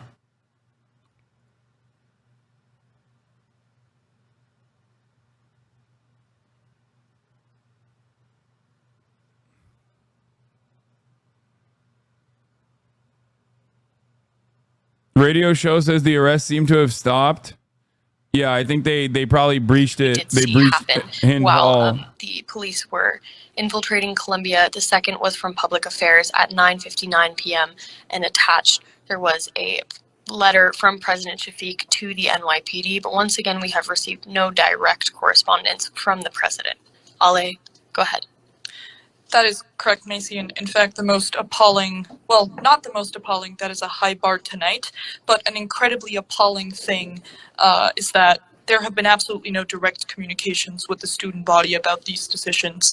The letter requesting coverage by the letter requesting support by the NYPD until May 17th, which, as I said, is not only 2 days after university commencement, but 1 day after senior graduation. So that means keeping police presence on campus until all students are gone. That email did not only not go out to students, but for about 10 minutes was offline. Students were receiving messages that they were not authorized to act. Dude, it's awesome. Seriously, though, like, come on. They did do illegal things. Like, civil disobedience is great and all, but that ain't very civil. Yeah, you're right, dude. It's actually way more dangerous to occupy a campus space as students. And certainly not an infinitely more dangerous precedent being set by the university for arbitrarily suspending students for potential pro-Palestinian sentiment, sending the fucking militant dogs to violently arrest them and apprehend them. You know, what's a better precedent? Who is the power player here? Or do you just always capitulate the power unconditionally? Yes, Farley is barking at Murat. Man, think about the optics, I say, as I watch the Gestapo brutalize 18-year-old fucking anti-genocide protesters. Think of the optics. The pearls that I am clutching currently, you do not understand. Think of the optics as I watch fascist military psychopaths beat the shit out of students protesting against genocide, protesting against their participation, their unwilling participation in genocide. All right, bro, I appreciate the point. I just think there's a better way to go about it. Why don't you fucking do it then? But you don't want to do anything. That's the problem. You're just here to fucking chirp. You don't want to do shit. That's it. Bro, here's how you know this is dumb as fuck. Okay? People complained about the broken glass in order to enter Hamilton Hall. The cops broke a whole ass window and beat the shit out of students. Who's done more material harm to the university now? And it cost a couple million easy in overtime alone just to do that.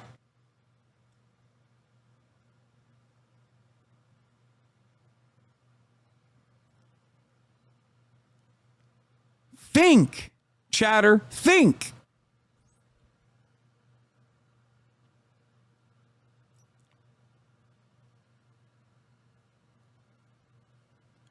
The university stopped the negotiations, arbitrarily started suspending students, and sicked the fucking rabid dogs of the state on these students for the crime of protesting against their unwilling participation in the Israeli apartheid and Israel's genocide.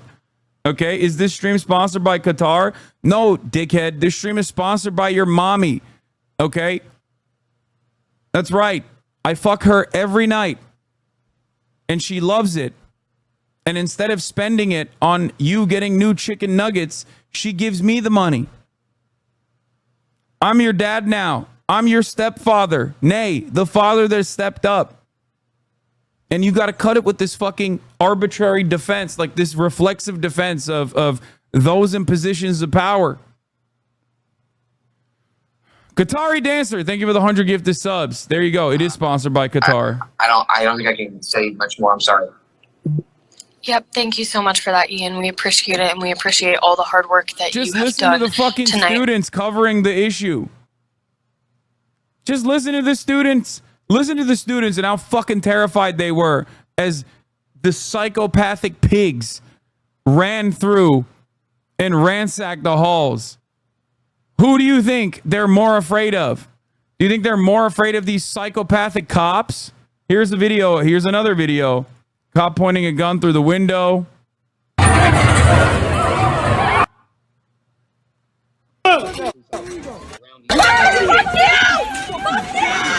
Cop pushing the barricades onto the protesters.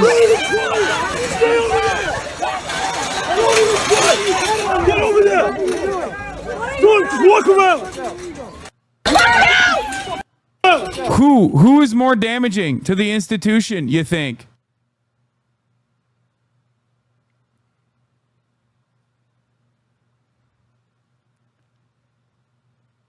That paragraph now because it bears repeating. Quote, we called on NYPD to clear an encampment once, but we all share the view, based on discussions within our community and with outside experts, that to bring back the NYPD at this time would be counterproductive, further inflaming what is happening on campus and drawing thousands to our doorstep who would threaten our community. End quote. Now, I recognize the situation has changed. In fact, the occupation of Hamilton Hall is, of course, a pretty serious escalation of the situation on April 26th when this email was sent. But I cannot say that I expect anything less than what we saw after the previous arrests in terms of, and I quote, further inflaming what is happening on campus and drawing Columbia thousands Rich Kid to our Theater. doorstep who would threaten our community. Dude, isn't it wonderful to always fucking act like an edgy piece of shit online? That way no one can know how pathetic of a little worm I am. You know what I mean? Rich Kid Theater, lol. People are being fucking brutalized by cops. But what are you doing? You're sitting in your fucking crusty ass underwear with shit stains on it, surrounded by Dorito crust, not a single fucking sentient being in sight for the past week. Haven't seen the goddamn daylight in months, talking about how fucking edgy and nihilistic you actually are, while people are getting fucking arrested. But guess what? Everybody thinks you're cool, dude. Oh my God, you're about to get your dick sucked digitally. Okay?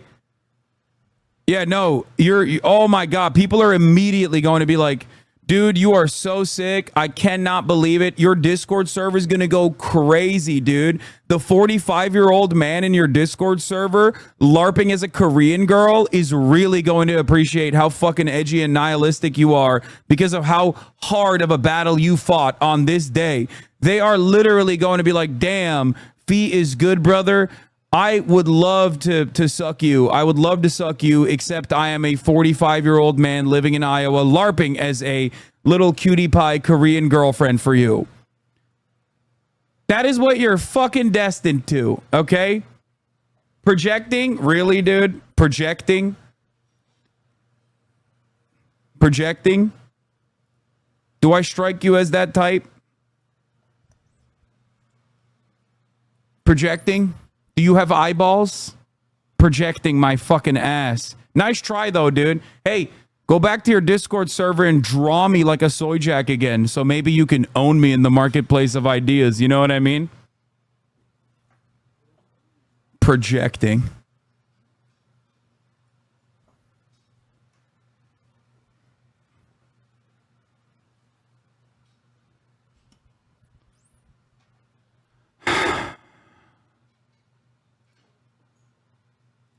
Fucking losers. Georgia, go ahead.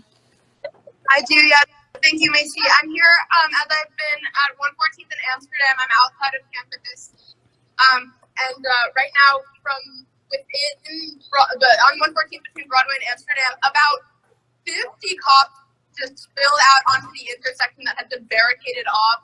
They're now getting into a sort of formation here.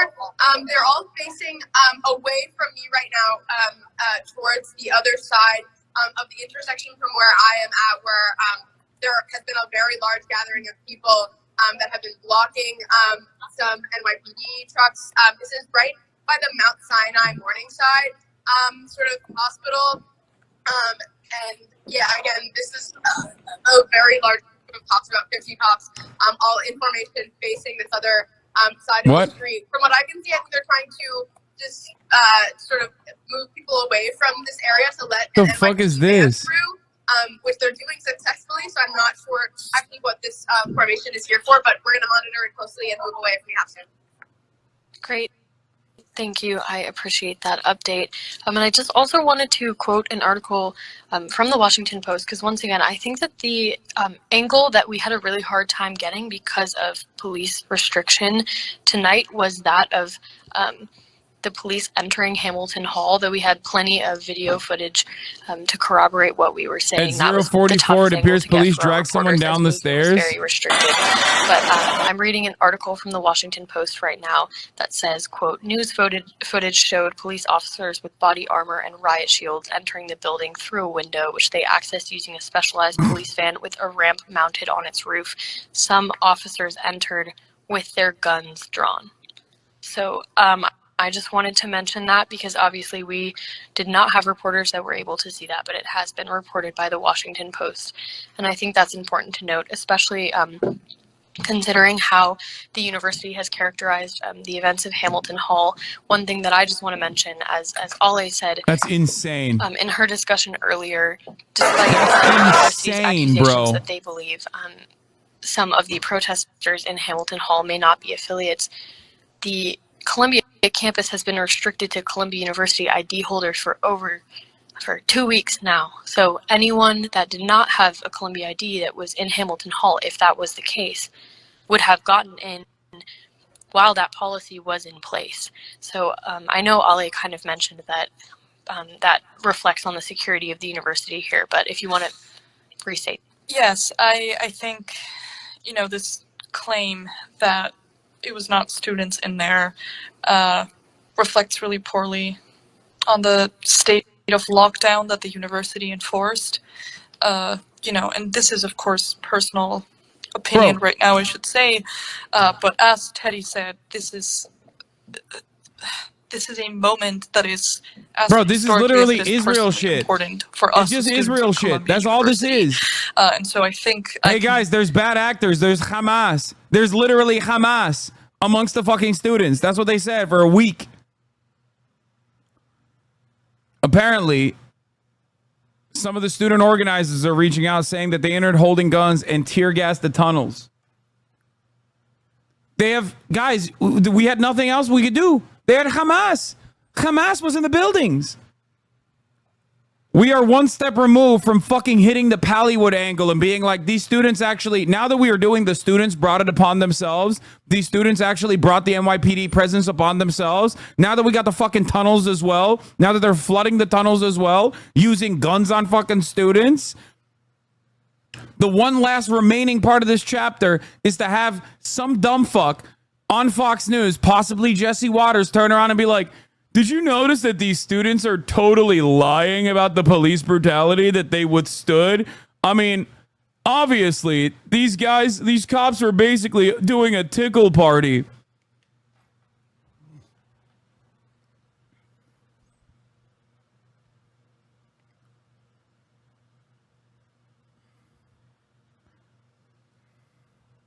It's great.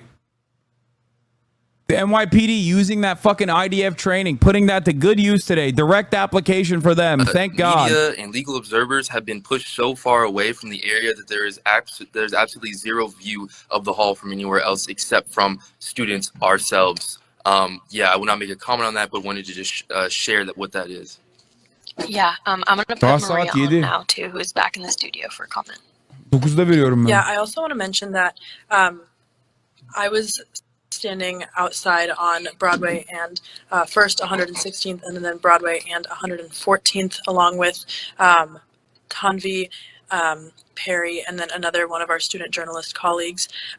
And we were trying. I'm so sorry to interrupt. I'm seeing another police van being pulled out here at 114th and Broadway. This is the corrections bus full of arrested protesters here. It's unclear exactly where they came from. They're getting a lot of applause and shouting from those in the crowd here. Again, I can't confirm exactly from where they're arrested. Arrest permit at many places on campus tonight, but another corrections bus has left 114 and is heading north on Amsterdam now.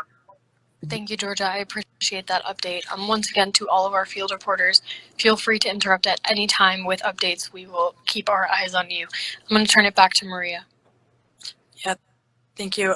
So as earlier I was saying, we were standing on Broadway and 114th Street, and during the hour that we were all trying to just simply cross the street and get to the WKCR studios for a myriad of reasons, but one of the main ones being that all of as the NYPD storms CCNY and CUNY buildings and Columbia University, never let an opportunity go to waste. Benjamin Netanyahu is potentially gearing up for the Rafah operation. An Israeli clearing operation in the Rafah could begin within the next few days. The IDF indicated on April 30th that 2 divisions are ready for an on-the-ground operation into Rafah. As I covered earlier today, Benjamin Netanyahu also said that the Rafah invasion is happening with or without the truce and the hostage negotiations, basically rendering those talks useless, despite the international pressure coming from every Western leader at this point, saying that you cannot invade Rafah. Hamas is considering an Egyptian proposal that offers a year-long ceasefire if Hamas releases at least 20 hostages alive. Here is the Israeli military's 98th and 162nd Divisions. This is Manny Fabian, Times of Israel military correspondent. They've been carrying out intensive preparations in recent days for future offensive in the Gaza Strip, including the looming Rafah operation. In a statement, the IDF says that the 2 divisions are working to strengthen readiness for the continuation of the war in the Gaza Strip, and that both had gone over plans for the upcoming operations. The 162nd Division has operated in Gaza for 6 months until last week. It had most recently been tasked with the Netzarim corridor in central Gaza. The 98th Division had spent 4 months operating in southern Gaza's Khan Yunis until it was withdrawn earlier this month. The division commanders have completed the approval of plans for the next missions and are now continuing to increase readiness, the IDF says. The commanders of the divisions and their brigades have also undergone learning sessions in preparation for future operations, the statement says. The IDF says the division's maintenance teams recently patched up all their armored vehicles to increase their readiness for continuous combats. The announcement comes as the IDF is preparing to launch an offensive in Rafah, with reports saying that if a hostage deal with Hamas is not reached within the next few days, the operation will commence. According to this chatter, student radio just confirmed people arrested were all students, opposite of what the outside news is saying about outside agitators being found, and the reason for why the police had to invade being that there were outside agitators in the fucking Hamilton Hall. People who have seen these students in classrooms, people who have seen them on campus, that have perhaps lived on the same, dormitory floors and so on.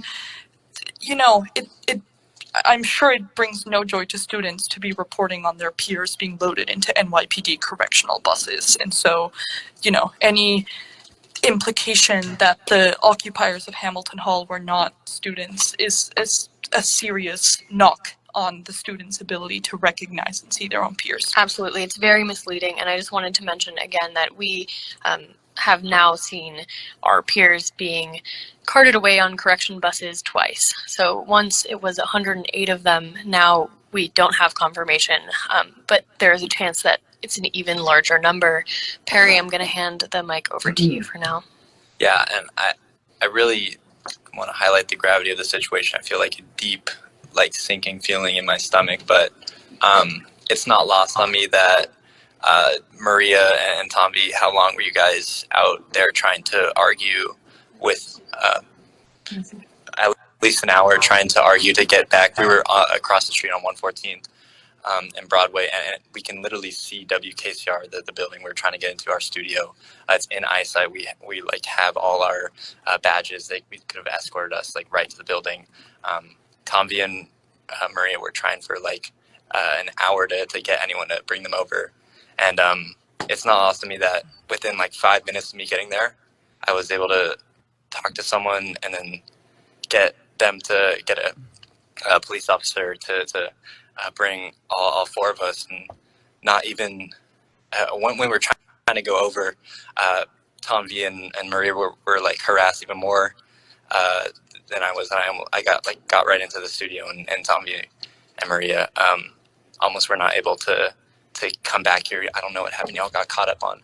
Yeah, so essentially there were the barricades on 114th, and Tanvi and I missed the small entrance between the two barricades that would have put us on the side of the street to enter WKCR.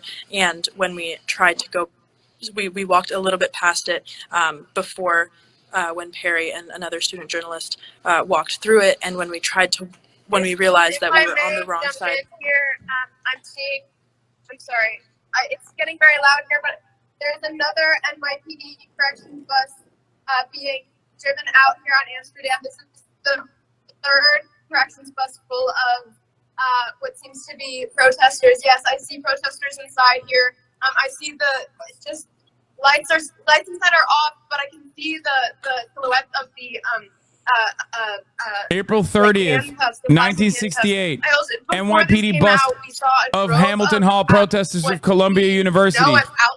April 30th, 2024, NYPD bus of Hamilton Hall at Columbia University. I did at that time. Look at that. I reiterate that when David and I were forced to leave campus, we were with a number of specifically press, our student press. And we were forced to leave, and this seemed to be outside. Here's a video of a cop turning off his body camera. I don't want to speculate on exactly why that was. They perhaps were just in a different area, but just want to make note of that. There you go. Thank you so much for that, Georgia. Leon, go ahead. Right now. So we saw the This is important stuff. Guys, red light means that their body camera's on, right? Flags and to see us sort of being escorted out. They're not being arrested, but they're being escorted out of campus by Columbia. We're sort of moving. Okay. Well, I'm going back into the post. That photo said May 22nd on the caption, though. But, no, I think. Yeah, I'm good. But they're trying to like force people out of campus right now. These are people who are not arrested. No, this is on Tuesday, April 30th, 1968. Yeah.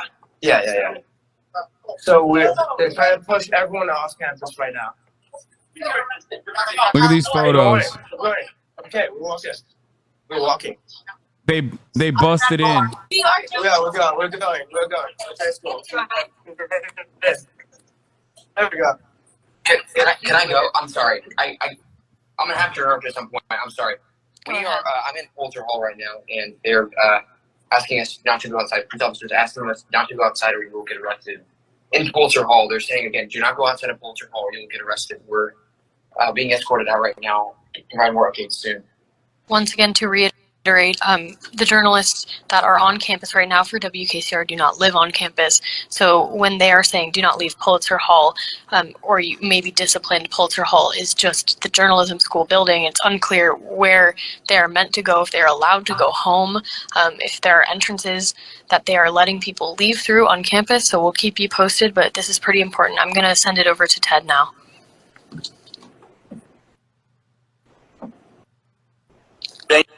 Thank you, Macy. Again, it's been a pretty quiet night for me. I was kind of shuffling around trying to shelter in place here for a little bit. I ended up in the basement of John Jay, and then we were able to make our way over to our dear friend Elliot's dorm room. He graciously let us inside, but now I've got a really good view of campus. I'm trying to share with my video. I'm in Hartley Hall right now, directly overseeing Hamilton, and there's still hundreds of police out here. We're seeing riot shields. There are no people inside besides police. They've cleared a lot of this furniture out. It's now just sitting in a large heap on the stairs. Everyone's kind of just looking around, and there's a very large crowd gathered at this window with me. No students are allowed on campus right now, it appears. Everyone is pushed either off campus or into a dorm. So this is kind of an ideal vantage point, I would say, to see what kind of happens here.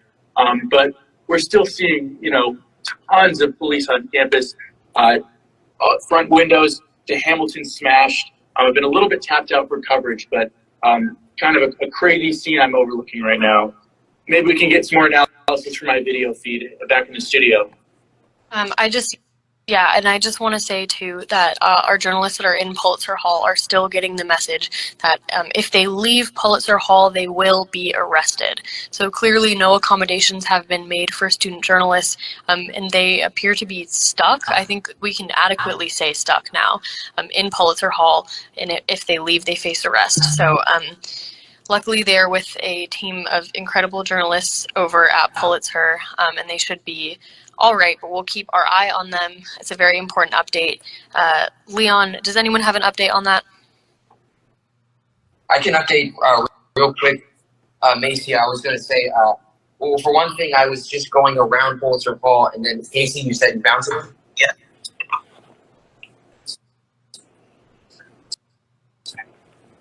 Yeah. Casey, we can't quite hear you. Here, take it. I'll take it. So I can confirm that I saw an NYPD officer duck his head into Pulitzer Hall, which is the home of journalism, or the journalism school here at Columbia University. And he said, if you come out one more time, you're going to get arrested. And that was directed at, I believe, a number of student journalists and faculty. And then the deans of the journalism school rushed out to respond. Yes, we have Police being here doesn't mean we lost. I'll tell you what it means. It means we won in the most glorious way possible. This university offered us an empty deal. We did not concede. We didn't fall for their bribes. We are much more principled than they can ever hope to be. Call you a safety risk. Tomorrow. What are they gonna do when the movement grows? When like other students join, are they gonna suspend every single student until it's just like a handful of students who love Israel? Is that what it is? Like, is that what's gonna happen?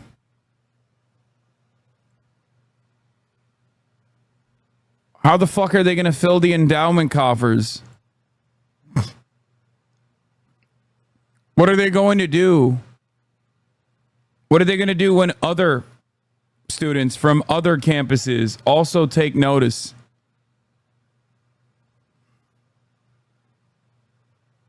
What are they going to do when faculty joins?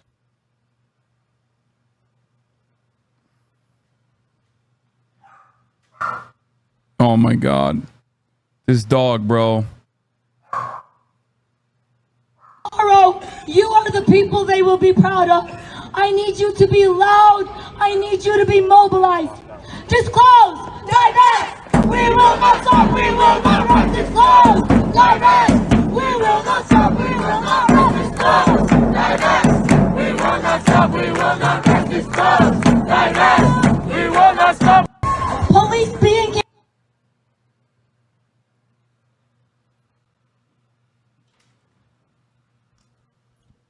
Farley, stop barking.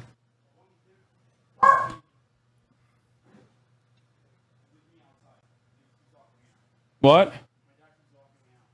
Oh.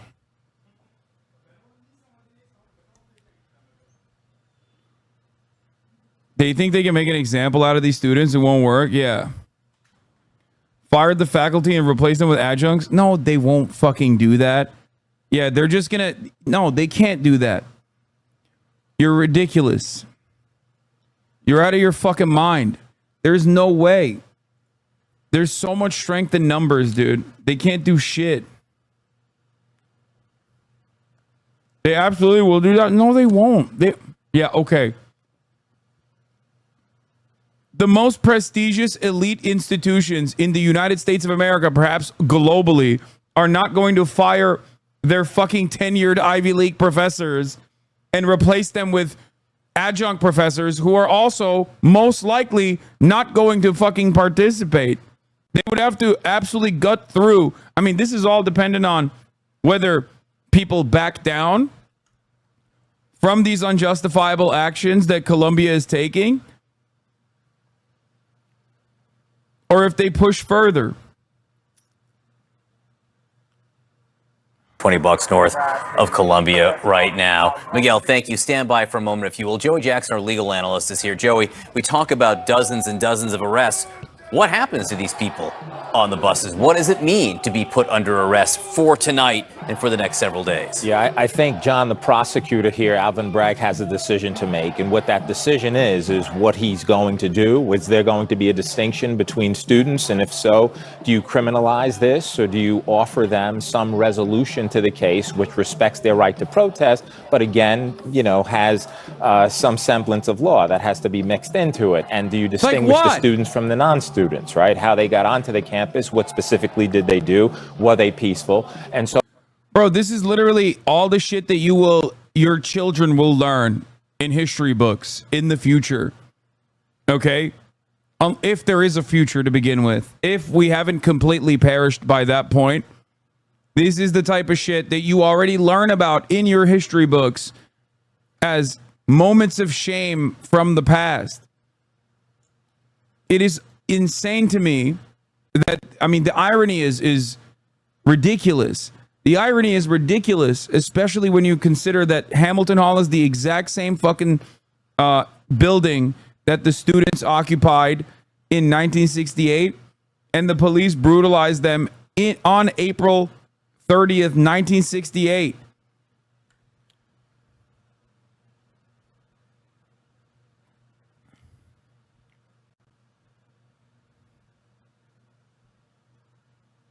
About 50 people were taken into custody at Columbia University so far tonight. Police used flashbangs, but not tear gas, per the NYPD.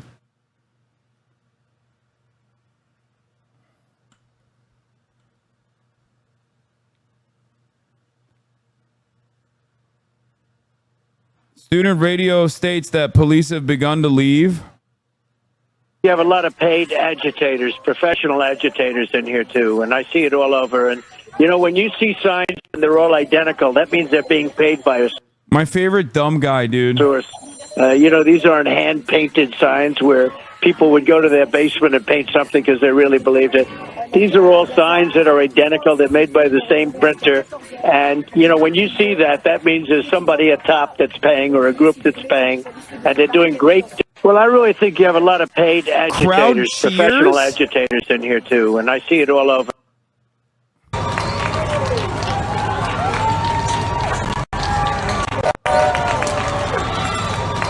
Crowd cheers on the NYPD bus filled with Columbia protesters leaving campus. Like, does she think that these are students who are like celebrating finally that like other students have gotten arrested, or are they cheering on the students for their bravery? Like, there's no way this person legitimately thinks that they're cheering on the NYPD, right?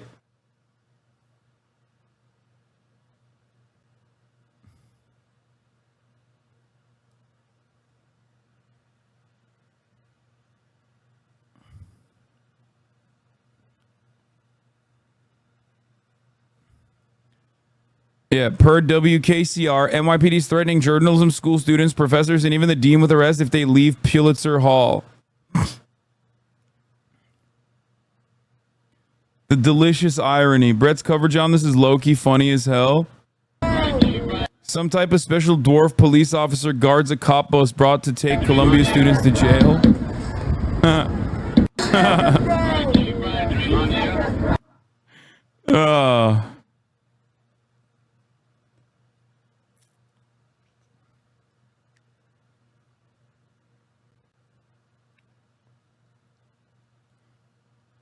Meanwhile, let's take a look at what the brilliant, bold, brave liberals, who are definitely very progressive and always on the right side of history, have to say on MSNBC while all this is happening. What we have seen on the videos so far is actually the most organized and calmest and most professional police intervention we've ever seen on a college campus. And what we have seen on the videos... Yeah, they beat the fuck out of those students, but so professionally. God damn, son. When they were brutalizing those fucking disgusting little anti-genocide students, I hate that. I hate those guys. But the cops, they were so beautiful. They were hot. The most humane, violent apprehensions that have ever happened. Yeah, this is the video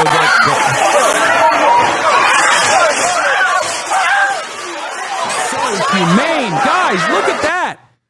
Look at how humane the NYPD is.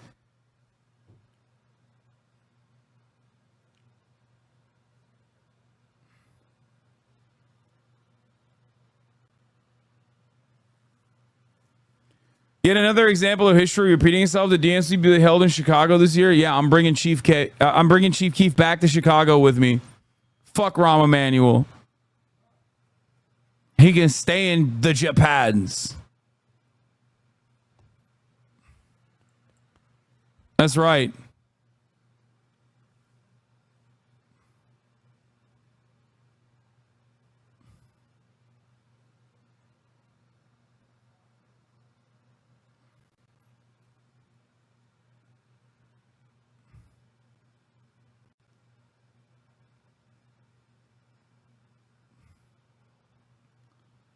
More examples of the humane treatment. Tactical team, along with NYPD's emergency service unit and other officers of the strategic response group, have breached the first floor of Hamilton Hall at Columbia University.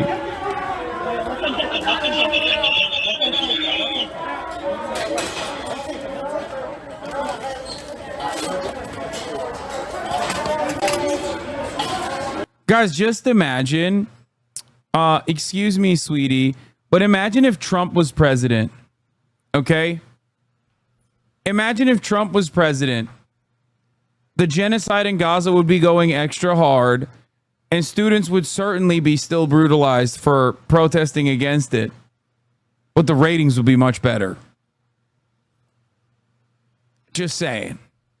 Guys, Trump would never. I mean, sorry, Biden would never. Fuck, I fucked it up. Biden would never in a blue state, in a blue city, in one of the most progressive fucking institutions of higher learning in the country. Joe Biden, the Democratic president, would never in a million years allow. Enjoy Trump. Enjoy Trump, sweaty. Enjoy Trump. What are you, Aaron Rupar? Yeah, I'm trying to fucking...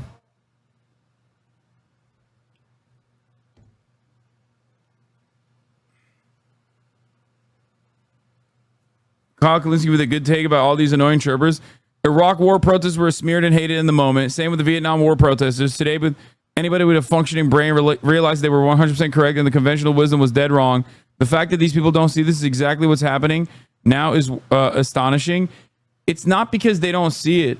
I mean, many people that are just simply watching the news don't see it because they're fucking stupid and they believe unconditionally everything that the media tells them, which, by the way, of course they're supposed to. What are they, some kind of fucking freak? Obviously, of course they're going to look at the media, and without any kind of fucking critical media literacy, any kind of fucking critical thinking skills, they're going to be like, yeah, no, this makes total sense to me.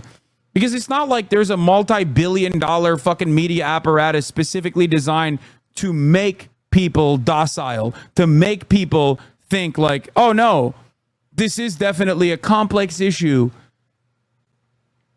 They make so much money for this purpose so that your parents and your grandparents feel a certain type of way when unimaginable atrocities are being committed. Okay? Shut up, Hasan. You love listening to yourself, you dumb fuck. The world doesn't. Another, hate to see it, folks. Another October 7 chatter that returns only to say, shut up, Hasan. You love listening to yourself. You self-observed. The world revolves around me, ass dumb fuck. That's right. There it is. Another member of the community that has been here since 2021 left after October 7 only to return today to be like, you fucking suck, dude. I hate you. No positions whatsoever. No points, no grievances addressed. What? My mom is texting me saying the protesters were throwing frozen water bottles at the police. Is this another media lie? Dude, I don't fucking know, but I don't think so.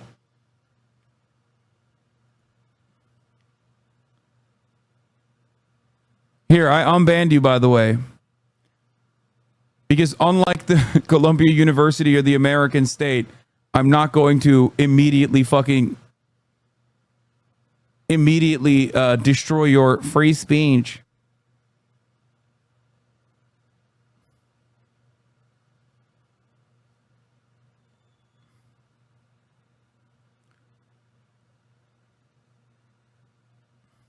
It's worth it to us because your bitch ass only hiding behind this screen. What dumbass throws frozen water at a man with a gun? Yeah, bro, you're slow as fuck, pretty much. It's worth it to us because your bitch ass only hiding behind. This dude need to be offed. Bro. Man, terrorism really looks different here. Students are dumb as fuck. This is regressive. Brother, you're demanding that someone else come and kill me from behind a computer screen. My name and face is public. Like,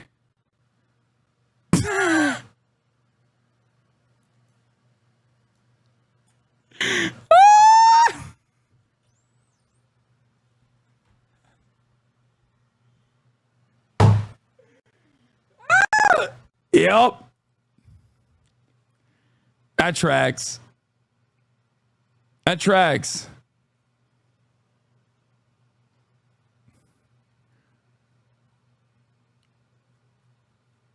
Oh my God. How is this dipshit still on Twitch?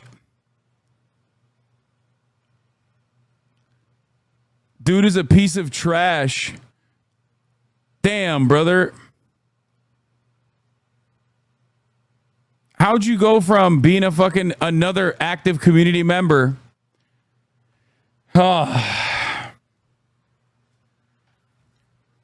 Why is D not on Twitch? I don't know, brother. Maybe because his fucking community is a toxic shithole of weirdos like this that love terrorizing every fucking content creator on a regular basis, even though he's not on Twitch. Perhaps that is probably part of the reason.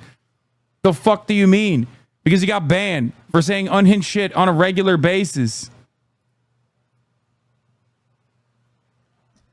And his fan base is filled to the brim with toxic piles of shit.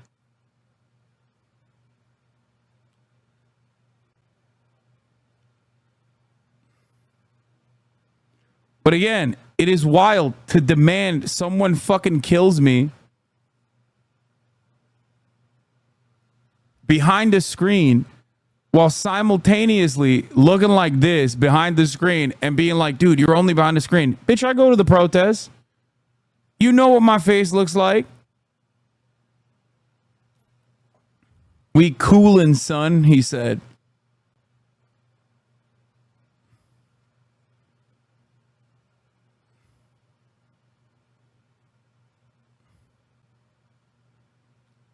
Go back to the dude who loves saying the N-word, okay? You don't have to be here. Go watch him. Why is his content so fucking boring that you have to literally come here all the goddamn time?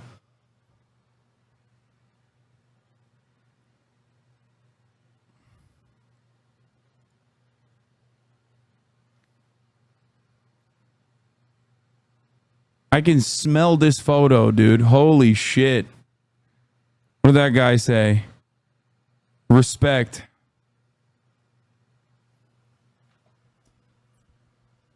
Update from NYU.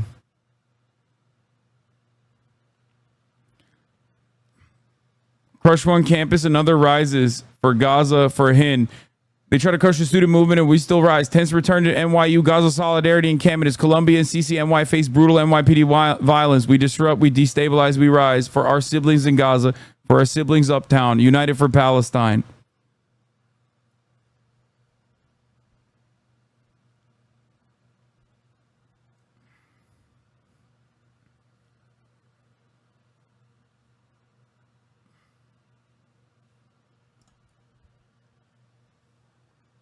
Your biggest fans? No, my biggest fans are you guys. My biggest fans are those who fucking still go out there and actually protest.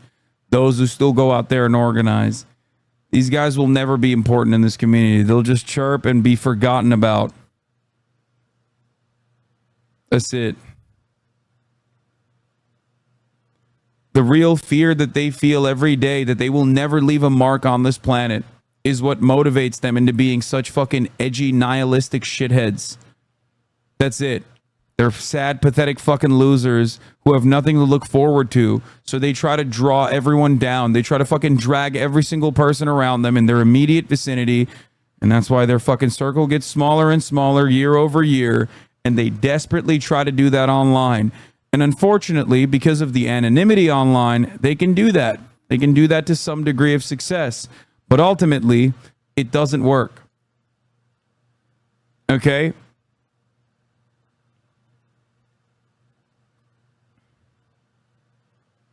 That's it. Columbia is limiting access to his 1968 incident page. Columbia's webpage discussing its regret for calling in police to arrest students in 1968 is displaying a warning about limited access due to NYPD on campus arresting students. Nice.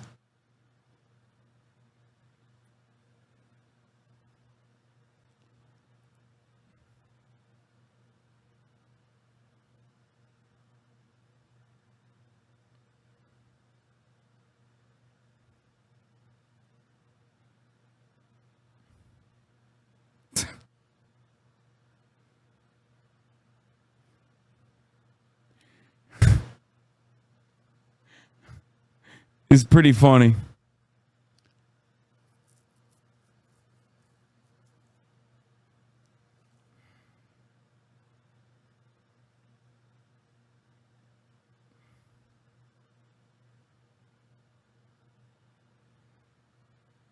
Columbia is a far different place today than it was in the spring of 1968 when protesters took over the university buildings amid discontent about the Vietnam War, racism, and the university's proposed expansion into Morningside Park. After a week-long standoff, the NYPD stormed the campus and arrested more than 700 people. The fallout dogged Columbia for years.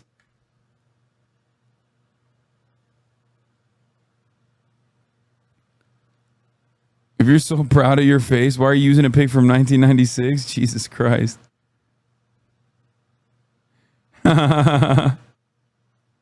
Also, Judith Miller, free speech. Fucking First Amendment activist.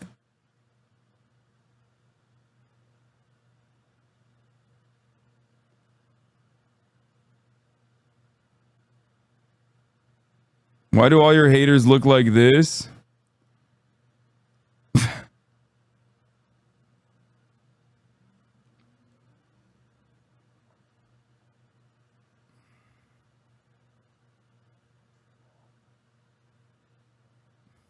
You know, Brandon is fucked when the third wheel from the Pod Johns thinks this isn't great. Yeah. You can't be losing the Pod Johns, dude. It's an election year. What are you doing? That's a very important constituency.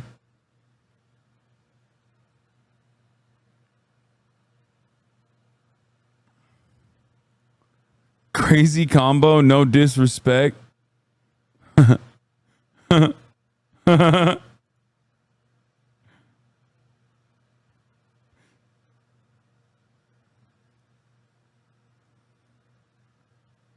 Cooney staff solidarity letter.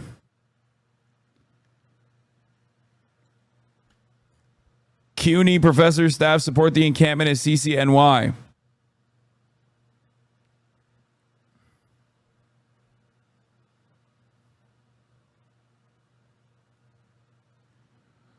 In 1968, Columbia students held a dean hostage for 24 hours and the police didn't show up until a week later. We used to be a proper country. Dean Harry Coleman giving his "Can I Leave" speech.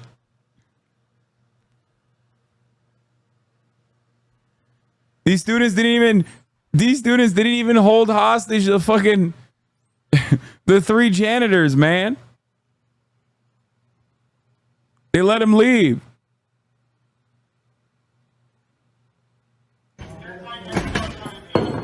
Wait, what are they doing? Oh, is this inside of the... Is it inside of Hamilton Hall?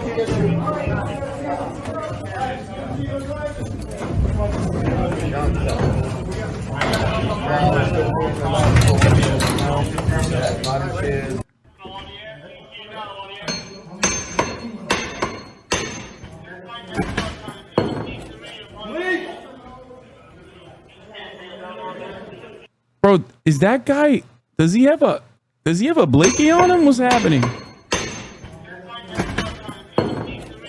Oh my God. Wait.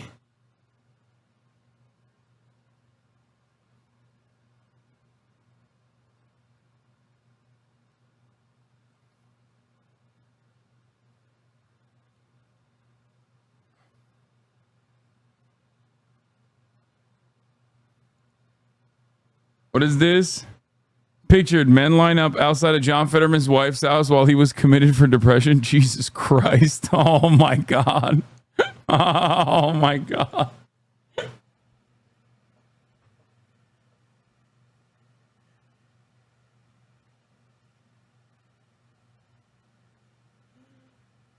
Oh God.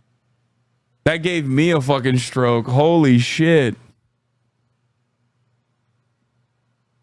I know they wish they were on subway duty. Listen.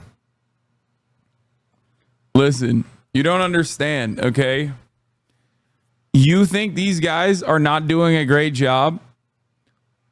Angry Bird ain't gonna play himself, big dog, okay? Sitting around looking at looking at TikToks. Thick Latina talk.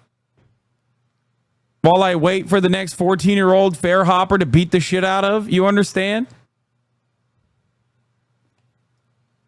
You think this shit's easy? Not Angry Bird, Candy Crush, whatever. These pig fucks had to stand in one spot all night for no reason, and the Knicks lost.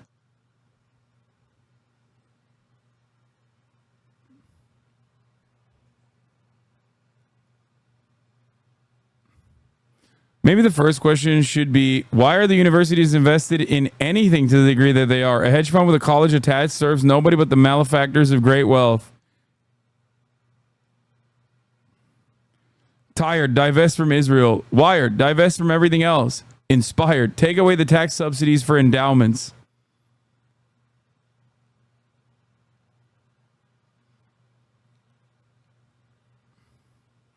Bro, this chatter is correct. Okay? They were like, listen, if you survived a school shooting, or maybe you're jealous that your friends survived a school shooting, right? And they then came to Columbia University. Here is the NYPD wonderfully helping you relive that experience with your own taxpayer dime. A lot of you guys are thinking, how unacceptable is this? But in reality, this is a wonderful experience for so many of the students who are maybe thinking like, oh, dude, what the fuck? How come all the cool kids survive school shootings at their schools and I never got to? Think about it. Here's a little bit of government subsidized terror for you. Exactly.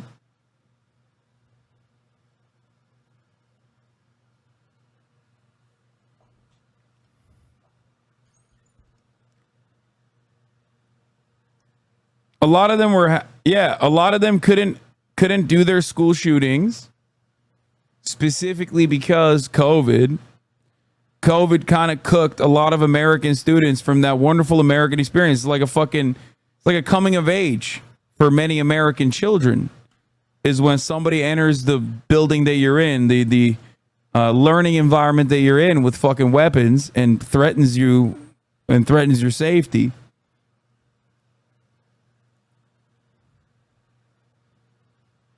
Just saying. It's called silver linings.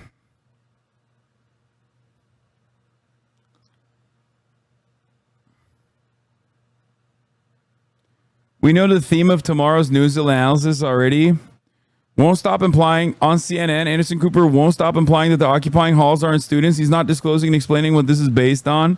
That's awesome. Thank you, Anderson. They clear the protesters, and then they reestablish themselves the next day or the following day. So that's something that they are going to make sure doesn't happen. John? Miguel Marquez, just outside Columbia University, where police say it's done. The campus has been cleared. Hamilton Hall has been cleared. The encampment has been cleared.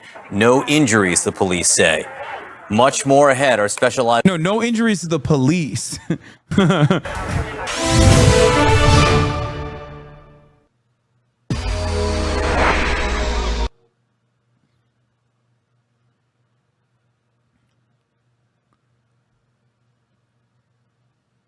Last night we toasted to a free press, to an informed citizenry, and to an America where freedom and democracy endure. Yeah.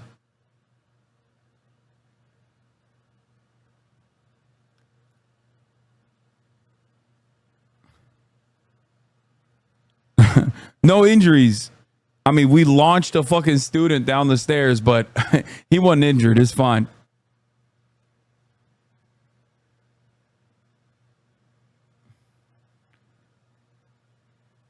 Here's another good take from CNN, unintentionally. And police clearly getting ready to go in. I've covered lots of this sort of stuff around the world, and I've never seen this many police moving into one area. Okay, let's talk about the shot we're now. Hey, Miguel, this shot we're seeing now. Where is this? Anderson's like, hey, can you shut the fuck up, please? Can you shut the fuck up? Can you shut the fuck up and start talking about how these guys are terrorists and stuff?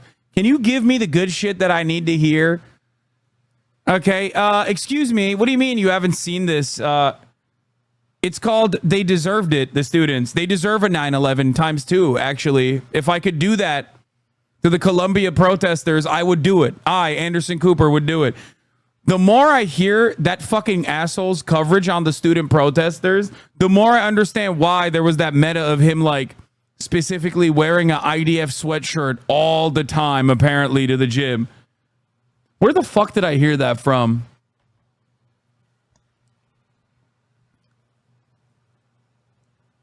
Where was that? Anderson Vanderbilt Cooper. Anderson CIA internship Cooper.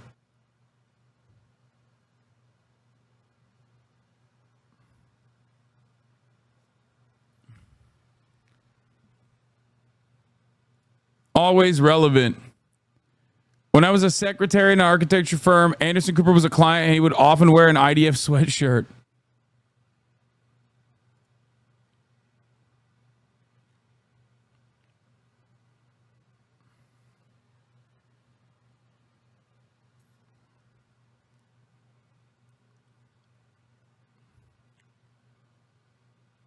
What the fuck are you talking about? Anderson Cooper has an important point here. Yeah, no, he's so right.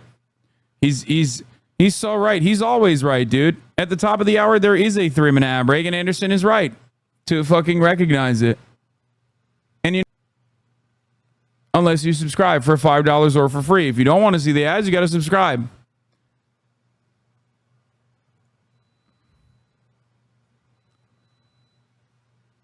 That's it. Property has now been cleared. hundreds of officers on Columbia's campus tonight after the university asked them to clear out pro-Palestinian protesters who had set up an encampment and taken over a building. 10 people no longer see ads at the top of the hour. And loaded onto buses. Columbia University putting out a statement reading in part, quote, "We believe the group that broke into and occupied the building is led by individuals who are not affiliated with the university. The decision to reach out to the NYPD was in response to the actions of the protesters, not the cause they are championing." Early Tuesday, protesters... How much you want to bet they're going to say all the suspended students are technically unaffiliated with campus? Even though some of them literally were being suspended as they were inside of that fucking, inside of Hamilton Hall.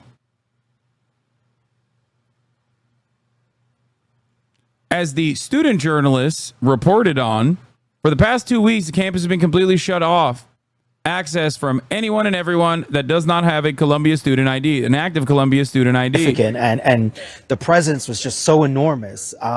You know, early in the night, we started seeing the arrival of the surge teams from the NYPD, the strategic response teams. And that's when you really knew something was about to go down goes. here. Thank you for the 10 gifted. And it was just stunning to see the amount of officers that started just descending on the campus, onto the area around the campus. And there were, you know, hundreds of officers that started moving in, and then more units started moving in. And then really the most serious action and some of the most heavily armed, some of the most tactical officers from the NYPD started arriving here on the Amsterdam side of the campus outside of Hamilton Hall to enter the building. It's clear that they had been planning for this since probably early this morning when things took a significant turn after several of the protesters stormed Hamilton Hall, got inside. The NYPD, you almost feel, you get a sense that the entire day was spent planning this, just when you look at the enormous response. And so the emergency services officers responded here. And then we saw that heavily armed vehicle, it's called a Bearcat, and they went up against Hamilton Hall, going inside, dozens of officers climbing up on the truck and going through the window into Hamilton Hall, where they went room by room, clearing the hall, clearing the area, making several arrests, clearing the campus. They actually let some of the people on the campus, they told them to leave. What the fuck? Some voluntarily left. Dozens of others were arrested. And just a short time ago, it all just came to an end. Many of those officers who went in. It didn't come to an end. Columbia University demanded or said to the NYPD that they need to stick around until May 17th. So no, it actually didn't come to an end at all. As a matter of fact, it came to the opposite situation, where now they are going to have permanent police presence on fucking campus.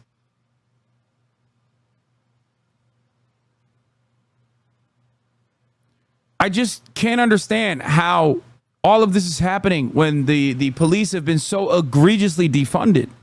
So odd to me. I have never seen a response like this, a mobilization like this, the way the NYPD came in with such force, with such precision. And it's clear, you know, in part, this was to send a message, in part to protect themselves. Something very significant look at this fucking boomer happened here.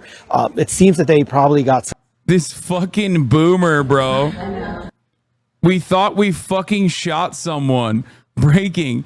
NYPD officer at Columbia University texting, thought we fucking shot someone while on campus outside of Hind Hall. Hind Hall. Bro can't see. He's old.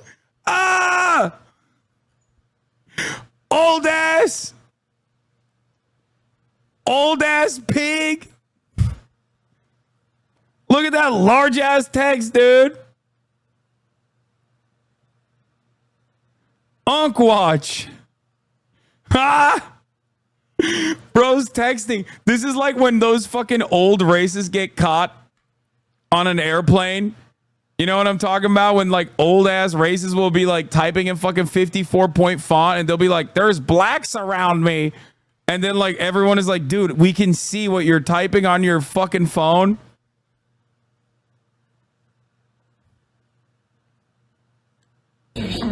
Wow, they never use those. Sal, they straight up breached the what? They straight up breached the building. Then SRG, CRT. CRT! Wait! CRT on college campuses! DEI! Hold on now. CRT on college campuses, not on my watch.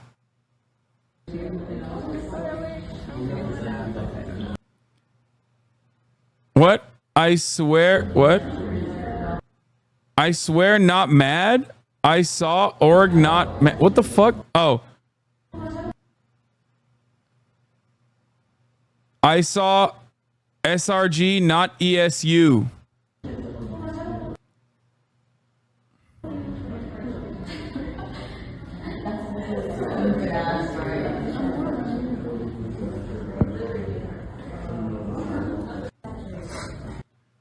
Good thing that this cop with very obvious brain damage you can't fucking see has a gun. As the NYPD Strategic Response Group leads the crackdown in Colombia, I'm reminded how the SRG was originally pitched as an elite counter-terror unit that would stop ICE attacks. 9 years on, and they're primarily used to spy and arrest protesters and clear out homeless camps.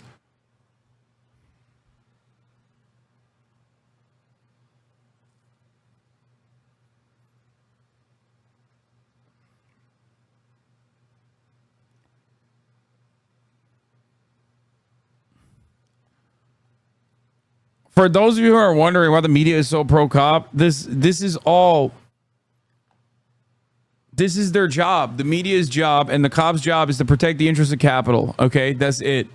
The media's job is to normalize the violence that you experience and make you feel like it's actually totally permissible that a bunch of fucking 48-year-olds with weapons just storm through a private Ivy League institution to beat the shit out of fucking 18-year-old protesters for saying, hey, I don't think my tuition dollars should go to fucking Israel doing a genocide. Like, that's it. That's the whole job of the media, is to basically tell your dumb fucking parents and your dumbass grandparents that, like, that's totally valid, actually. And they usually do a pretty good job. The difference now, however, is that with the invention of the phone camera and social media, it becomes much harder to just kind of keep a good grasp on that. You know, it becomes much harder to manufacture consent when we can just see what you're doing, and you have motherfuckers who are like, excuse me, that's ridiculous. That's actually kind of ridiculous that you did that. That's why there's a massive difference in opinion with people who watch people like myself, people who watch fucking TikToks, versus people who get all of their information from Anderson Cooper.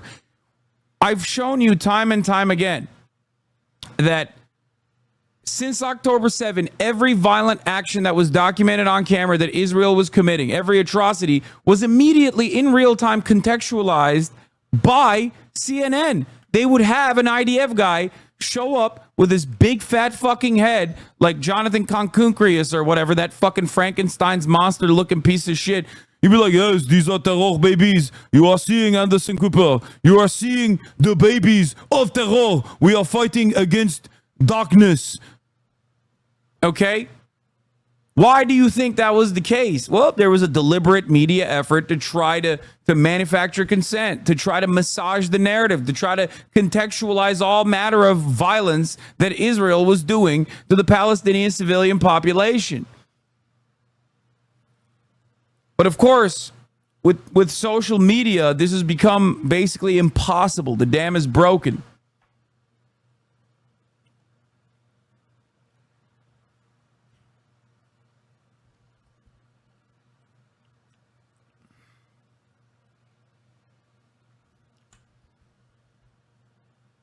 People who live in the dorms here at the university, and they're able to sort of just stand out on the windowsills themselves and watch everything going on. But while it is done on the inside, it's certainly not done on the outside. Just a short time ago here at 113th, protesters are gathering. They're yelling at police, and police are still trying to control the situation outside of campus. You can see all the people across Amsterdam Avenue. They have set up an enormous cordon around the university here. Broadway is shut down both directions from 113 to 120th. Amsterdam is also shut down. So both sides, both avenues. Remember, we aren't very smart as a population. We like to think that we are, but we're not. And those who are seemingly the most educated still obviously heavily rely on mainstream media. Now, I rely on mainstream media as well. I think it's very important for it to exist. I will never knock journalism in general. But I also have at least a little bit of media literacy. To the best of my ability, this is what I try to teach others as well on this broadcast. I look at the same exact things that they're looking at, but of course, I try to parse through that propaganda as best as I can. Many people don't do that. Many people are like, yeah, this is exactly what the fuck I trust. This is what they're telling me. I have no reason to think that CNN is going to lie to me or massage the narrative. And it's basically little by little every single day. If you rely on CNN unconditionally without ever questioning what you're seeing with your own two fucking eyes, you're inevitably going to start believing in the narrative that they're portraying, that these students for the past week were actually really violently and virulently anti-Semitic. Jewish counter-protesters, Zionist counter-protesters were Jewish, and they were all scared because of the virulent anti-Semitism that they'd fucking heard. You know what I mean? Jewish students kept hearing about how scary and how violent and how virulently anti-Semitic these student protesters were. And if you don't actually see the student protests, and the media rarely ever shows them, and when they do, they're certainly not showing them in a fucking good light, ultimately, you're gonna agree with what they're saying. They've been demanding police brutality non-fucking stop for the past 2 weeks. They're like, we gotta Kent State these fuckers. Pack watch. Get these 18-year-old shitheads out of here.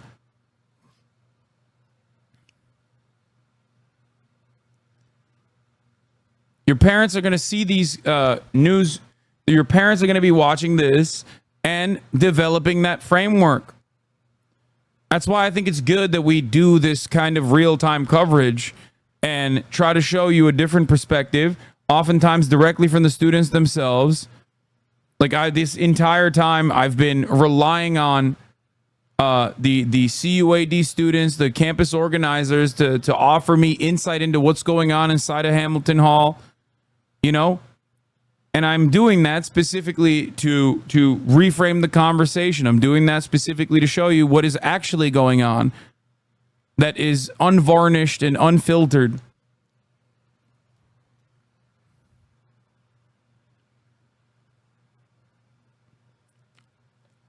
Crazy because they went from calling Tom Cotton a psycho to agreeing with him basically like within a week or so. Yeah.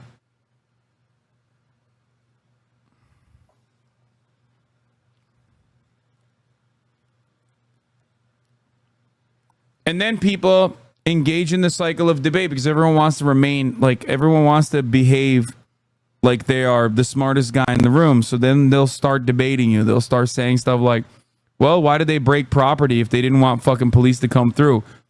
To which your question should be, how much property did the police fucking destroy in an effort to apprehend these student protesters? What do you think is worse? One window being broken or 1,000 windows fucking being broken and hundreds of student protesters getting fucking violently and brutally arrested for the crime of doing what exactly? That's right. The crime of fucking wanting to divest from Israel's apartheid mechanisms. They broke every fucking door. That's what the cops did. They broke every goddamn door. So if you genuinely cared about the harm being done to the fucking property in and of itself, which you of course don't, there is no, this is ridiculous. It would be absolutely unimaginable. And all of that was done with taxpayer dimes too. Your parents fucking paid for that.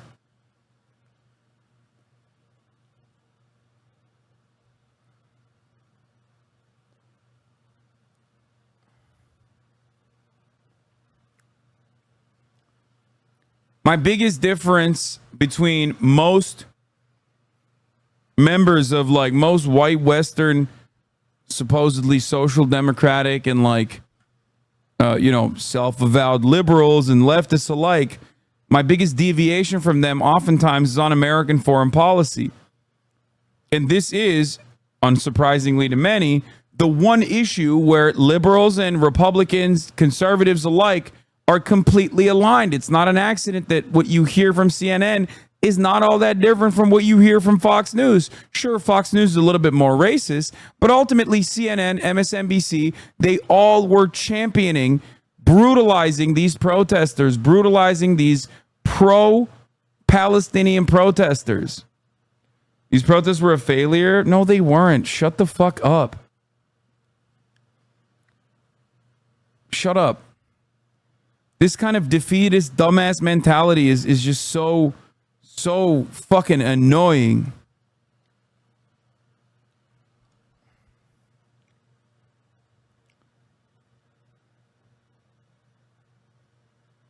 Mad respect. Pull a Finkelstein more often.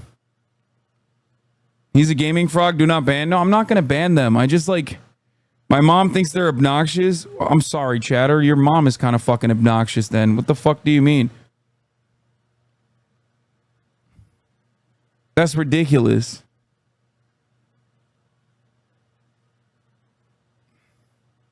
She protested Vietnam.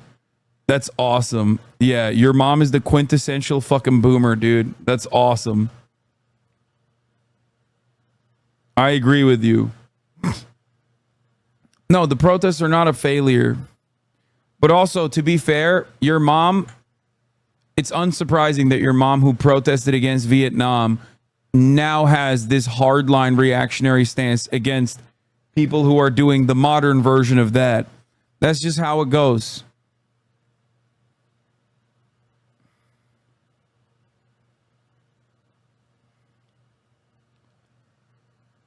It's up to you to try to convince her, to explain to her that what these guys are doing is identical to what she did in college.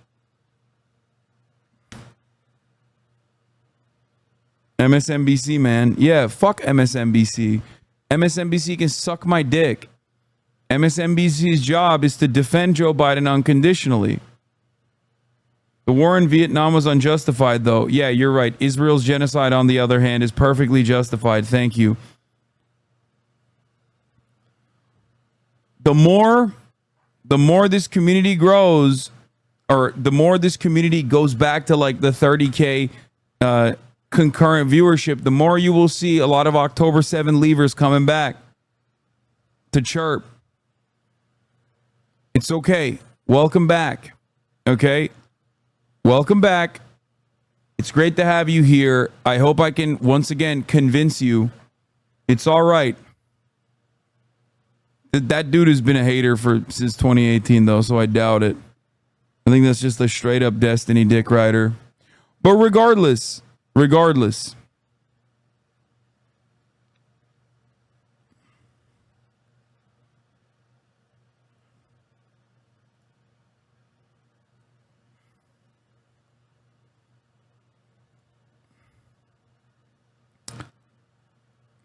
History will vindicate me. Weapons, and all of you who have been on the right side of history. They knew they were dealing with protesters. They knew they were likely to be unarmed, but they also knew that the possibility was that they might meet some kind of resistance, as they'd seen in earlier protests. You know, John, we're seeing some footage from earlier tonight and also some live footage of people who are on the streets. And just we are learning that the university has been asking for the NYPD to maintain some level of presence through at least even May 17th. I mean, shortly it will be May 1st, but that's at least almost a 3-week period at that point in time to have additional police presence. What would that look like in terms of the amount of police that would be present? It can't possibly be the numbers we're talking about here and we're seeing from tonight, but what would that look like? So that's going to be a judgment call about what that would look like. So first of all, let's say why. What does it mean? What it means is that a few hundred police officers came up to clear the kids who were, and both students and non-students, who were camped out on that piece of ground. And then when that operation was over, life resumed, and they came back and they recamped out. So at this point, the college, Columbia University, has made the decision, if we're going to retake that ground for the second time, when we retake it, we have to have a program to hold it, because we have graduation coming up in just a couple of weeks, and we don't want to have to keep doing this either to that ground or the buildings. So the police can do a minimal presence there, which is they can put Jersey barriers, not Jersey barriers, they can put the bicycle barriers around that piece of land. They can have some limited access, controlled access, or no access as they prepare to set up for graduation. You think all of this is good? Like this is the only way to deal with it? My way or the highway? We're just going to increasingly stress out students. We're going to fuck up graduation. That's crazy. Like furthering the crackdown, further stifling free speech on college campuses with the brutal arm of the state. Ridiculous shit, dude.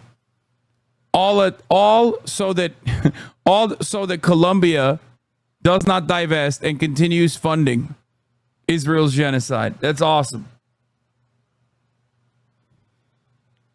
Wonder how many people engaged in fair hopping while these cops were fucking busy doing this shit.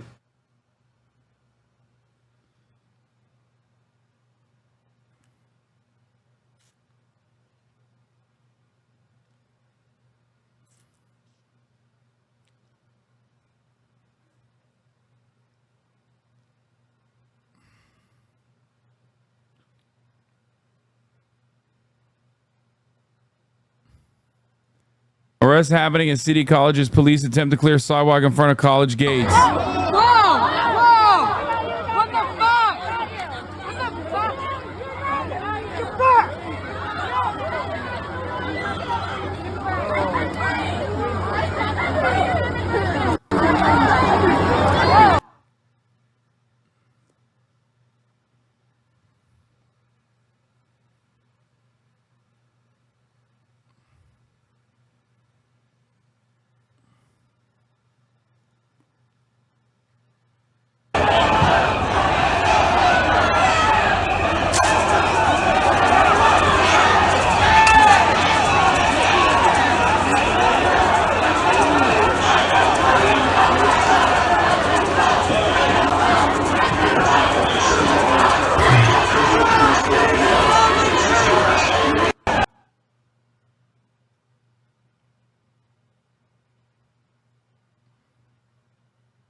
NYPD is raiding Cooney right now. No.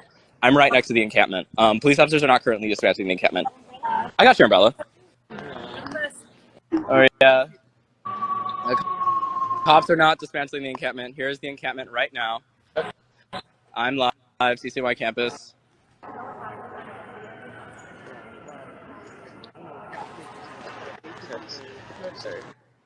I'm live. I'm inside the barricades. Again, nobody can get into CCNY. Nobody can get onto the campus. Your tweets today have attracted the attention of the most psychotic freaks I've ever seen. It's insane. Security can get onto Do like I do. I don't even look at the replies.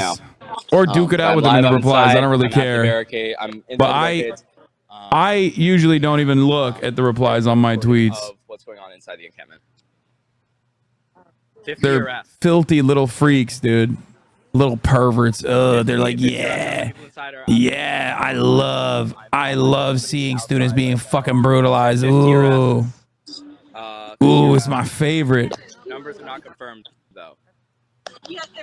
No, the cops are just working class people doing their jobs. No need to hate on working people. No, I will hate on fucking the cops. Some more information about that? No, thank you.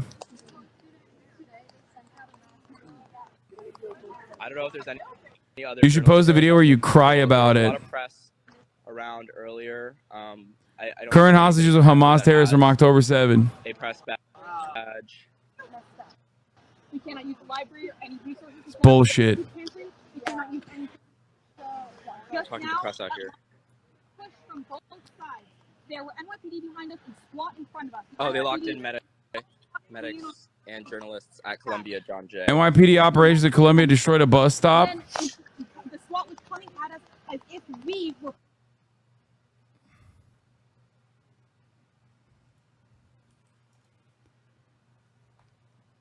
Ay, ay, ay. Ay, ay, ay, ay, ay. All right. What is Aaron Rupar posting about? Beware of nihilism masquerading as leftism. There's a lot of that going on right now.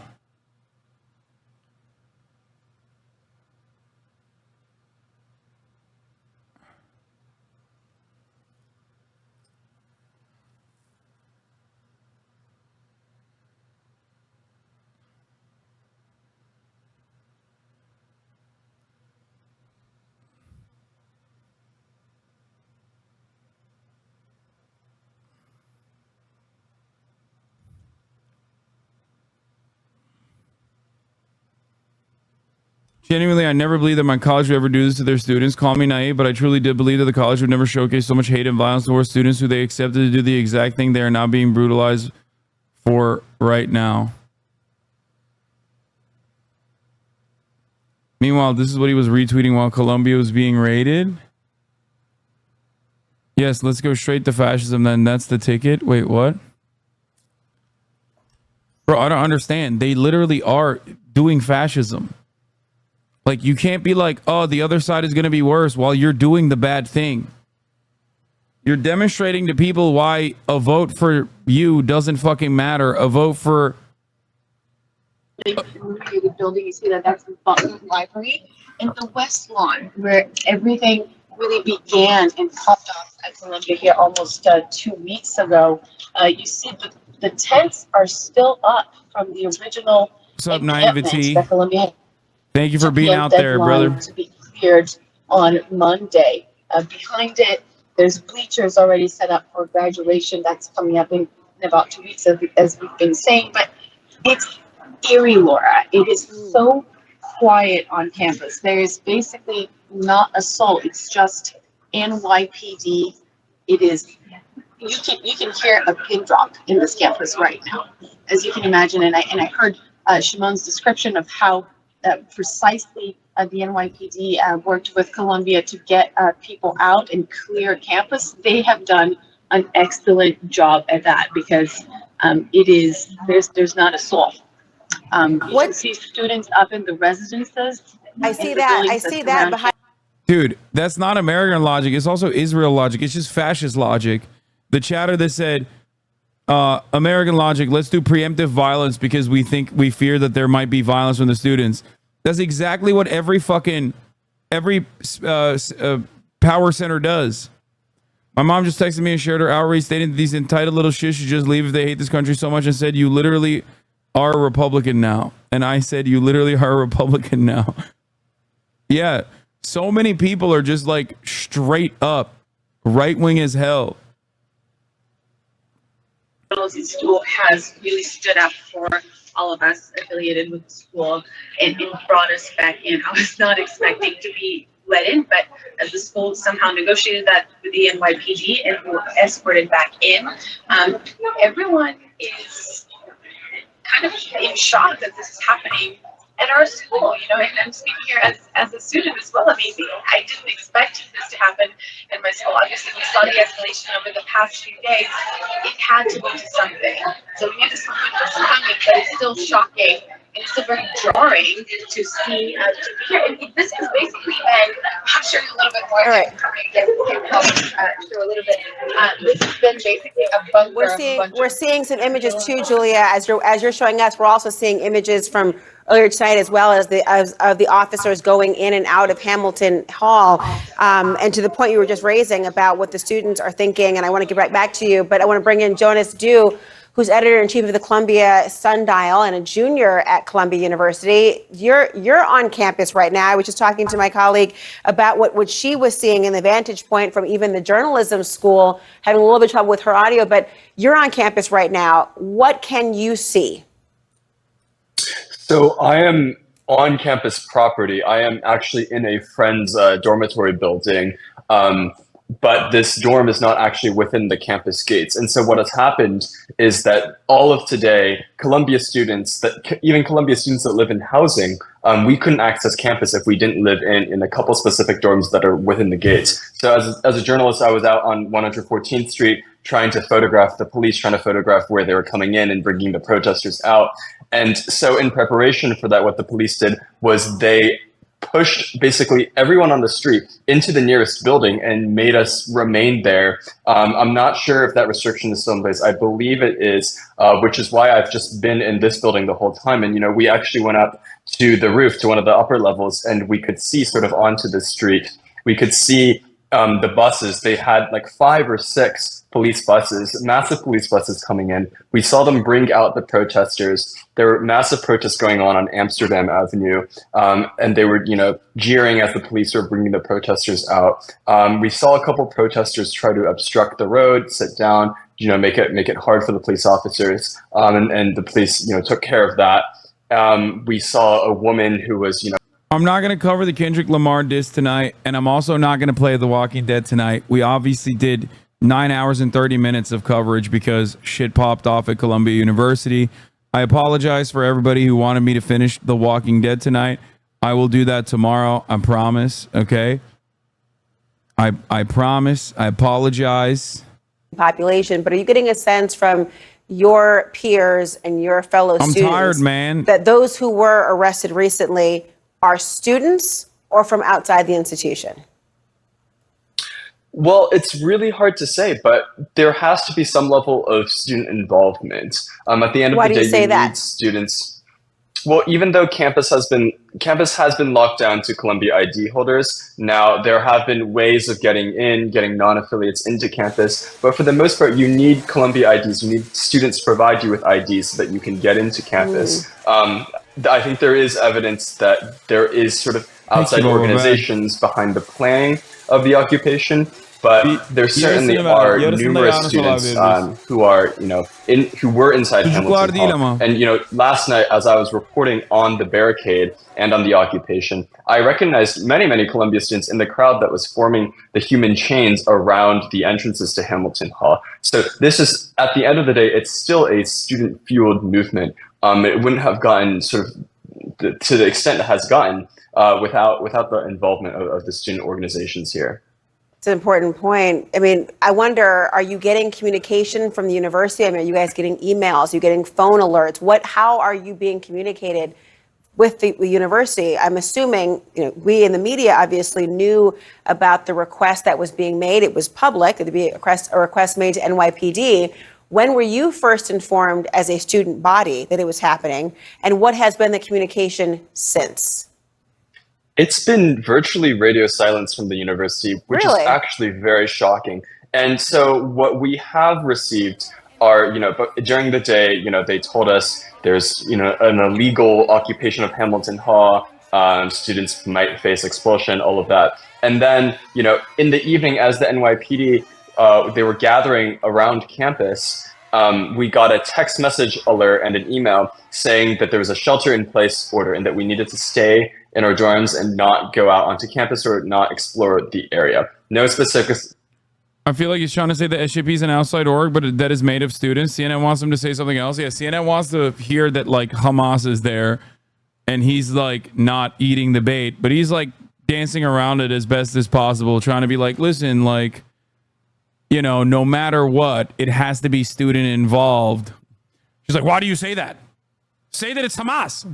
Say that it's the son of Hamas. Except this time it's one of the bad sons of Hamas. And the father of Hamas, Ismail Haniyeh, he's there. Say Ismail Haniyeh is at the protest. Anyway. All right, that's it for me, chat. I'm sorry. I love you all. I'm tired. I got to hang out with my dad and my bro. By the way, I got no warnings. A Barnard student. Columbia has purposely left Barnard students out of all Columbia communications. Of course. Everybody be safe. Okay. It's been a long day today. I love you all. And to all, I wish a good night. Tomorrow we'll look at the Kendrick diss. I apologize for not making time for the Kendrick diss today. I feel like there were some more important things that were happening. And you know, tomorrow's another day. I will do the Kendrick Diss tomorrow. I will also finish Walking Dead Finale tomorrow and many other things. Okay. Oh shit, Jesus Christ! I'm gonna go cuddle with Farley a little bit. All right. Peace, everybody. Love you all. Be kind to one another. To the topic just begun. There he is again, her sun is streaming, her sun is streaming. There he is again, her sun is streaming. Her sun is streaming, reviewing the P.O. box, Uncle Uger's face. Sudden discord agitprop, great names take embrace. Tiny Bernie Sanders, LGBTQ Air Force. The whole left at your fingertips, on at your door. The H3 crowded debate, the Young Turks online show. 3 full fucking years of this, plenty more to go.